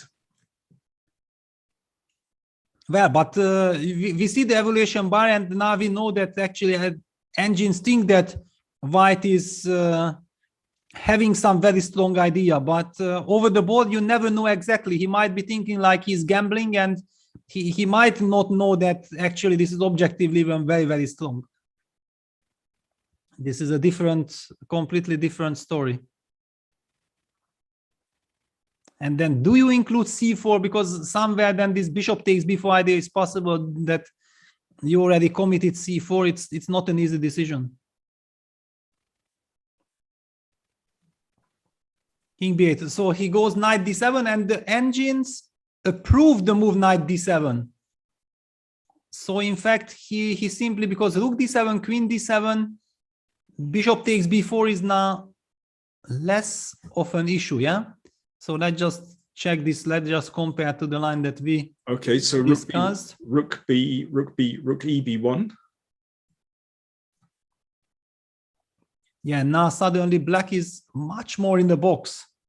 Yeah. Yeah, more options. There's c3. I mean, you can still look at taking on c6. And yes, first of all, there's queen takes f7 to consider. It looks. Yeah, wow. Okay, so dreadful. Very interesting that just the simple knight d7, which brings the next question, that if black plays king 8, then he steps into this bishop c6, rook a7 idea. Let's just show this, that, okay, if black takes with the queen, then the typical rook a7 check takes, rook a1 might happen. However, is this the end of the story, or is just the beginning? Queen a6, and black has a lot of material. It's not even clear if this is really what white wants. Oh, look at Magnus. finding this decision really painful. Yeah, because this is very dangerous. Yeah, this is very dangerous. So what should he do after knight d7 check?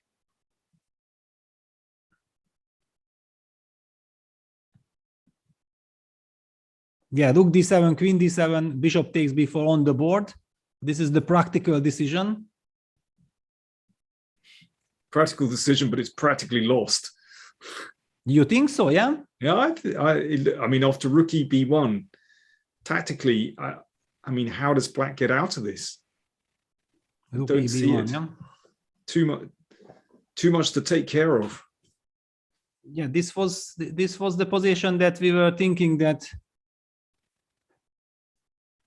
dangerous, and we are getting a little hint by Tadeusz that knight d4 is the only move in the position. Well, if that's the only move, then I think White can be very happy here, because yes. Okay, worst case, you just trade queens and take on b4 and you're the exchange up. Now, it's not, I mean, Magnus has quite a few pawns, but I mean, it's not a terrible option. Yeah, exactly. So rook e b1 on the board. Rook e b1 on the board, and okay, Magnus now also with 3 minutes on the clock has to find, okay, probably he will find knight d4 if this is really the only move. Let's just show that the move bishop e8 runs into bishop takes c6. That's very, very nasty. No, Magnus goes a5, because here, yeah, bishop takes c6, queen c6, queen d8 checkmate. Well, I've just seen the eval bar really doesn't like a5, so let's work out why. There must be, I mean, you could start with queen takes bishop. That's not a terrible move. Yeah, kind of a safe choice, yeah? Yeah. Because you are still studying c3. Okay, Magnus will try to set up some blockade, but how? Knight d4? Can we go knight d4?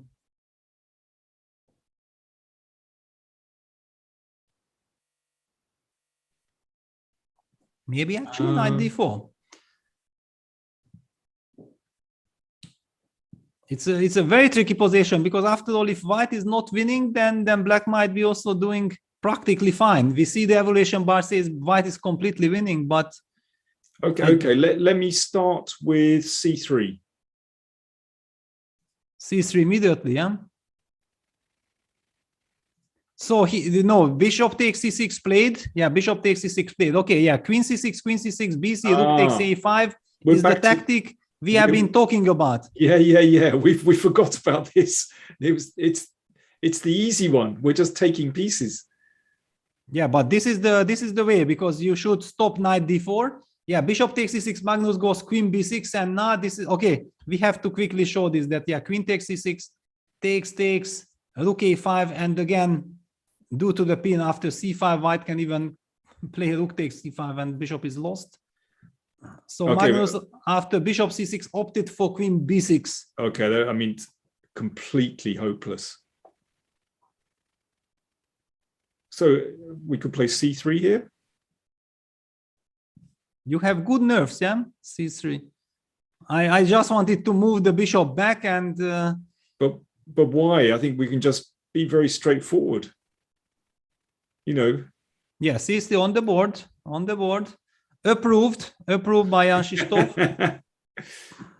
Yeah, but okay, this one is, I mean, this is actually resignable now. Wow, but this actually means that if the final game ends in a draw, we're gonna see a tiebreak. Yeah. So basically, Magnus has, I mean, assuming that Jan-Krzysztof is about to win, and it looks like it, then Magnus will have to win his next game, game 4, to win the match. And look at the face of Jan. I think it tells it all. Yeah, that he already believes. He believes in his chances. Yep. He's absolutely back in the match. He's very, very happy and pleased with himself, playing a great game.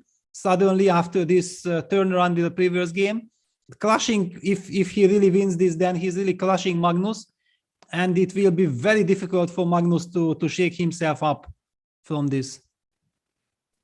An absolute shocker. I mean, this is what a collapse! This game. I mean, a terrible collapse from Magnus.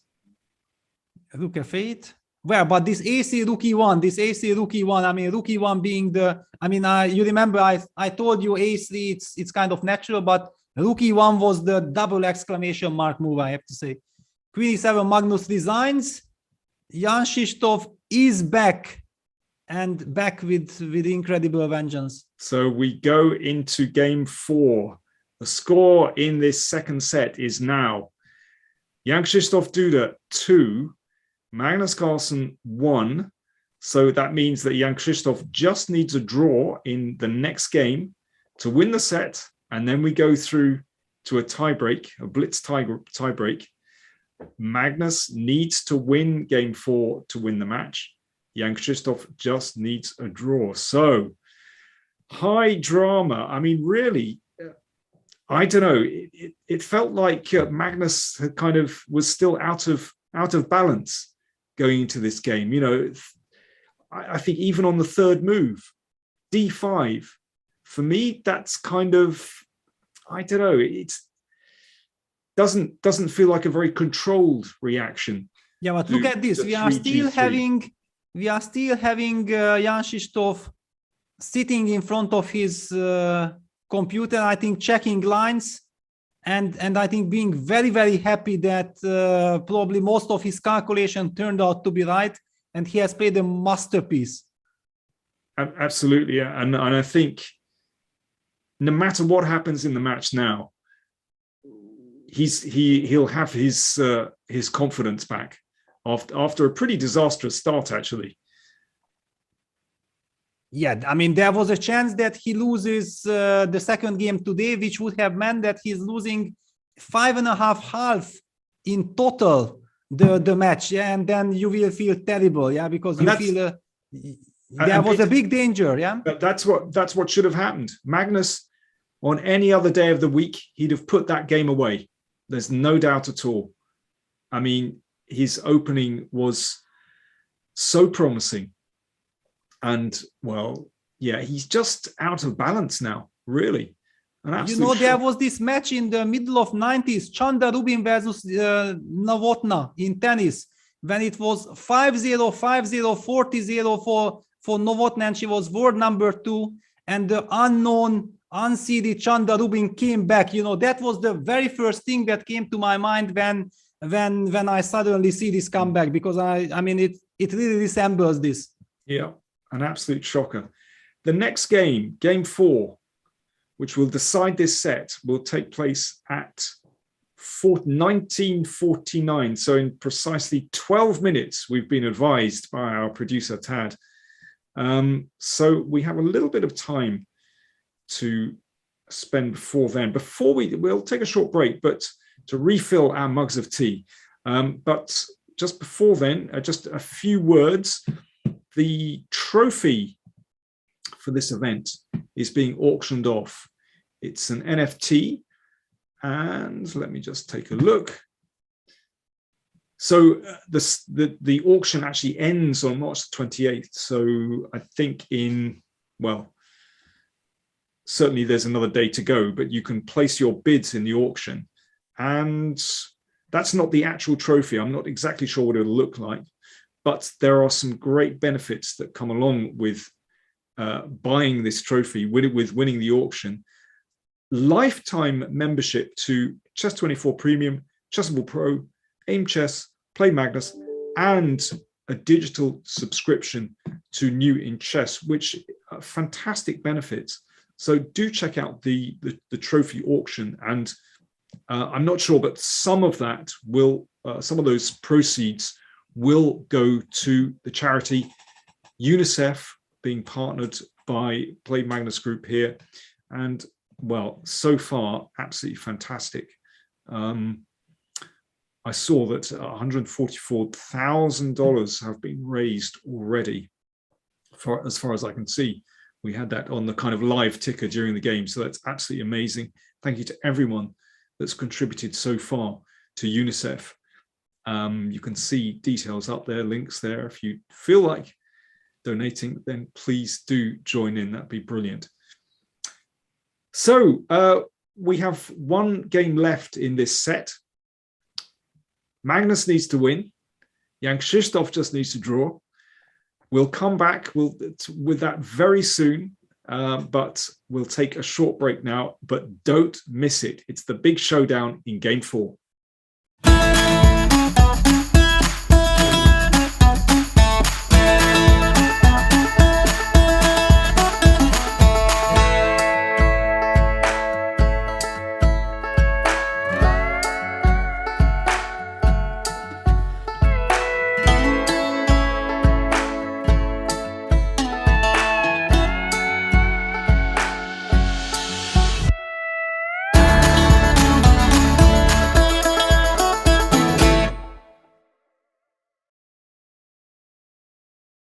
Air quality isn't the first thing that comes to mind when you think about chess and esports, but it affects our focus, decision-making, health, sleep, and more. What's in the air you breathe? Find out with Air Things. This is John. John loves to study chess. This is David. David loves to study chess as well, but efficiently. John spends more time setting up the board and figuring out what's on the page of his book than he gets to study. David likes to take it easy and use his time wisely.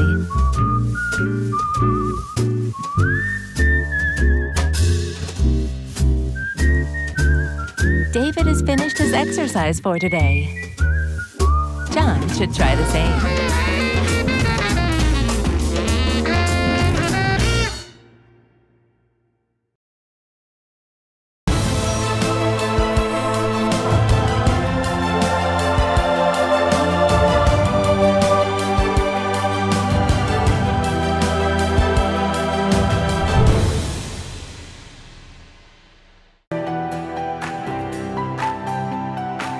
Okay, so let's send a challenge.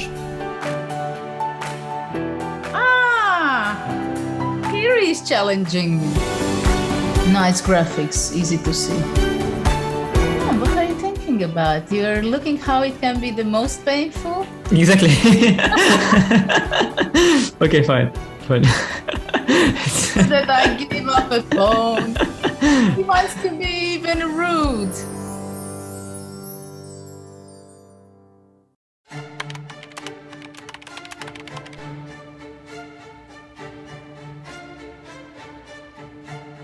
Hi everyone, welcome to our new video series. My name is Jan-Krzysztof, and I'm thrilled to be reunited with fellow Magnus Carlsen's trainers, seconds, Peter Heine Nielsen, Magnus Carlsen's head coach, and Laurent Fressinet, Magnus Carlsen's French coach, are both here, and we will be going through the World Championship match 2021. Our experiences with it, the games, what we prepared, where we felt things went well, where we felt things didn't go well. Peter, we have different perspectives because we were in different locations. Very much. I'm looking forward to talking to you guys about it because you were in Thailand during all the match and I was in Dubai with Magnus and his non-chess team. So I see some kind of debriefing where we will discuss what was the mood in Dubai, what was happening in the technical department in Thailand, and we got to sort of basically compare notes and get the two kind of inside looks from the match. Very much so. And Laurent, we are actually in your private home. Thanks for having us. It's a big pleasure to welcome both of you. And I'm sure it will be interesting to talk to you guys about the match. Likewise. So we hope you guys enjoy the series with our behind-the-scenes insights. See you then.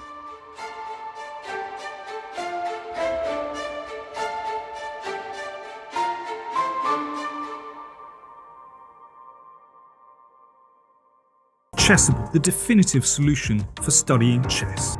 Choose from one of the largest online chess libraries in the world, with hundreds of titles ranging from classic books through to our exclusive Chessable courses.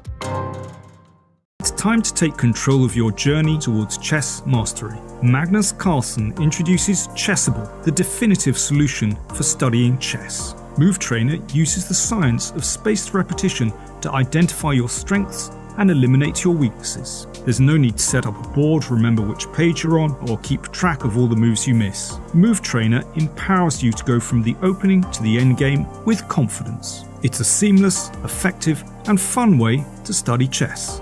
Choose from one of the largest online chess libraries in the world, with hundreds of titles ranging from classic books through to our exclusive Chessable courses, including over 100 free courses.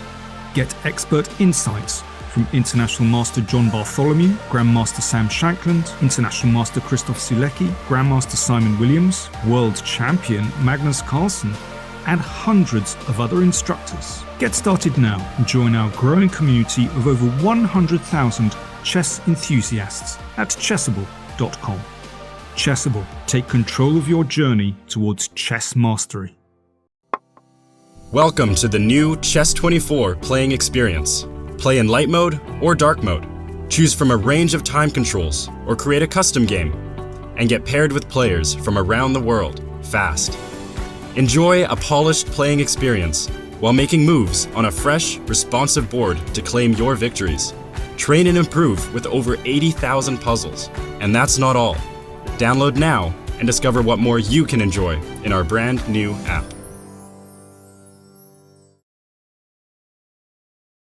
I'm ahead of the game.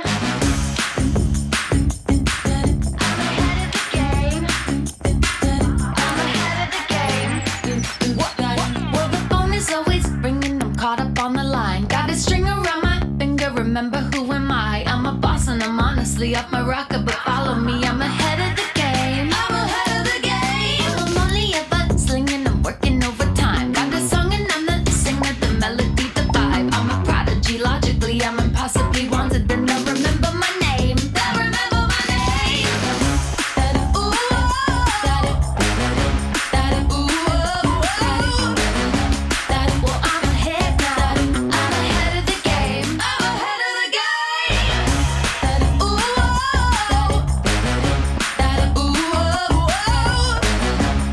well, I'm ahead now. I'm ahead of the game. I'm ahead of the game.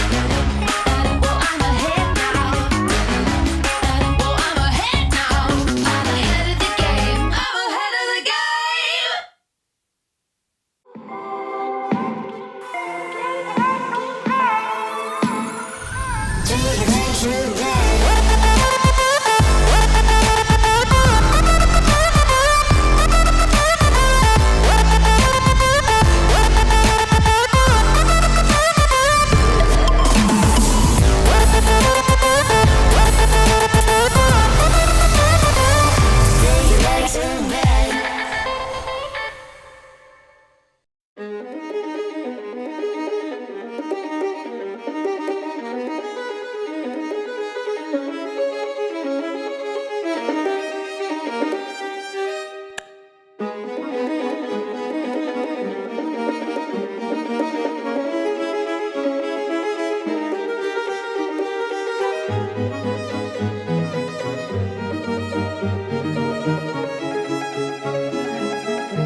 Welcome back, everyone. Wow, I mean, it was such a sensational game, such an incredible performance by Jan-Krzysztof Duda, beating Magnus Carlsen in game 3 with an incredible attack.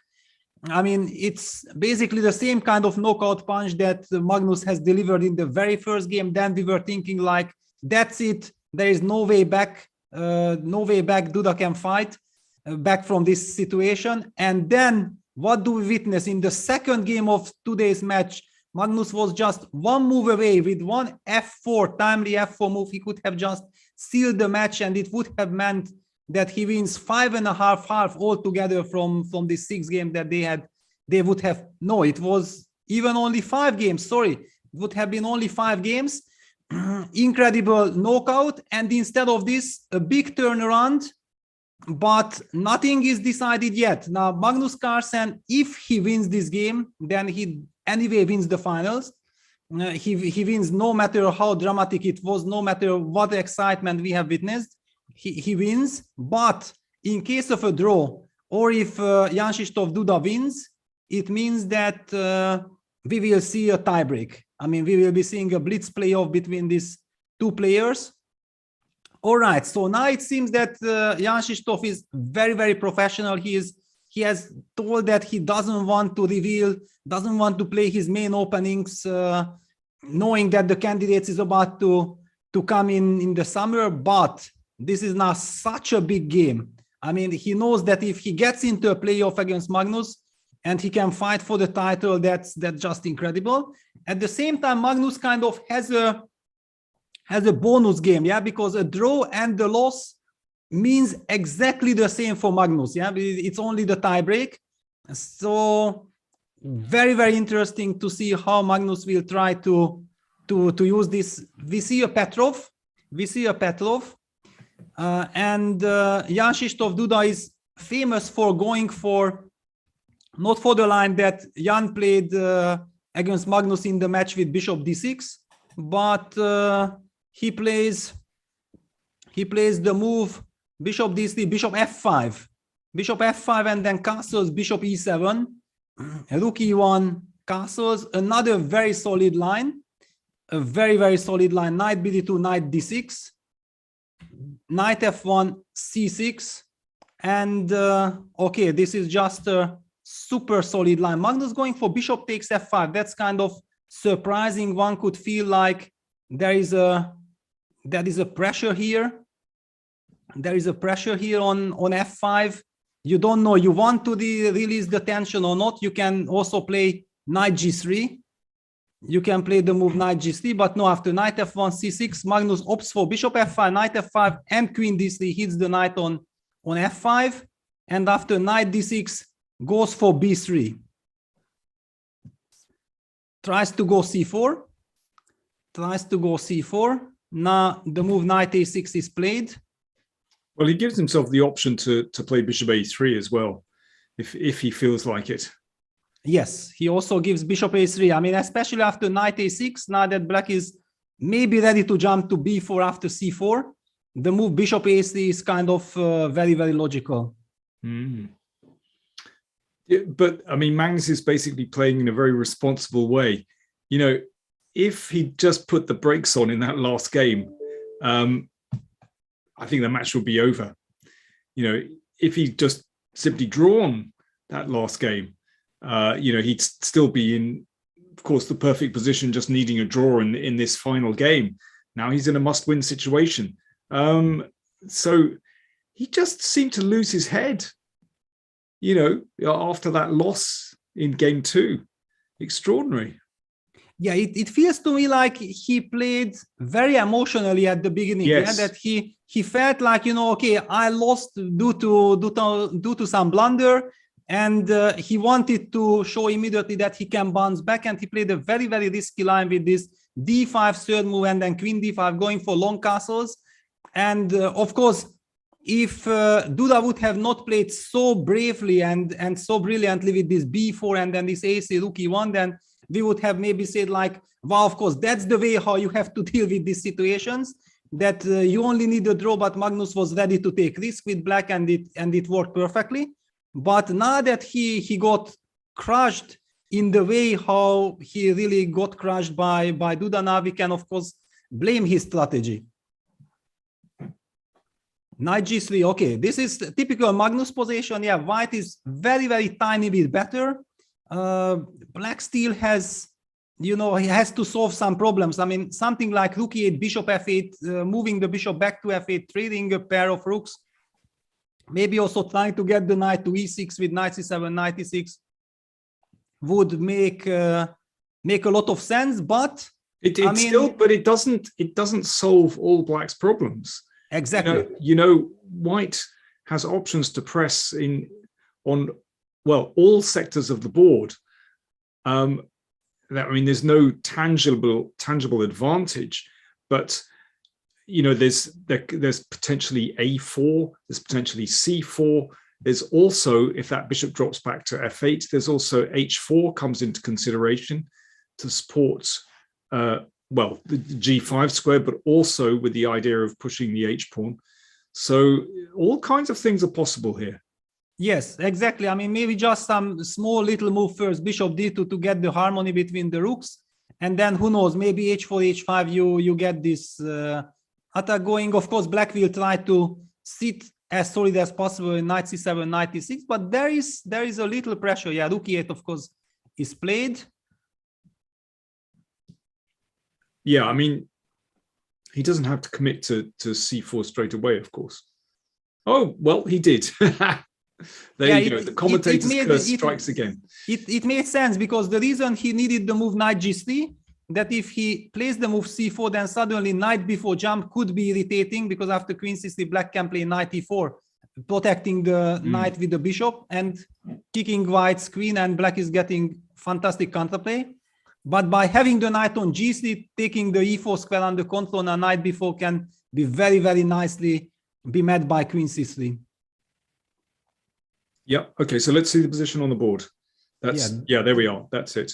C4. This is the current position, and okay, I think the most natural, the automatic reaction would be kind of bishop f8. I think that's the most logical and in the path of spirit. Yeah, bishop f8 on the board. Yeah, so bishop d2. Let's keep going. Yeah, bishop d2. Of course, there is also bishop d2, bishop f4, even including bishop g5 or not. Do we want to provoke f6 or not? This is a tricky question. But in any case, the queen might well just go to c7. Then it's on an open file. Yeah. Well, no, bishop g5, queen c7. Yeah, it's okay. And then the bishop can come back to f4. Yeah, and also the knight on a6 is a little bit compromised, but yeah, maybe f6 is an important tempo for Black, taking away the e5 square. So yeah, Magnus plays the most natural bishop d2, just very, very harmonious. Very tiny, tiny little age. Also, we have to point out that maybe a move like knight c7 might run into an idea like c4, c5. This is also something to pay attention to, because Black can suddenly have trouble with his knight on d6. I mean, knight probably has to fall back all the way to c8, and it's not clear if Black is really enjoying this. So Duda is taking his time after bishop d2, and Magnus has blitzed out everything. And okay, definitely after these two incredible games, Magnus is a bit shaky psychologically, but he got a very stable position. And there you go, the answer that actually Black wanted to play the move f6. But now that it's not a tempo, I have the feeling that this shouldn't really work. And we see the evaluation bar jumping very, very high. I don't know exactly why. Because now when White exchanges on d5, then, you know, if the position starts to open up a little bit, then of course Black's king on g8 is much weaker because of the pawn on f6. So that becomes more of an option for White. Yeah, this is a typical Magnus position, and it does not really. Yeah, he goes h4 is the systematic approach. Yeah, h4, h5, then later probably knight h4 as well, heading to the f5 square. h4, queen d7 played. Oh, okay, you pushed c5 and c5. This is a little bit surprising. This h4 c5 combo is not something that, for example, I think we kind of expected. Wow, and we are told that there is knight e4 here. That's a beautiful idea. Let's just show that. So knight e4, knight takes, pawn takes, and a possible option is knight. Is knight takes c5 legal here? I think it is. But then still queen c4 check. Yeah, knight e6, rook e1, then king f7. Is that possible? It might be possible. Wow. And then king f7, and black can escape the pin with queen d5. Also, we're being told, yeah, b5 as well instead b5, instead of king f7. Yeah, this is very important because this is certainly safer. Yeah. Yes. Okay, so that's the idea. Knight e4 is a big move. I think Magnus will have overlooked that, because what do you play after knight e4? And it's on the board. Oh, now that's a great move. So maybe Magnus has to play bishop f4. Yeah, maybe, but I mean, he's losing his momentum and he's losing his initiative, and the position gets this character where it gets quite double-edged. No, he won't like that. This is a big moment, and it looks like just with that, I mean, Magnus has lost his touch. Yeah, he looks fed up to me. He doesn't like that shifting in his chair. He realizes that his move c5 was a mistake, no doubt about it. Yeah, incredible turnaround. But this is the incredible thing with chess. Yeah, that chess is such a psychological game. Yeah, that also when people are asking that somebody is losing, that what should he do in order to change the scenario? No, there is no medicine. There is nothing. You suddenly have to get this moment. Yeah, and in this second game, by bouncing back from a losing position, that's exactly what you need. Yeah, you cannot force things. These things has to come to you. Yeah, and with this turnaround, everything works in Duda's favor, and now Magnus has to fight it back all the way. I mean, from the bottom, he has to get back, this confidence when he believes that all his decision will be fine. Because at the moment, exactly like with the c5 knight e4, his first thought is probably that not again. Yeah, again I fell into a trap. I should have not missed this idea. If he would have included c5 with queen on d8, then black's knight would have been forced to go back to f7. Let's just show this, because clearly Magnus actually just wanted to play a position like this, and then with the knight on f7, having a very easy play h5, knight h4, knight f5, or maybe even knight gf5, and then queen gc with some terrible attack and terrible initiative from white side. And instead he played with h4, queen d7, c5, assuming that it's more or less the same, and then suddenly he gets this knight e4 shocker with counterplay. Chess is an incredible game. I mean, just unbelievable. I mean, people cannot even imagine. But now black threatens to take over the initiative. Exactly. There are moves like queen g4 in the air. I mean, this knight is just beautifully placed. Yeah, if the knight comes back to c7, Magnus basically, I mean, I would say he's now fighting to equalize the position. And now this pawn on h4. Now pawn on h4 is a vulnerability. Yeah, it's a weakness. Yeah, it just doesn't fit. Yeah, best move here, pawn h4 to h2. It's called cheating, but it would be a good move. Yes, definitely. Exactly. But okay, yeah. All right, so it's very tempting to take on e4, and we have to check this again. So takes, rook e4 now. This stunning knight takes c5. It's easy to see knight takes c5, but that after queen c4 check, you can actually play knight e6 and get away with this pin. That's, I think, that maybe Magnus had just completely blundered, that this is just not possible. And after rook a1, the move b5 makes it very comfortable for black. We should say followed by just, well, I mean, there's a couple of moves. If queen d3, I was going to say cement on then yeah, still again. knight c5, still knight c5. Exactly. Okay.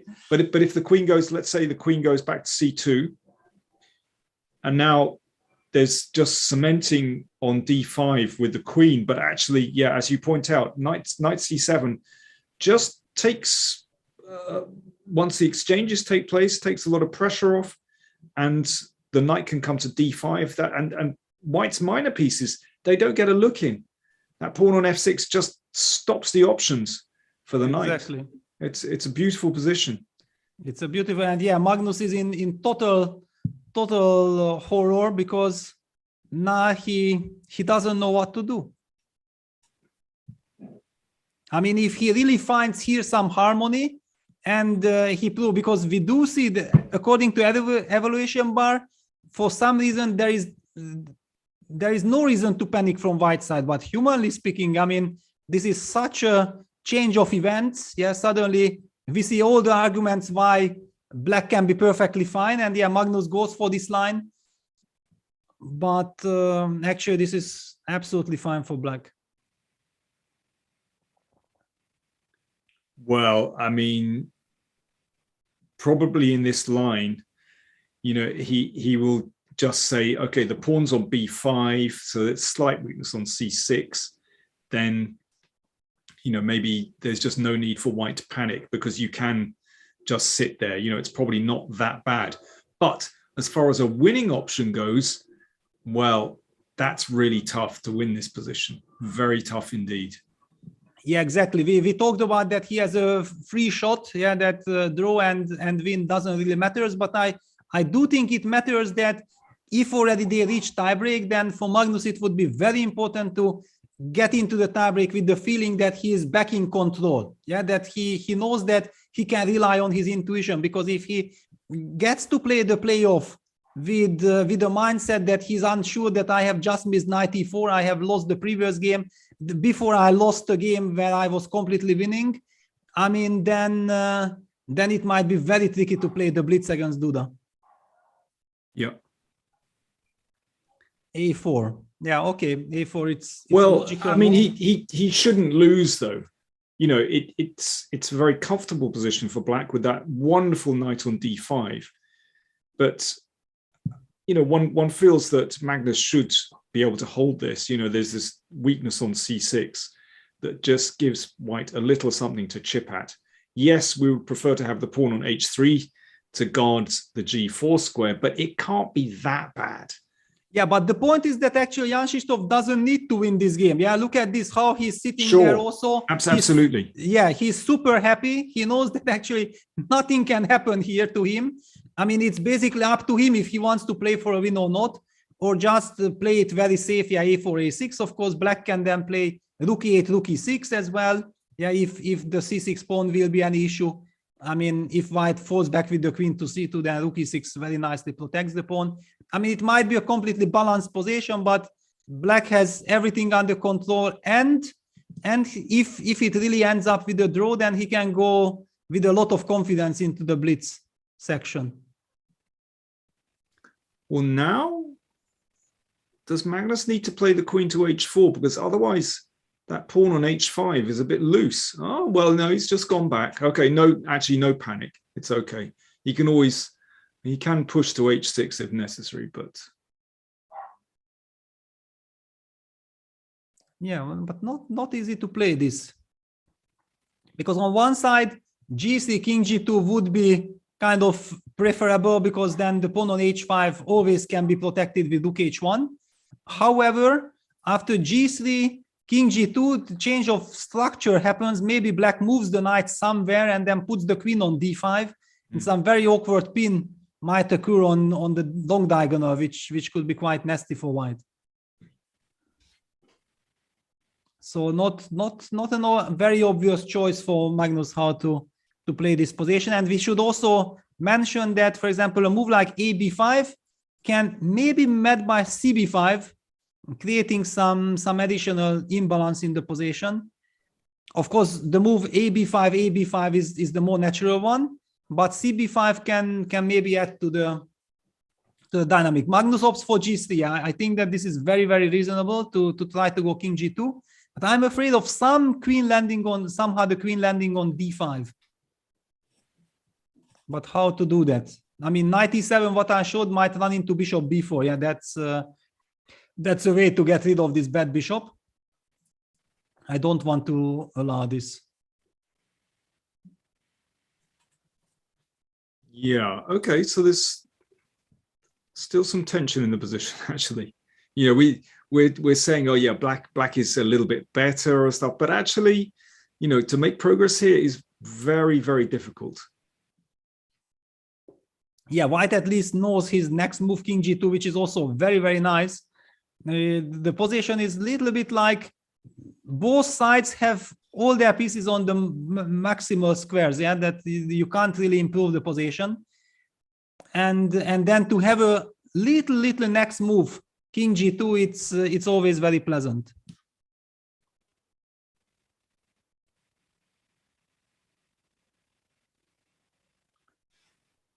Yeah, maybe white is just fine. I mean, yeah, queen e8, but now queen f5 is possible. Yeah, queen e8, queen f5. We should say the queen of e8, of course, hit the pawn on h5, so that needed a little bit of attention. And rook e2. Rook e2. Is there a threat? No, I don't think so. I mean, for example, you can even play the move king f1 to come a little closer to this rook. Yeah, it doesn't seem like a big deal. Because black also has to watch out, you know, not that his rook suddenly gets trapped somehow.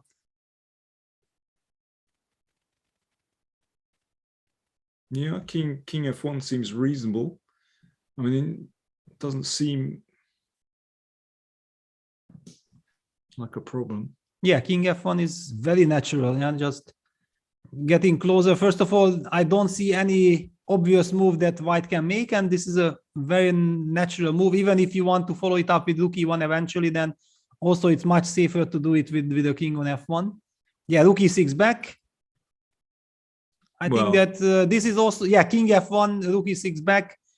Very reasonable move from black side, also signaling that, you know what, I understand that I'm not better and I'm not even planning to play for an advantage. And Magnus goes knight h4. Okay. Knight h4. Magnus wants to regroup. Yeah, because actually if he can somehow trade off this incredible knight on d5, then this pawn on c6 and also the weakness with f6 could potentially be something to play with. Yeah, I was looking in the other direction, of course. I was looking at queen back to f3 and then knight f5. Yeah, it's also possible. Yeah, but it's interesting. I'm looking forward. You're looking for the strategic way. Yes. I'm always looking for the strategic way. Yeah, I also thought like that maybe rook e4 is kind of an interesting move because it hits the pawn on d4, kind of encourages white to come back to f3. When already black also has a move like g6. And the point is that after rook e4, rook takes c6, which seems to be very clever because queen c6, queen e4 works in white's favor. There is no discover check with the knight. However, there is the intermezzo move with knight e3 check. And after bishop takes e3, queen c6, suddenly the queen protects the rook. And also after d5, okay, black can fall back with the queen to e8. And it's an exchange. But that's not going to happen. But it just shows that lot of tactics are possible. Sure. Jan-Krzysztof played the move queen d7, which was my very first intention. Like, okay, let me play queen d7. First of all, because after knight g2, I have the trick of rook e1 check. But your move was anyway queen f3 followed by knight f5. Yeah, and it's on the board. Queen f3 followed by knight f5. And suddenly now with the queen on f3 instead of queen on c2, I feel like Duda might regret of giving Magnus this chance of rearranging his pieces. White has really achieved so much in the last couple of moves. Maybe it's still not enough for anything, but definitely white is now super safe and can maybe try to put some small pressure on black. Yeah, still really hard work. So, you know, even with the knight on f5, I'm still not exactly sure what white has achieved. Okay, knight e7. So that covers the f5 square and prepares that beautiful move, queen d5, just matching white's queen. And that exchange, I would say, is highly favorable for black in general, just takes the sting out of the position. And as Jan-Krzysztof is happy with the draw, then that seems, yeah, well, absolutely what the doctor ordered. Yeah, but knowing that Magnus actually needs just some little hope to fight for something, and then he is extremely precise and dangerous, maybe after this 97 he can create something. I don't know. I'm trying to understand which structure could be dangerous, and I'm not sure, because one of the things that I paid attention, that for example after a move like bishop b4, yeah, very natural move, I guess that black would anyway play the move queen d5, and then for example some transformation like bishop e7, queen takes f3, knight takes f3, bishop takes e7. What does it do to the position? Probably nothing much, because white would need a timely d4, d5 break in order to make good use of this, but it doesn't seem to. Or can I play d5 here? Yeah, and takes on b5 and knight d4. But you have rook e4. No, sorry, pardon. Yeah, you have rook e4 always getting counterplay. Yeah, bishop b4 on the board, but we might be seeing somewhere some finesse from Magnus. I'm assuming that queen takes d4, bishop e7, something, and knight f5 feels very risky for black. Yeah, and also c6 is hanging. Sure. It's also kind of dangerous, but also knight f5 is. Well, throw knight f5 in first. Yeah.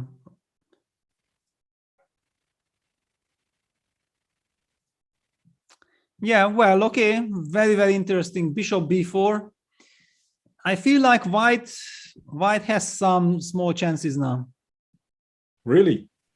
White has some small. I mean, okay, it's first of all, also Magnus is, I think, getting psychologically back, because after missing this knight e4, and then if I was worried for him, you know, that if this game ends in a draw, like in a stupid way, like from this nice position, he's the one who has to defend, then it will be very unpleasant. But now he's the one who is actually creating some small chances and put some pressure.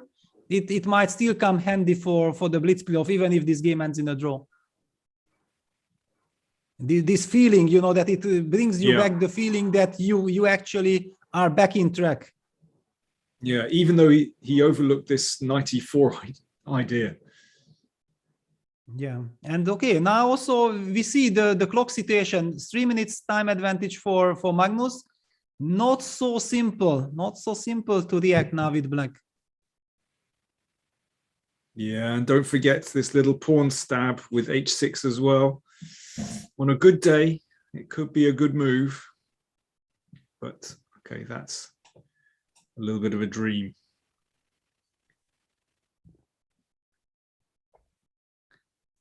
Yeah, and also the body language. Look at the body language. Yeah, now suddenly I feel like, yeah, Magnus feels that, okay, slowly he can forget the other two games that happened, because he's focused. Yeah, and queen takes d4. What? Is this possible? I mean, I don't believe in this queen d4. I mean, also just bishop e7, rook takes c6 felt to me like, with these light squares and this bad king with pawn on f6, could have some potential. But also your move with knight f5 included. Yeah, it's on the board. No, not yet. Bishop e7, knight f5 has not yet been played. Really, but this is a very risky decision from Jan-Krzysztof.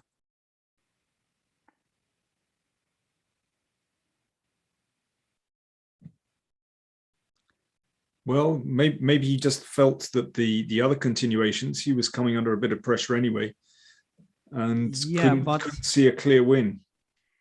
But here one has the feeling that if something goes wrong, it can really go wrong badly. Yeah, knight f5 played. So is he's planning queen d5, yeah, because queen h1 checkmate is there. So after queen d5, you might be forced to trade. But even this was exactly the endgame that I was trying to squeeze. But then I had my knight on f3 instead of on f5. I feel that this could be tricky. I mean, this Yeah, could be this is tricky. interesting. And now rook c7. Yeah, some rook c7 move. So the bishop goes back to f8. Now, how do we do this?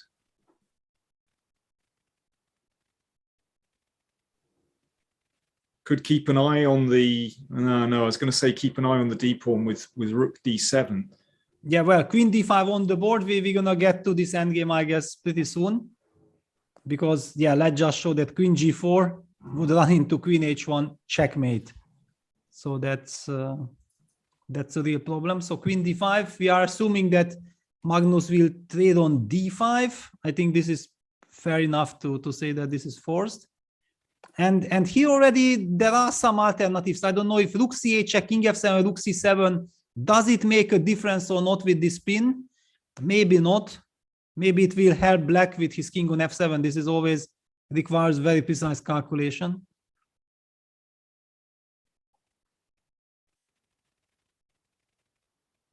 But Magnus, for some reason, does he see an alternative? I don't think that there is any alternative. He's already working out this endgame finesses.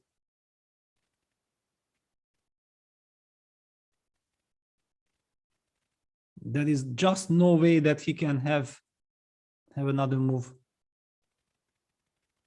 So okay, takes.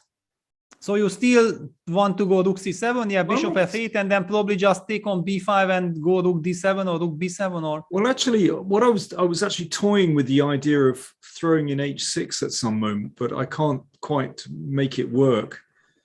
It's very difficult. Not here. Maybe back a couple of moves. I don't know if it's possible to throw the move in here. h6, h6, and then g6, and then knight d4. And then rook e4. Yeah, this is the problem. I was trying to find something here, but it's not working. Exactly. Yeah, this is the trick. I've, intuitively somehow I wanted to take on d5, get rook to c7, and somehow combine with some a5 move. Yeah, that I want to have this potential weakness on a6, but it's not really working out so well, because you are always coming very quickly with g6, rook e4, and then maybe bishop. Oh, wait a second. After instead of rook c7, can we play rook c6? Yes, you can, but king f7. Yeah, and taking on e6 and knight g7. Yeah, then king e5. King e5, I felt like, not good enough. Yeah, black is very active. Yeah, Magnus actually goes for rook c8 check. So he wants to, yeah, AB. Maybe he just wants to go rook b8 and then b4. He will be able to take on e7, take on b4, but that's kind of very drawish.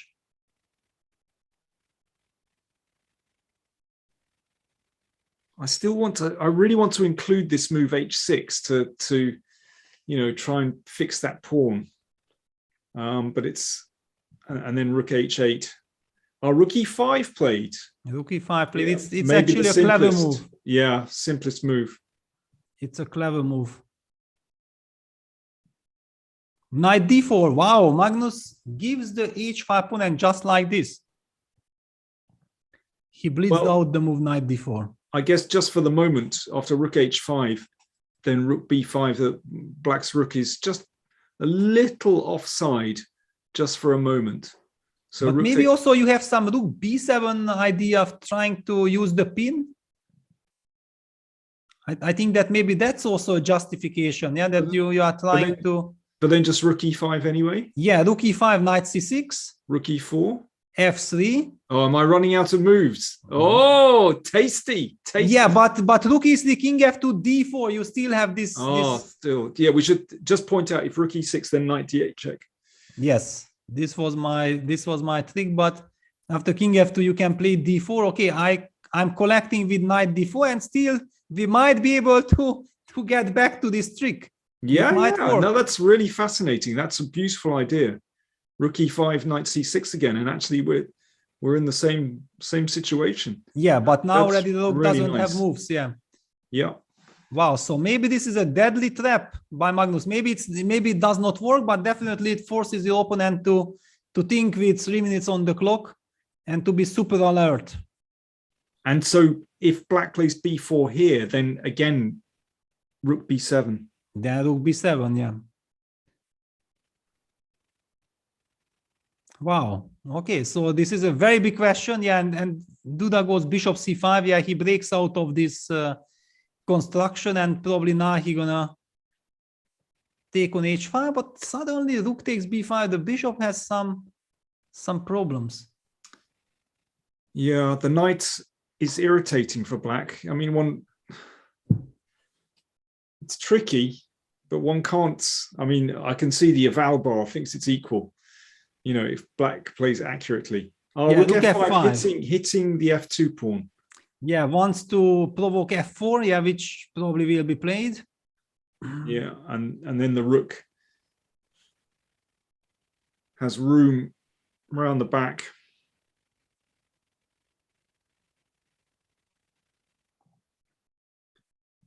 Yeah, interesting, because now he solved the problem of the pin. Okay, still rook b7 check will be a bit unpleasant to deal with. Now the question, if you take on h5, we, I guess, take on b5, and then where does this bishop retreat? Probably to d6.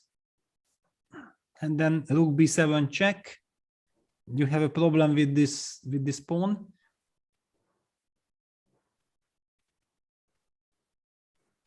It should be absolutely fine for black, but a little bit annoying. But also white has the move king g2 just to keep the rook completely offside. Yeah, king e6. King e6. Yeah, he wants to be able to go king d6 after rook b5. Okay, that's sensible. Well, it's sensible if it works. I mean, rook b5, king d6, knight a5. Are there any tricks? Because, for example, bishop ec runs into some knight c4 fork. Ooh, tasty, tasty. But maybe it's, hang on, it loses. Okay, let's just show that actually dc, rook takes f5 and c3, and black wins. Falling into the trap, and black wins. Yeah, what a tricky position. What a tricky position. I mean, full of tactics, full of nuances, a lot at stake. I mean, a very intriguing endgame. Magnus up on the clock. He still has 6 versus 2 minutes for black. But yeah, if black gets this king d6 going and there will be no tactics, then black should be fine. And what happens on b4 here? Is king just king d6? Is that the move? Yeah, I wanted to play the move king that's d6. the annoying move. And then rook c8 already, I can retreat bishop b6. Yeah. Rook b7 played. Okay, rook b7 played. Okay, with a threat, just wants to take on g7. Yeah, but we should also not forget that, yeah, Magnus is playing very nicely, everything, but he's pawn down at the moment, so he should not lose the grip of the position by just dreaming of trying to create something in the position. King d6. Knight d8. Wow. What is this? Knight. Okay, so Magnus basically prepares for some knight f7, knight d8. What? Rook takes g7? He's really trying to play for a win. Absolutely. I mean, he needs to, otherwise he just loses the set. You know, he's basically just needs to risk everything. Yeah, but still, you know, I mean, I feel like if he loses this game, yes, it's the playoff, it's the same, but then it means that he has lost 3 games consecutively, and then like that, reaching the playoff, it's not the easiest mindset. Yeah, now he wants to draw. Yeah. So that means that Jan-Krzysztof Duda has won this second set by 2.5 to 1.5, which means we go into the Blitz playoff. Well, for Magnus, I mean, okay, you're arguing, well, he hasn't lost 3 in a row, but actually this game as well is a massive disappointment for the world champion, because he would have liked to have pressed for a win, but really he missed this huge trick with knight e4. And while he did his best to try and get something in the position, actually Jan-Krzysztof was never in any trouble at all. This was the big trick, and that's what Magnus overlooked. Let's just show that very quickly. After knight takes knight, pawn takes, it's this pin on the d file. That means that that knight on a6 has come back into play. And actually, from this moment on, because black has control over the d5 square, black has no difficulties whatsoever. Having said that, Magnus did his best to try and upset things, but it wasn't good enough. And Jan-Krzysztof held his nerve and held the draw, holds the match, and now they go into the blitz tiebreak. Yeah, very, very interesting. Also, I think Magnus has the right to choose the color. Very interesting to see which color he will pick, yeah, because tiebreak at 42. We are told that the tiebreak is starting at 42 the hour. Okay, so we have precisely 13 minutes before we go to that. An absolute shocker, really, just when we were anticipating everything was going smoothly for Magnus. By the way, just a quick reminder that to everyone that this is the Charity Cup and we're raising funds for UNICEF to help children in Ukraine. And so far, a fantastic total, $146,000 has been raised. I think we're going for the 150,000. I think that's the target. If you're enjoying this event, if you'd like to support UNICEF, then please do consider donating. You can see the links up there. Golly, can Magnus pull himself together? Will Jan-Krzysztof Duda actually manage to upset the form books and defeat the world champion? That's what we're looking forward to. We should just have maybe a quick look at the rules, because we have 2 blitz games as a tiebreak. Perhaps we can see that in a second. 2 blitz games as a tiebreak. With 2 seconds, or is it 2 seconds? I need to check. I think 3 seconds. I think it's 5 minutes plus 3 seconds increment. 5 plus 3, yes. Each time they make a move. And if those 2, if it ends up 1-1 after the 2 blitz games, then we will go to an Armageddon game. But we'll get to that. We'll discuss that if it turns up. But first of all, we have the excitement of 2 blitz games. We'll kick off again at, 20:42. We've been given the timing, so in 11 minutes time. And in the meantime, we'll take a short break, but we will be back. I'll try and come back punctually this time so we can discuss tactics. Sorry, I was just stocking up my tea and having a quick snack for energy last time. But we'll take a short break now and we'll be back a little bit before 20:42. See you soon.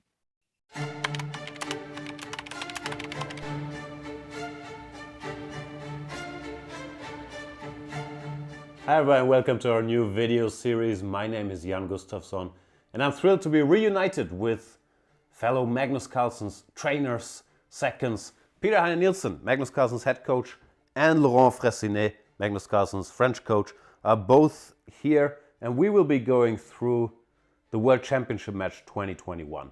Our experiences with it, the games, what we prepared, where we felt things went well, where we felt things didn't go well. Peter, we have different perspectives because we were in different locations. Very much. I'm looking forward to talking to you guys about it because you were in Thailand during all the match and I was in Dubai with Magnus and his non-chess team. So I see some kind of debriefing where we will discuss what was the mood in Dubai, what was happening in the technical department in Thailand, and we got to sort of basically compare notes and get the 2 kind of inside looks from the match. Very much so. And Laurent, we are actually in your private home. Thanks for having us. It's a big pleasure to welcome both of you. And I'm sure it will be interesting to talk to you guys about the match. Likewise. So we hope you guys enjoy the series with our behind the scenes insights. See you then.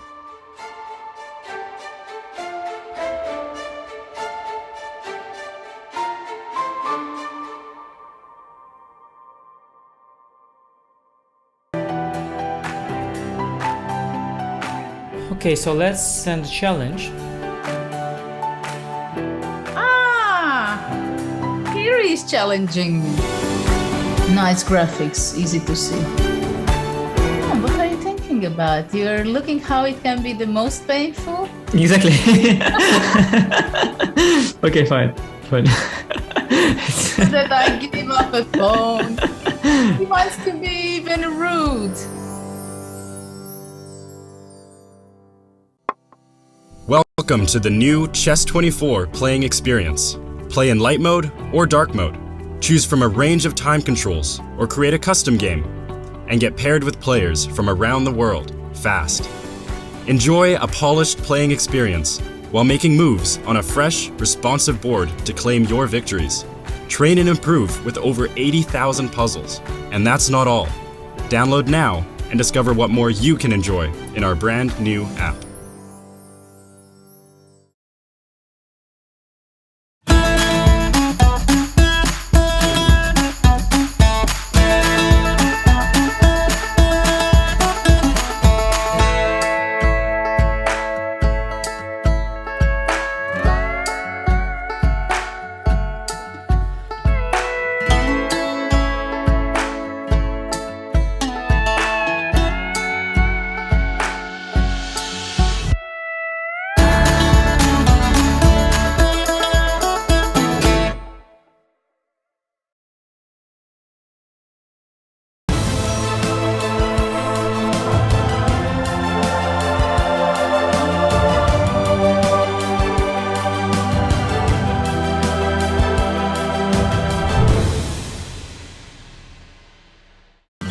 This is John. John loves to study chess. This is David. David loves to study chess as well, but efficiently. John spends more time setting up the board and figuring out what's on the page of his book than he gets to study. David likes to take it easy and use his time wisely.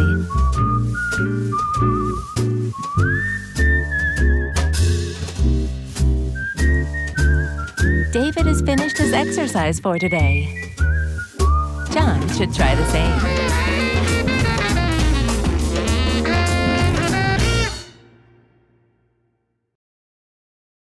Chessable, the definitive solution for studying chess. Choose from one of the largest online chess libraries in the world, with hundreds of titles ranging from classic books through to our exclusive Chessable courses. It's time to take control of your journey towards chess mastery. Magnus Carlsen introduces Chessable, the definitive solution for studying chess. Move Trainer uses the science of spaced repetition to identify your strengths and eliminate your weaknesses. There's no need to set up a board, remember which page you're on, or keep track of all the moves you miss. Move Trainer empowers you to go from the opening to the end game with confidence. It's a seamless, effective, and fun way to study chess. Choose from one of the largest online chess libraries in the world, with hundreds of titles ranging from classic books through to our exclusive Chessable courses, including over 100 free courses. Get expert insights from International Master John Bartholomew, Grandmaster Sam Shankland, International Master Krzysztof Duda, Grandmaster Simon Williams, World Champion Magnus Carlsen, and hundreds of other instructors. Get started now and join our growing community of over 100,000 chess enthusiasts at chessable.com. Chessable, take control of your journey towards chess mastery. I'm ahead of the game.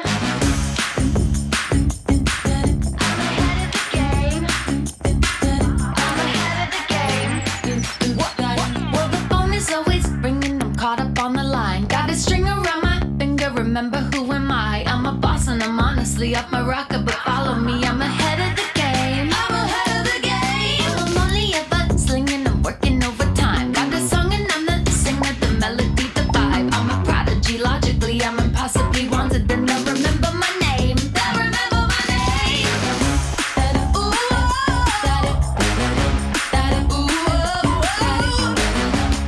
well, I'm ahead now. I'm ahead of the game. I'm ahead of the game.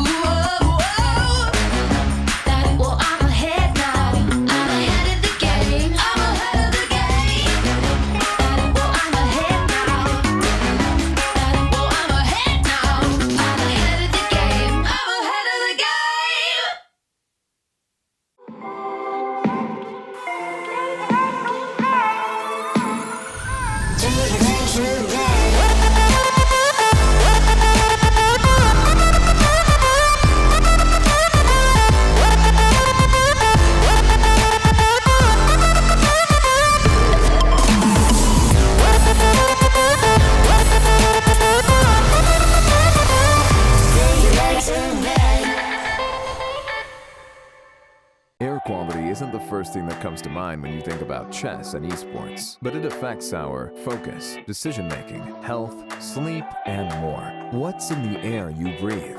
Find out with Air Things.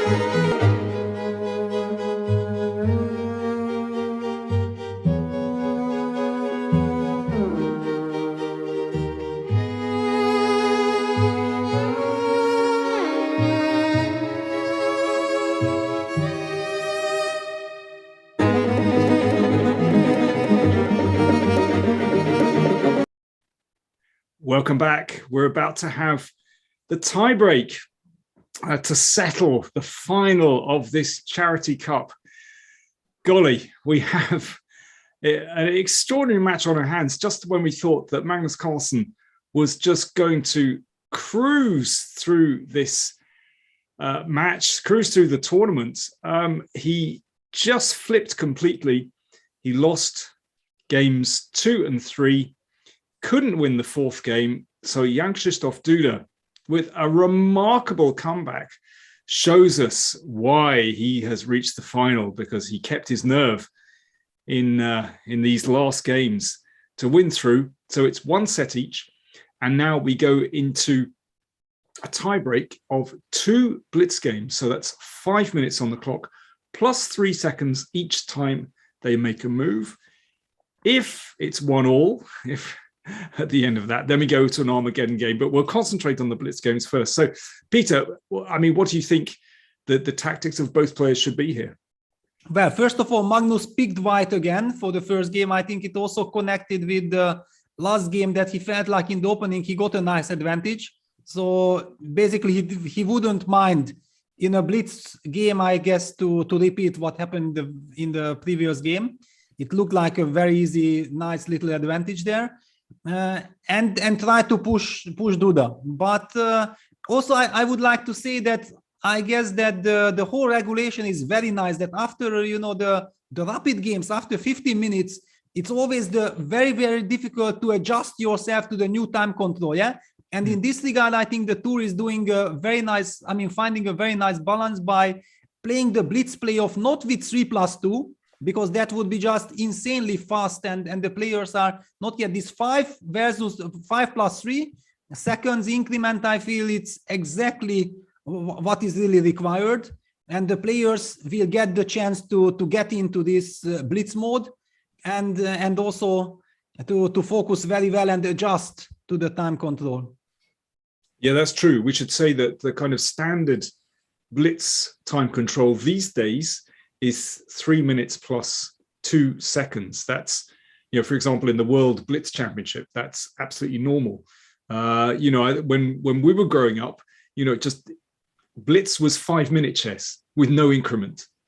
But, you know, things with increments, it's changed a little bit. Anyway, here we go. Eyes down. The game is off. Magnus played d4. Here we go.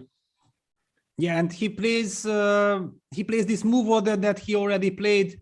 Ah, wow! And Jan-Krzysztof Duda wanted to transpose into the Catalan line that they have discussed with c4, d4, and then c5. And Magnus now plays something very strange. I mean, he plays the move e3. I don't think that I have ever seen this. b6 is on the board, and now c4. I guess we're gonna see c4. Black wants to get the bishop to b7. I think he might go b3. Oh no, you went, okay, you went c4. There you go. Commentator's curse strikes again. Yes, c4. I mean, okay, now you have to be very, very energetic to try to get something. And what? C takes d4.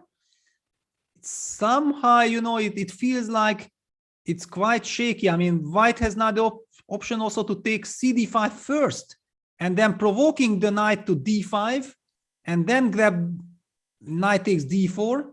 And if you would trade on d4, then queen d4, suddenly there would be a problem of developing because of the pressure on g7. Of course, black can play the move bishop b7. No, Magnus just takes knight d4. Knight d4, queen d4, we're going to see. But still, we see that there is this pressure along the long diagonal, no matter if black will play the move to the bishop to b7. Yeah, but this doesn't feel like such an issue for black somehow. The other one looked scarier with the knight on d5, scarier for black. Wow, but ed4, okay, very, very interesting. So Magnus wants to go very quickly, knight c3, bishop g5, and target the d5 pawn. Yeah, but this doesn't look like very much, because even if white wins that pawn, then, you know, black is going to take on d5. I mean, this okay, now this is a little something, actually. This is something now. Yeah, this is the typical Magnus something, yeah? Yeah. In a blitz game, maybe. In classical chess, you know, in such a dry position, normally black would have the time to invest to find, you know, a cute way to equalize the position. This one, of course, when you don't have much time, it's trickier to you know, flatten the position and equalize. But this is tricky now. A little bit of pressure for white. You can see that bishop on f4, beautiful piece, and there's a bit of pressure on the pawn on d5. Yes, exactly. Queen e8, I like this move. One needs to target this queen on a4. I mean, queen a4 and rook c1 together would be already a very, very unpleasant combo. Queen a8, a classy move. Very, very nice move. Yeah, and if queen b3, then the queen just pops out to d7 to guard the pawn on d5. Yes, now there is one line, you know, that catches my attention. For example, if we trade everything, if I could play something like rook fc1, rook ac8, bishop f1, and then go bishop a6 and try to get the c file, it would be very nice, but probably you will have time to go bishop f6 attacking my d4 pawn. Okay, so I just wanted to show that, yeah, there are all kinds of things to calculate. Yeah, Magnus goes queen a6. I'm expecting queen c8. Yeah. Queen c8 will be played immediately, and then queen b5, queen e8 back, and then a4. And maybe a4, exactly. Yeah. A4 might give him a little nibble. Yes, queen c8, queen b5, queen e8, and then suddenly white could protect the queen with a4. Yeah, just gives white just a little bit of initiative. It's not a completely dry position yet. Yeah, queen c8 there. So we're expecting queen b5. Yeah, queen b5 is the move we are expecting. Definitely. And if black is not playing the move queen e8, he goes queen b7, which is possible, then nevertheless it feels like, okay, you're going to play a6, white will come back with the queen to b3, keep the pressure on d5. But Magnus is now behind on the clock. Yeah, he goes queen b5, of course. This is now a tough decision for Duda, because it's so tempting to go queen e8, but if after e4 you feel yourself under pressure, then maybe it's just better to go for queen b7. I think he'll go queen b7 because it's not so dramatic for black somehow. So, or a little something for white, but you know, when you can push the queen back with a6 and put the rook on the c file, it's still nothing tangible for white actually. Yes, exactly. Yeah, and maybe even the rook comes to c4 at some point. Got to watch out for the queen takes c4, of course, but at some moment. Yeah. Well, I mean, but the players are taking their time. Yeah, it just shows. Yeah, now both players will be done to 3 minutes each. We are getting a new blitz game. Yeah, with 3 minutes plus 3 seconds. Yeah, queen b7 finally on the board.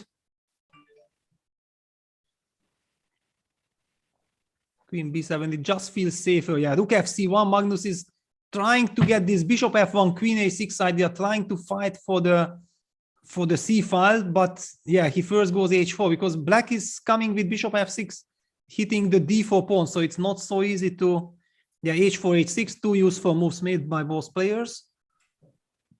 Creating luft for their king. Yeah, bishop e5 first, stopping any kind of bishop f6, and now bishop f1, queen a6 might be an idea. So I'm expecting some trade on c1 and then rook c8. But then d5 pawn is hanging. Okay. But I think that's why Magnus played h4 in order to give his king some luft, so that after those exchanges, yeah, on c8 with the rooks, then the back rank wouldn't be some kind of issue, maybe. Exactly. Yeah, that's the idea. And now b5, a4. I mean, suddenly black has two weaknesses on b5 and on d5. We see that white's bishops are stronger. It might be exactly what Magnus needs. Yeah, but yeah, a b5. And the pawn will come to b4. Well, but now it's a tough decision. Do you take queen b5 or a b5? Again, not obvious at all.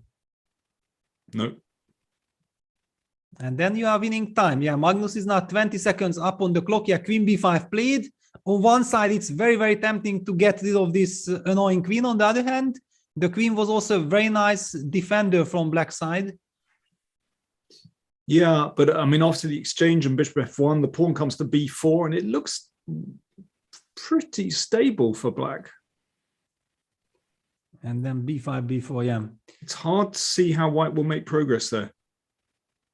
Well, you need magic, yeah? Magnus magic. Some Magnus magic. Yeah, Magnus goes rook c8 first. Rook c8. Where can he hide his queen? Can he hide his queen? I don't believe that he can. Probably he will trade. Yeah, he just trades bishop f1, b4, and then then bishop d3. Yeah, and he got the a5. Yeah. Yeah, so he'll play bishop d3, stopping the rook coming to c2, and also it does look at the king side as well, so that, you know, black has to be a little bit careful about the back rank. Yeah, and now this is the advantage, that white's rook is much better than the rook on c8. Rook on c8 has nowhere to invade, while white actually has rook a7, rook a6, depending on the situation. And there is some pressure on black's king side as well. Yeah. Yeah, g5 trying to break out. Committal, because it's got to watch out for rook a7. Rook a7 hitting the bishop. Feels like that should be coming. Yeah, takes, rook a7. Okay, after king f8, would you go bishop g7 or not? That's a question. Yeah, rook a6 played. Rook a6. So Magnus wants to stop any kind of f6.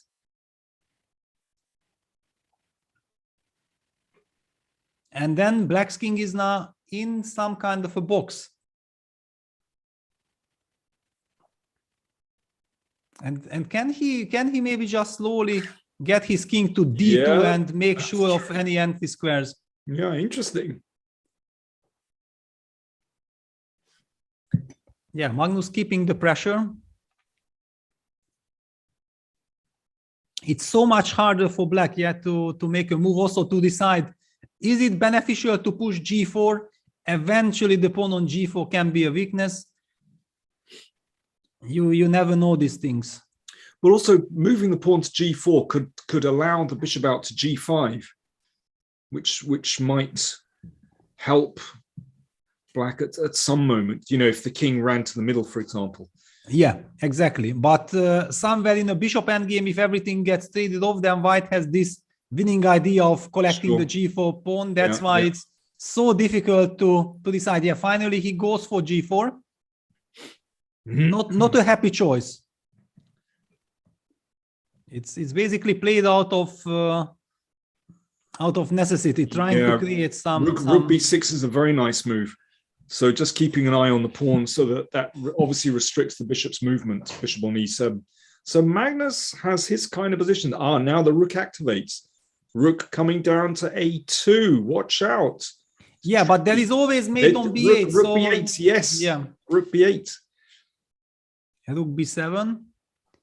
This is actually pretty nasty for black. Yeah, very nasty now. And rook b6, and it could swing to h6. But then he comes back bishop e6. Well, watch out for a checkmate on h8. Yeah, bishop e6. All right, Magnus has 40 seconds advantage and he's pushing. So, and here there is only 3 seconds increment. Yeah, Magnus now. I think it's a good idea. Yeah, excellent idea. Bring the king round.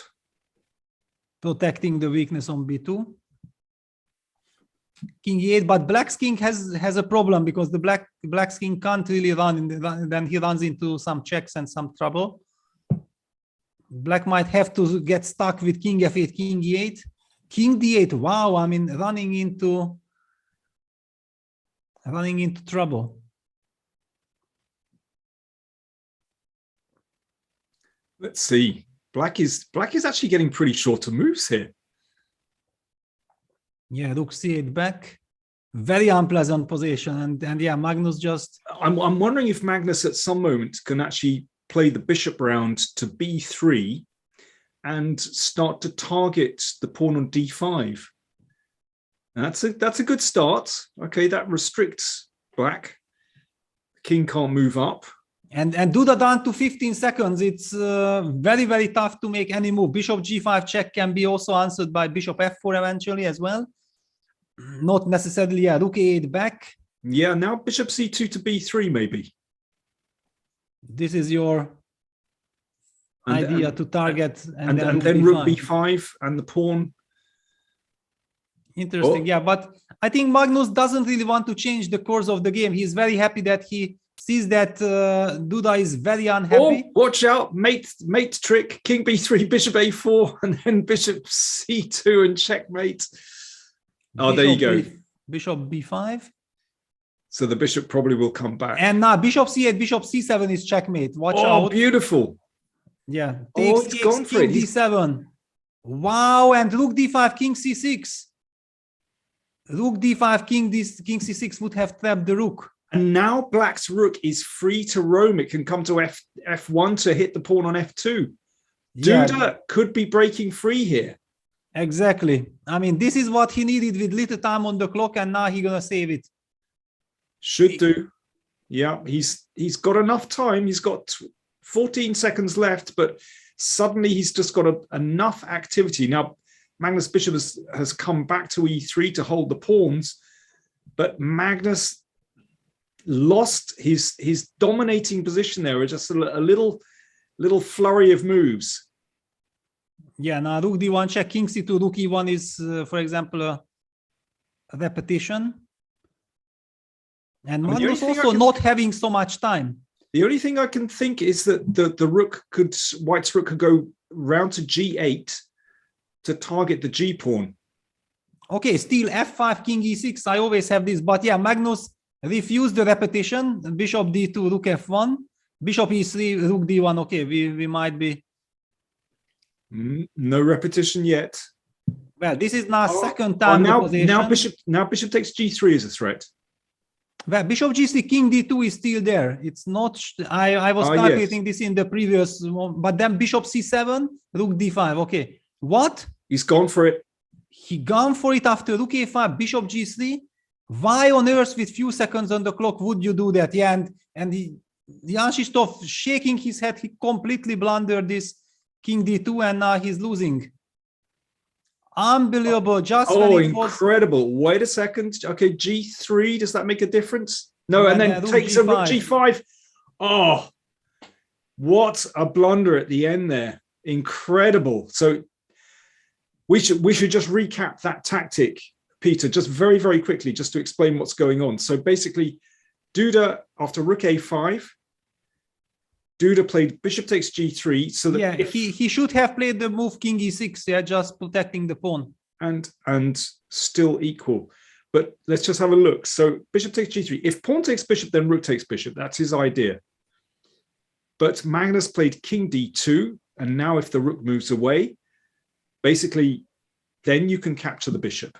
Exactly. So Duda brought the bishop back to c7 to hit the rook. So if king takes rook, then bishop takes rook.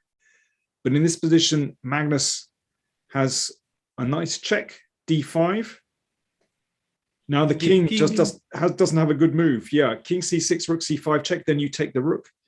And king e6 played, but then rook c5 hits the bishop.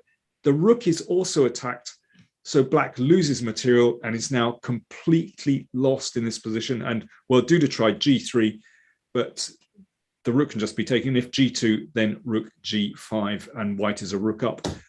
So that's why Jan-Krzysztof resigned, and Magnus just needs a draw in the second blitz game to go through. So Jan-Krzysztof is in a must-win situation. The next game begins in, I think, 3 minutes, 4 minutes, 3 minutes. Yeah, the next game begins in 3 minutes time. So stick around. We won't take a break. We shall just power through. Just incredible. Yeah, incredible, because it looked like Magnus is playing a real strategical masterpiece. Yeah, beautifully putting the pressure, improving the position. Also, Jan-Krzysztof Duda's clock situation was running out, and then suddenly, you remember we talked about that probably white should just keep the position, not change anything. But Magnus suddenly thought like, wow, Jan-Krzysztof is down to 10 seconds, and he spots bishop b5. And then this incredible defense was missed by Magnus, that takes king d7, with the idea that rook takes d5 check, runs into king c6, trapping the rook. So incredibly wonderful defense there by Duda. And then it looked like that's it, because suddenly white has changed his great bishop for the purpose to win the pawn, which he was unable to do. And then suddenly black also activates the rook, and bishop gets to d6. Wonderful bishop on d6, protecting everything. Rook a6, rook e1, king d3, rook d1 check, bishop d2. Here Magnus still refused the repetition. Then rook f1, bishop e3, rook d1 check, king c2 is the same position, rook e1. And now if Magnus would play the move king d3, rook d1, it would be a threefold repetition. But Magnus, of course, still tries something, rook a5. However, I just don't see any chances for white at all after king e6, and I would assume that soon we would have seen repetition of moves with some rook a6, king d7, because just there is nothing to do. White has two weaknesses on f2 and on b2. The pawn on b4 is wonderfully protected by the bishop. King protects the d5 weakness. We were also seeing that Magnus was almost equally done on the clock. He had done to 15 seconds versus 10 seconds. And then suddenly, because of rook a5, if the rook would have been on a6, I'm pretty sure that Duda would have seen that bishop g3, king d2 is a problem. But somehow he felt maybe that rook on a5 is hanging in the line that happened in the game. But there was this rook d5 check. I mean, some hallucination, a blunder with few seconds on the clock can happen to anyone. But this is really painful for Duda. Just when it was a heroic defense and he was about to save this game, then to blunder like this.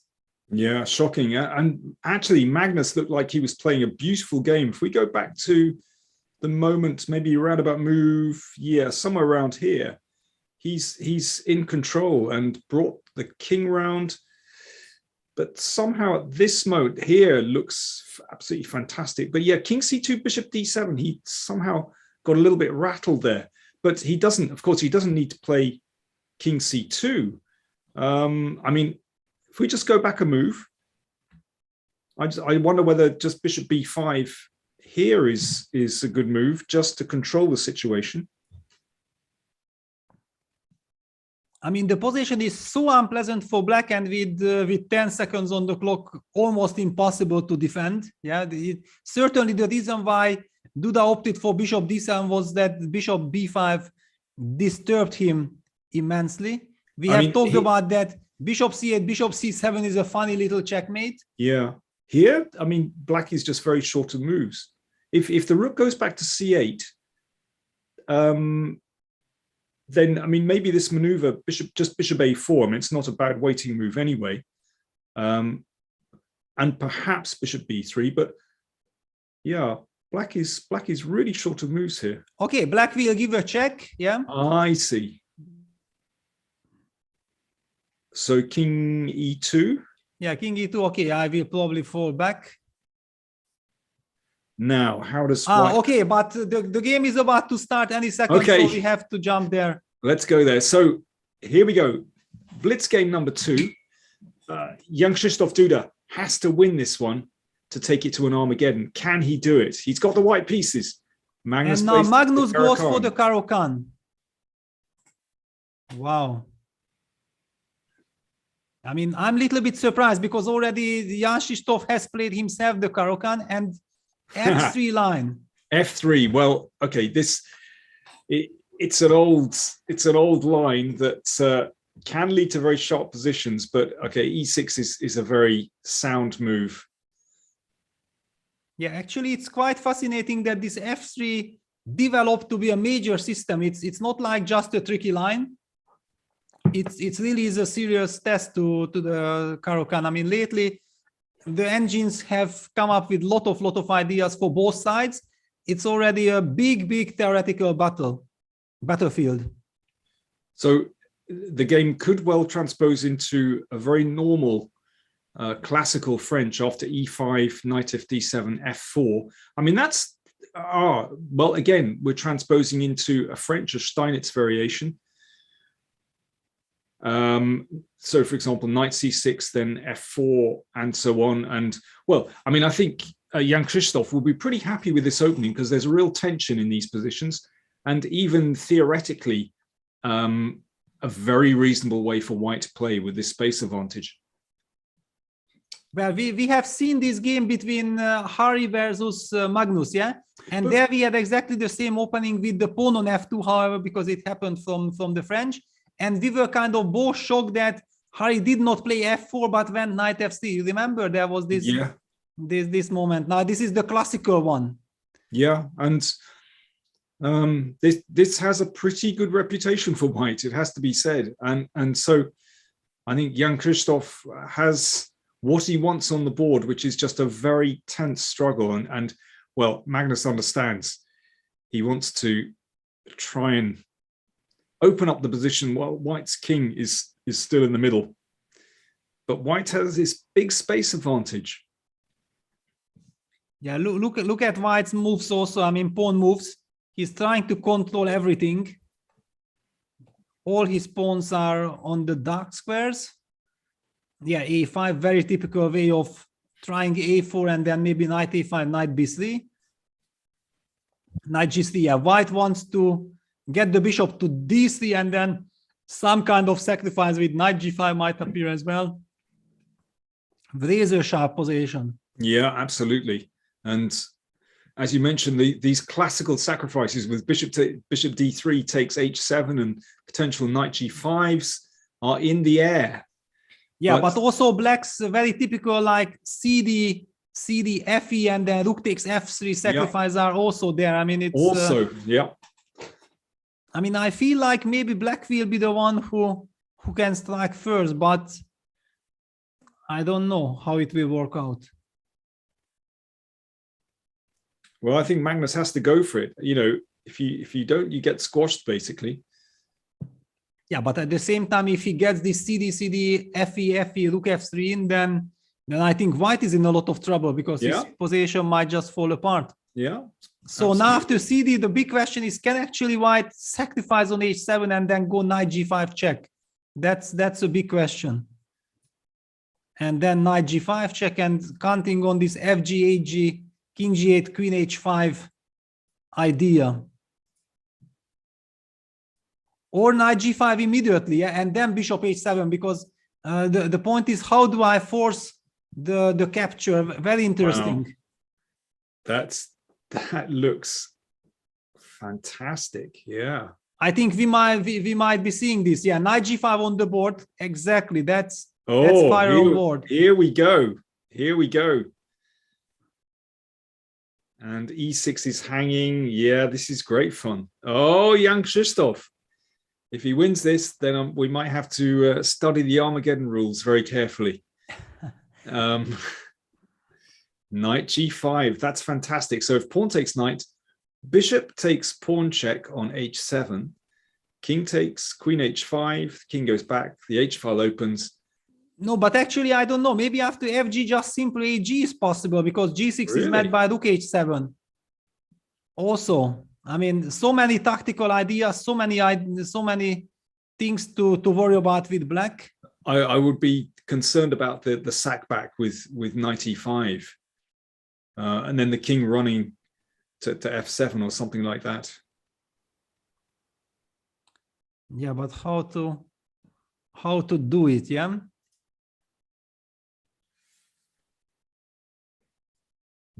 Wow. I mean, of course, you can play the move f5. You know that the move f5 came to my mind. It allows knight takes e6. Wow, h6 played. We got the message from Tadeusz that actually h6 is probably the best move in the position. And now knight takes knight d takes e5. How's that? Yeah, well, very tempting. It's a move. Yeah, knight f8 and then bishop g4 tempo. Yeah, knight d5 on the board. That's what we've got. Fantastic. Well, the players have no time to calculate. They're playing on instinct. Yeah, knight takes f8. Yeah, your move bishop g4. Only he didn't go for it. I kind of like that. If it's possible, it would have gained a nice. But bishop e2 was possible. Bishop g4, bishop e2 yes, back. Yeah, true. I also. But okay, this is just lovely for black because okay, white's king is compromised, can't really castle because of d takes c3 check. The pawn structure is not terrible. Black has everything that he dreams of. It was the reason why I actually wanted to start with bishop takes h7, but probably it did not work. Something like this is now very good practice. I don't know. Bishop h7 looks really scary. Anyway, I mean, coming back to your move, bishop g4, even down a tempo, it certainly doesn't look bad for black. And then the rook comes to e8. And if castles, then there's d takes c3 check. So even when the white king runs away, there's d takes c3, which looks very unpleasant. Yeah, Magnus is in total control. I mean, looks like this is practically almost a winning position, and we know that actually white needs to win this game. And so difficult to find the move. Yeah, bishop d2 played. In any case, bishop g4. Yeah, bishop g4. Looks fantastic. And white still can't castle. Yeah, and look at Jan-Krzysztof was shaking his head like, okay, how could I miss this? So basically bishop d2 even backfires, but okay, it was such a difficult position.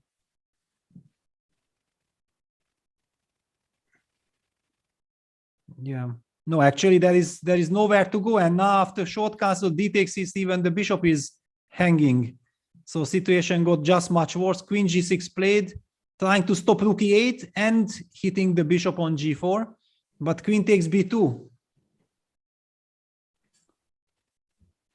Maybe you've just got a castle. Oh, he played rook b1. Okay, I was going to say castle. B1 and rook e8 check. Oh, that's a nice move. Queen takes rook, queen takes rook. Yeah, and then queen c2 pins, and then d takes c3. Yeah, so this good move. Is just winning. That's an excellent move, spotted in an instant by Carlsen. Yeah, Duda shaking his head now. Yeah, incredible comeback, and finally it doesn't bring any success. Incredible. Yeah, king f8. I mean king f1, pardon me. Yeah, now everything falls. Yeah, I'm afraid that rook on h1 is a sorry piece. I mean, this is actually, it really is hopeless because black's king is safe enough here. And yeah, white's king, not to mention the pawns. The queen is beautifully placed. Now, okay, queen f7 check threatens, knight e5 covers the f7 square, and now there's a threat to play the knight in. Well, actually, knight f3, king f1 is not yet a mate, but queen e1, king h2, knight f3, gf, queen f2 is checkmate. Yeah, Yes, that's the one. Yes. Duda resigns, Magnus wins. I mean, what a show, what a spectacle. Incredible. So Magnus just managed to hold it together basically at the end. He just had a little bit more energy. He can't believe it. He's shaking his head. Yeah, he's, I think, sighing with relief. He realizes that he did not have his best day today. And well, I'm pleased for Jan-Krzysztof that he did manage to fight back. I'd have, to be honest, I'd love to see him win the tournament, but well, it wasn't to be, not on this occasion. I guess we should stick around because I can imagine we might have some interviews if we're lucky. Yeah, for sure. That's for sure. Just a quick reminder, everyone. Well, there we go. We have a nice winner of the Charity Cup, this latest online tournament, and I can see that, well, fantastic. A total raised $148,000 has been raised for UNICEF to help children in Ukraine. That is an absolutely fantastic total. Thank you to everyone that's donated. There's the scores on the doors. Quick reminder, first set won by Magnus convincingly. Second set pulled out of the fire by Jan-Krzysztof. He won the second set, and then Magnus brought it home with 2 wins in the tiebreak. Incredibly close. So what ups and downs we've seen today. We thought it was all going to be over after 2 games, but Jan-Krzysztof held on and won that second game incredibly. So we should be coming back for interviews any moment. Peter, those final 2 Blitz games, I mean, where did it go wrong for Jan-Krzysztof? What happened? Well, it's just that. Oh, sorry to break in. I think we're going to the interview straight away. Sorry, Peter. Obviously, huge relief now. This was right out of the playbook of what feels like every tournament last year. After the first few ones, where it seems like I'm cruising, and then there's one bad moment and it all falls apart. But yeah, managed to survive. Definitely. And is it down to maybe losing a little bit of focus after that first incredible game that you played? No, I wouldn't say so. I mean, I think my play was a bit affected in the 3rd and 4th games. Maybe, but no, I mean, I had a very decent mindset for game 2. I thought, I'm gonna decide this now. But I don't think it was a focus. I just don't think I played well at all in that game. But yeah, obviously after that I couldn't fully recover. And then sort of the same happened in the Blitz, that I was making little progress, and then I made one bad move thinking I'm winning a pawn by force, and I'd missed the trick and my advantage is just gone. And I was very, very lucky there, since I had given up. But then I thought, okay, let's just make a couple of more moves and repeat the position another way. Like, there is this very, very slight chance he might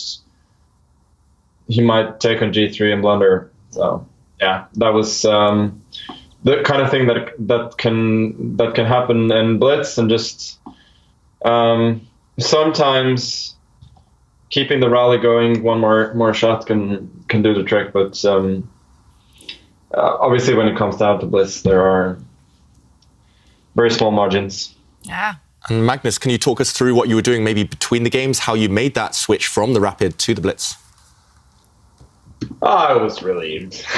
My mind wasn't working well at all during the last couple of games, so yeah, I was relieved to play slightly faster.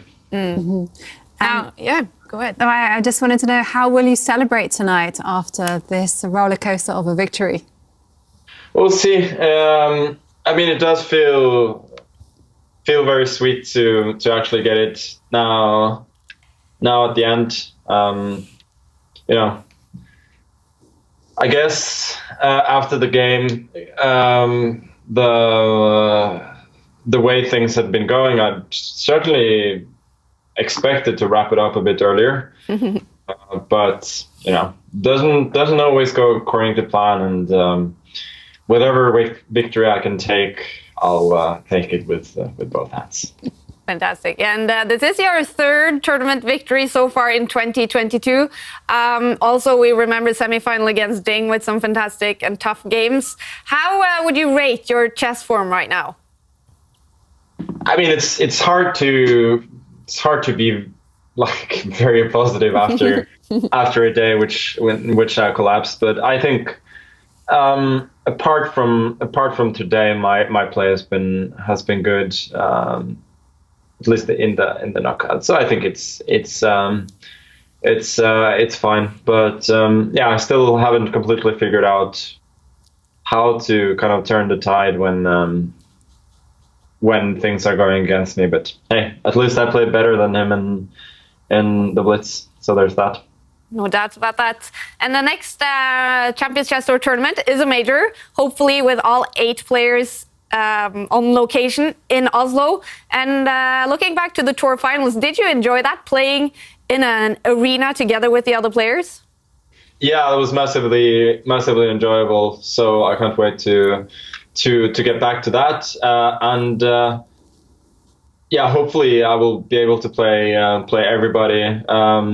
Last time it was only Duda and Giri who were there, which was great, but to be able to play everybody in kind of an esports setting, that's going to be exciting.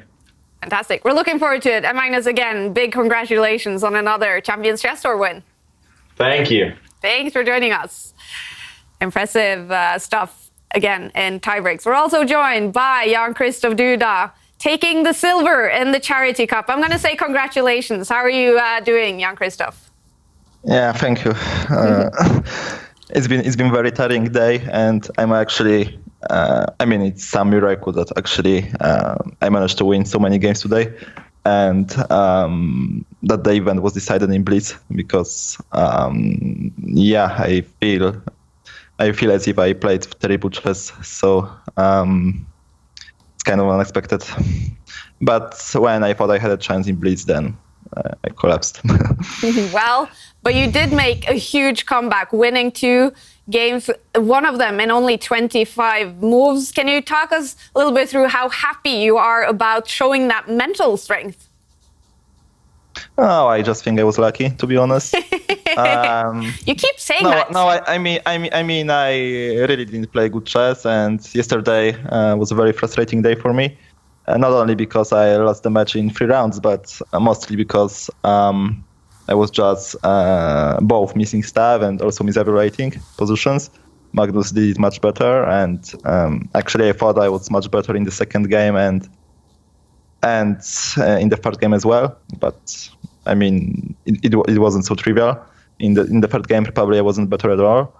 Yeah, so that was really frustrating to lose both of these games, and yeah, and it was kind of heartbreaking. I mean, because it's not just I just lost these games, but somehow, you know, it was more about that I wasn't right, and yeah, it was very, very frustrating and depressing.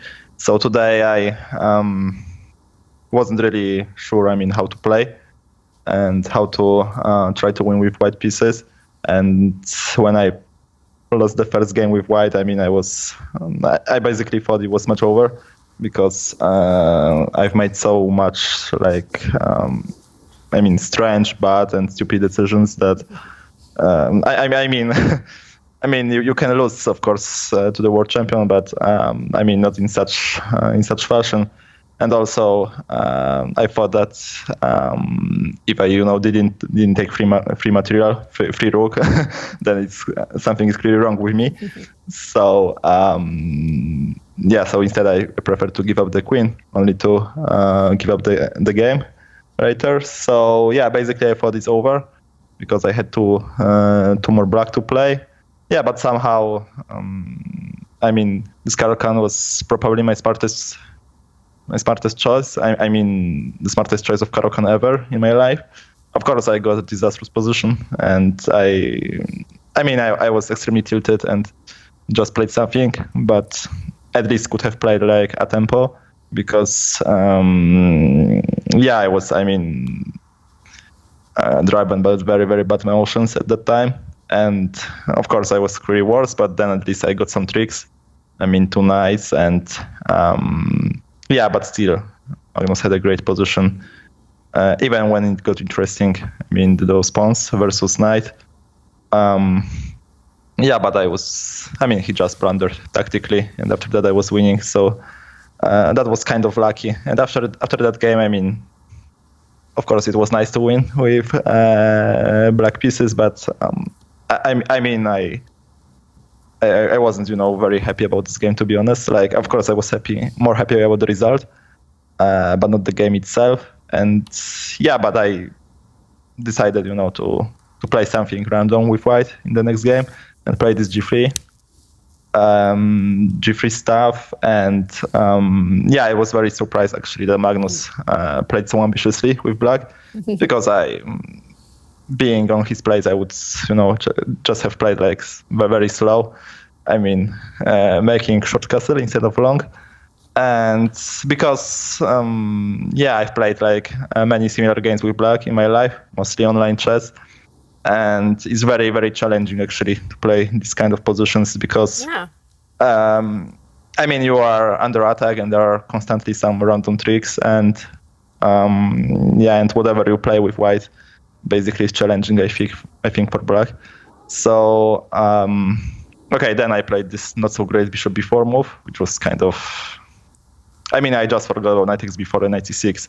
And at first I thought it was also like over, but then luckily there were these tricks like knight x5 or knight g5, and I was hesitating between these two because I wasn't really sure which one to play, but then decided that knight g5 probably allows less option for him. And I still, of course, wasn't completely sure about the position, but I just trusted my feelings and was just happy to get such crazy position. Yeah. And suddenly, of course, he erred somewhere, but that was kind of unexpected, to be honest. But of course it was very, very nice, and but still I wasn't too comfortable like relieving, because I had to play one more game with black, and I knew it was going to be difficult, but at least I played this Petrov, and it's kind of solid opening, Well, it was an incredible comeback. We were so amazed here in the studio, and I bet your Polish fans and all your chess fans out there were so impressed. And making this performance only a couple of months before the candidates tournament, what does it do to your confidence, Jan-Krzysztof? It's of course very, I don't know.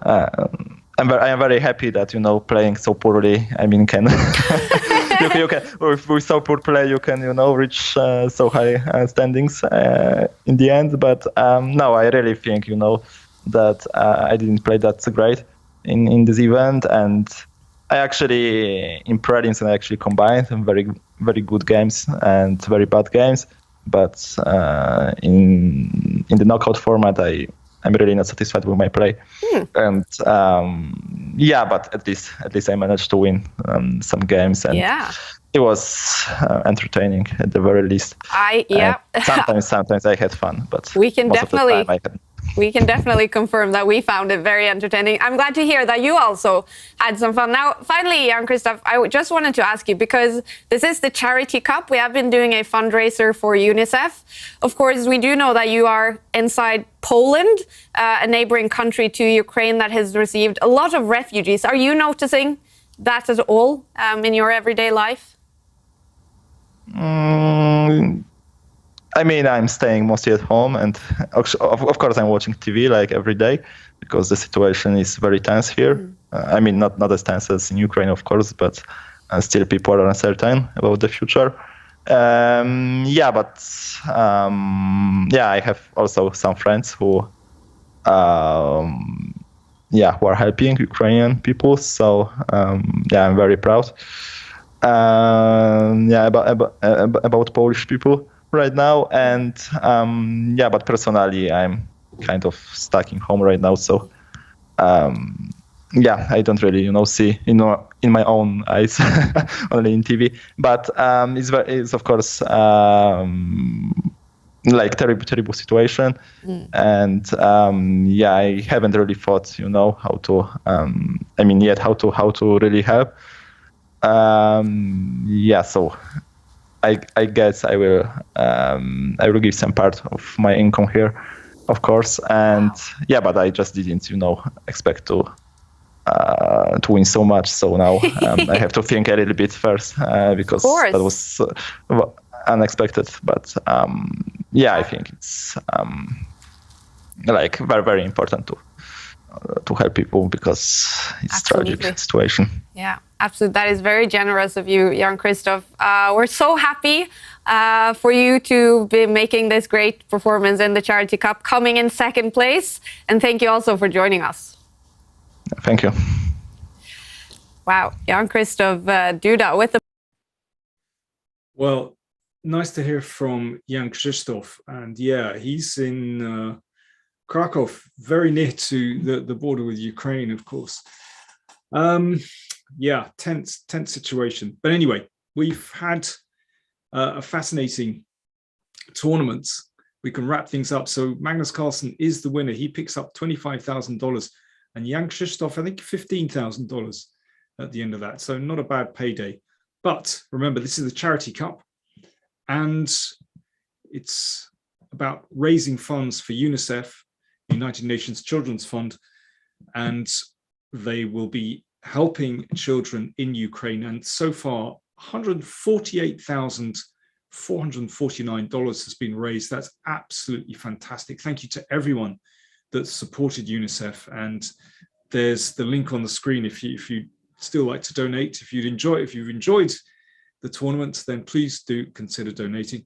There's also an auction taking place of the NFT trophy, which has some very nice benefits attached to it as well. Perhaps we can see that. So the Charity Cup trophy auction ends on the 28th of March.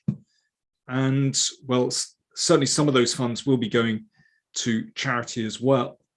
And apart from the NFT itself, you can also win lifetime membership of Chess24 Premium, Chessable Pro, Aim Chess, Play Magnus, and also a digital subscription to New in Chess, which actually sounds like an amazing deal. I mean, I don't know what the bids are so far in the auction, but do check it out. You can help the charity, but also gain something for yourself as well. So it sounds like a win-win situation. So I think we're going to wrap things up. It's already pretty late, but Peter, just your final impressions of the tournament.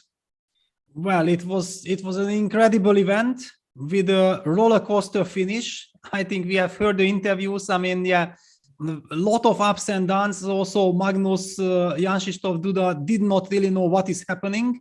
I mean, such incredible twist at the moment when nobody was expecting it.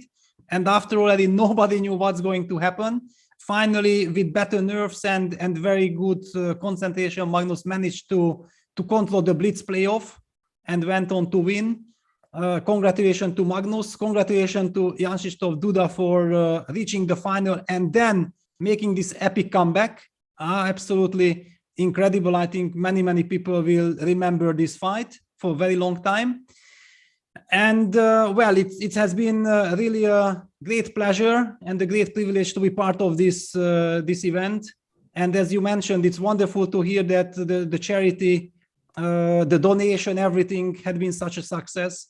Thank you very much, everyone, for this help. Yeah, absolutely. I can't emphasize that enough as well. Thank you to everyone that's donated. So I think we should wrap things up there. Thanks again, Peter, for your insights during the event and your company as well. It's been really good fun. I've always really enjoyed it. And also a big mention to our producer who's in Prague, and that's Tadeusz. Kribel, who's in Prague and who just glues everything together absolutely beautifully. So we're very grateful to him as well. And thanks to everyone watching. So, well, it's goodbye from me, and goodbye from Peter as well.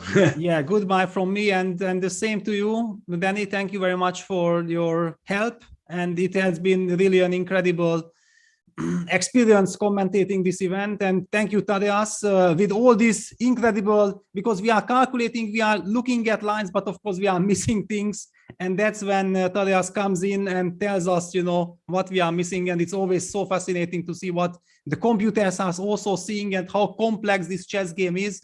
It's always fantastic to be working with this team. Good stuff. Okay, thanks everyone. Goodbye. Bye-bye. Air quality isn't the first thing that comes to mind when you think about chess and esports, but it affects our focus, decision-making, health, sleep, and more. What's in the air you breathe? Find out with Air Things.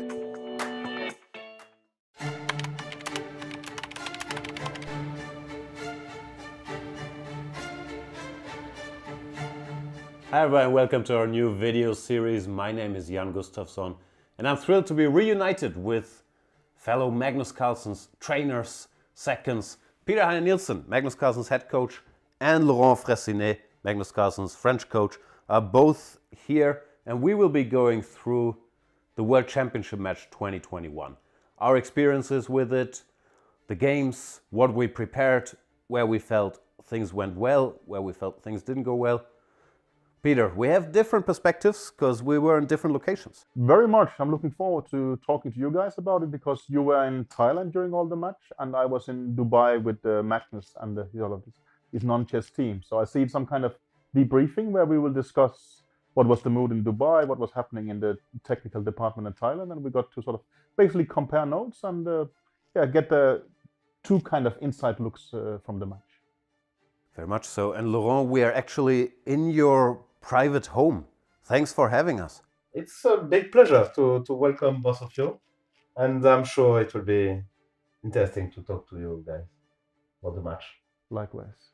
So we hope you guys enjoy the series with our behind the scenes insights. See you then.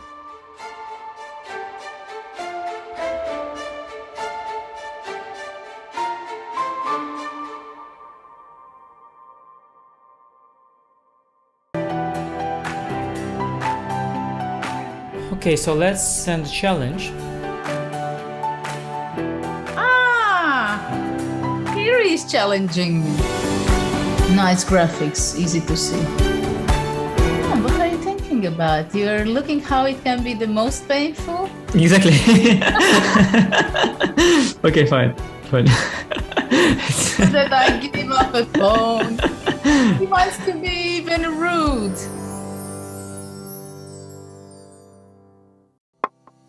Welcome to the new Chess24 playing experience. Play in light mode or dark mode. Choose from a range of time controls or create a custom game and get paired with players from around the world fast. Enjoy a polished playing experience while making moves on a fresh, responsive board to claim your victories. Train and improve with over 80,000 puzzles. And that's not all. Download now and discover what more you can enjoy in our brand new app.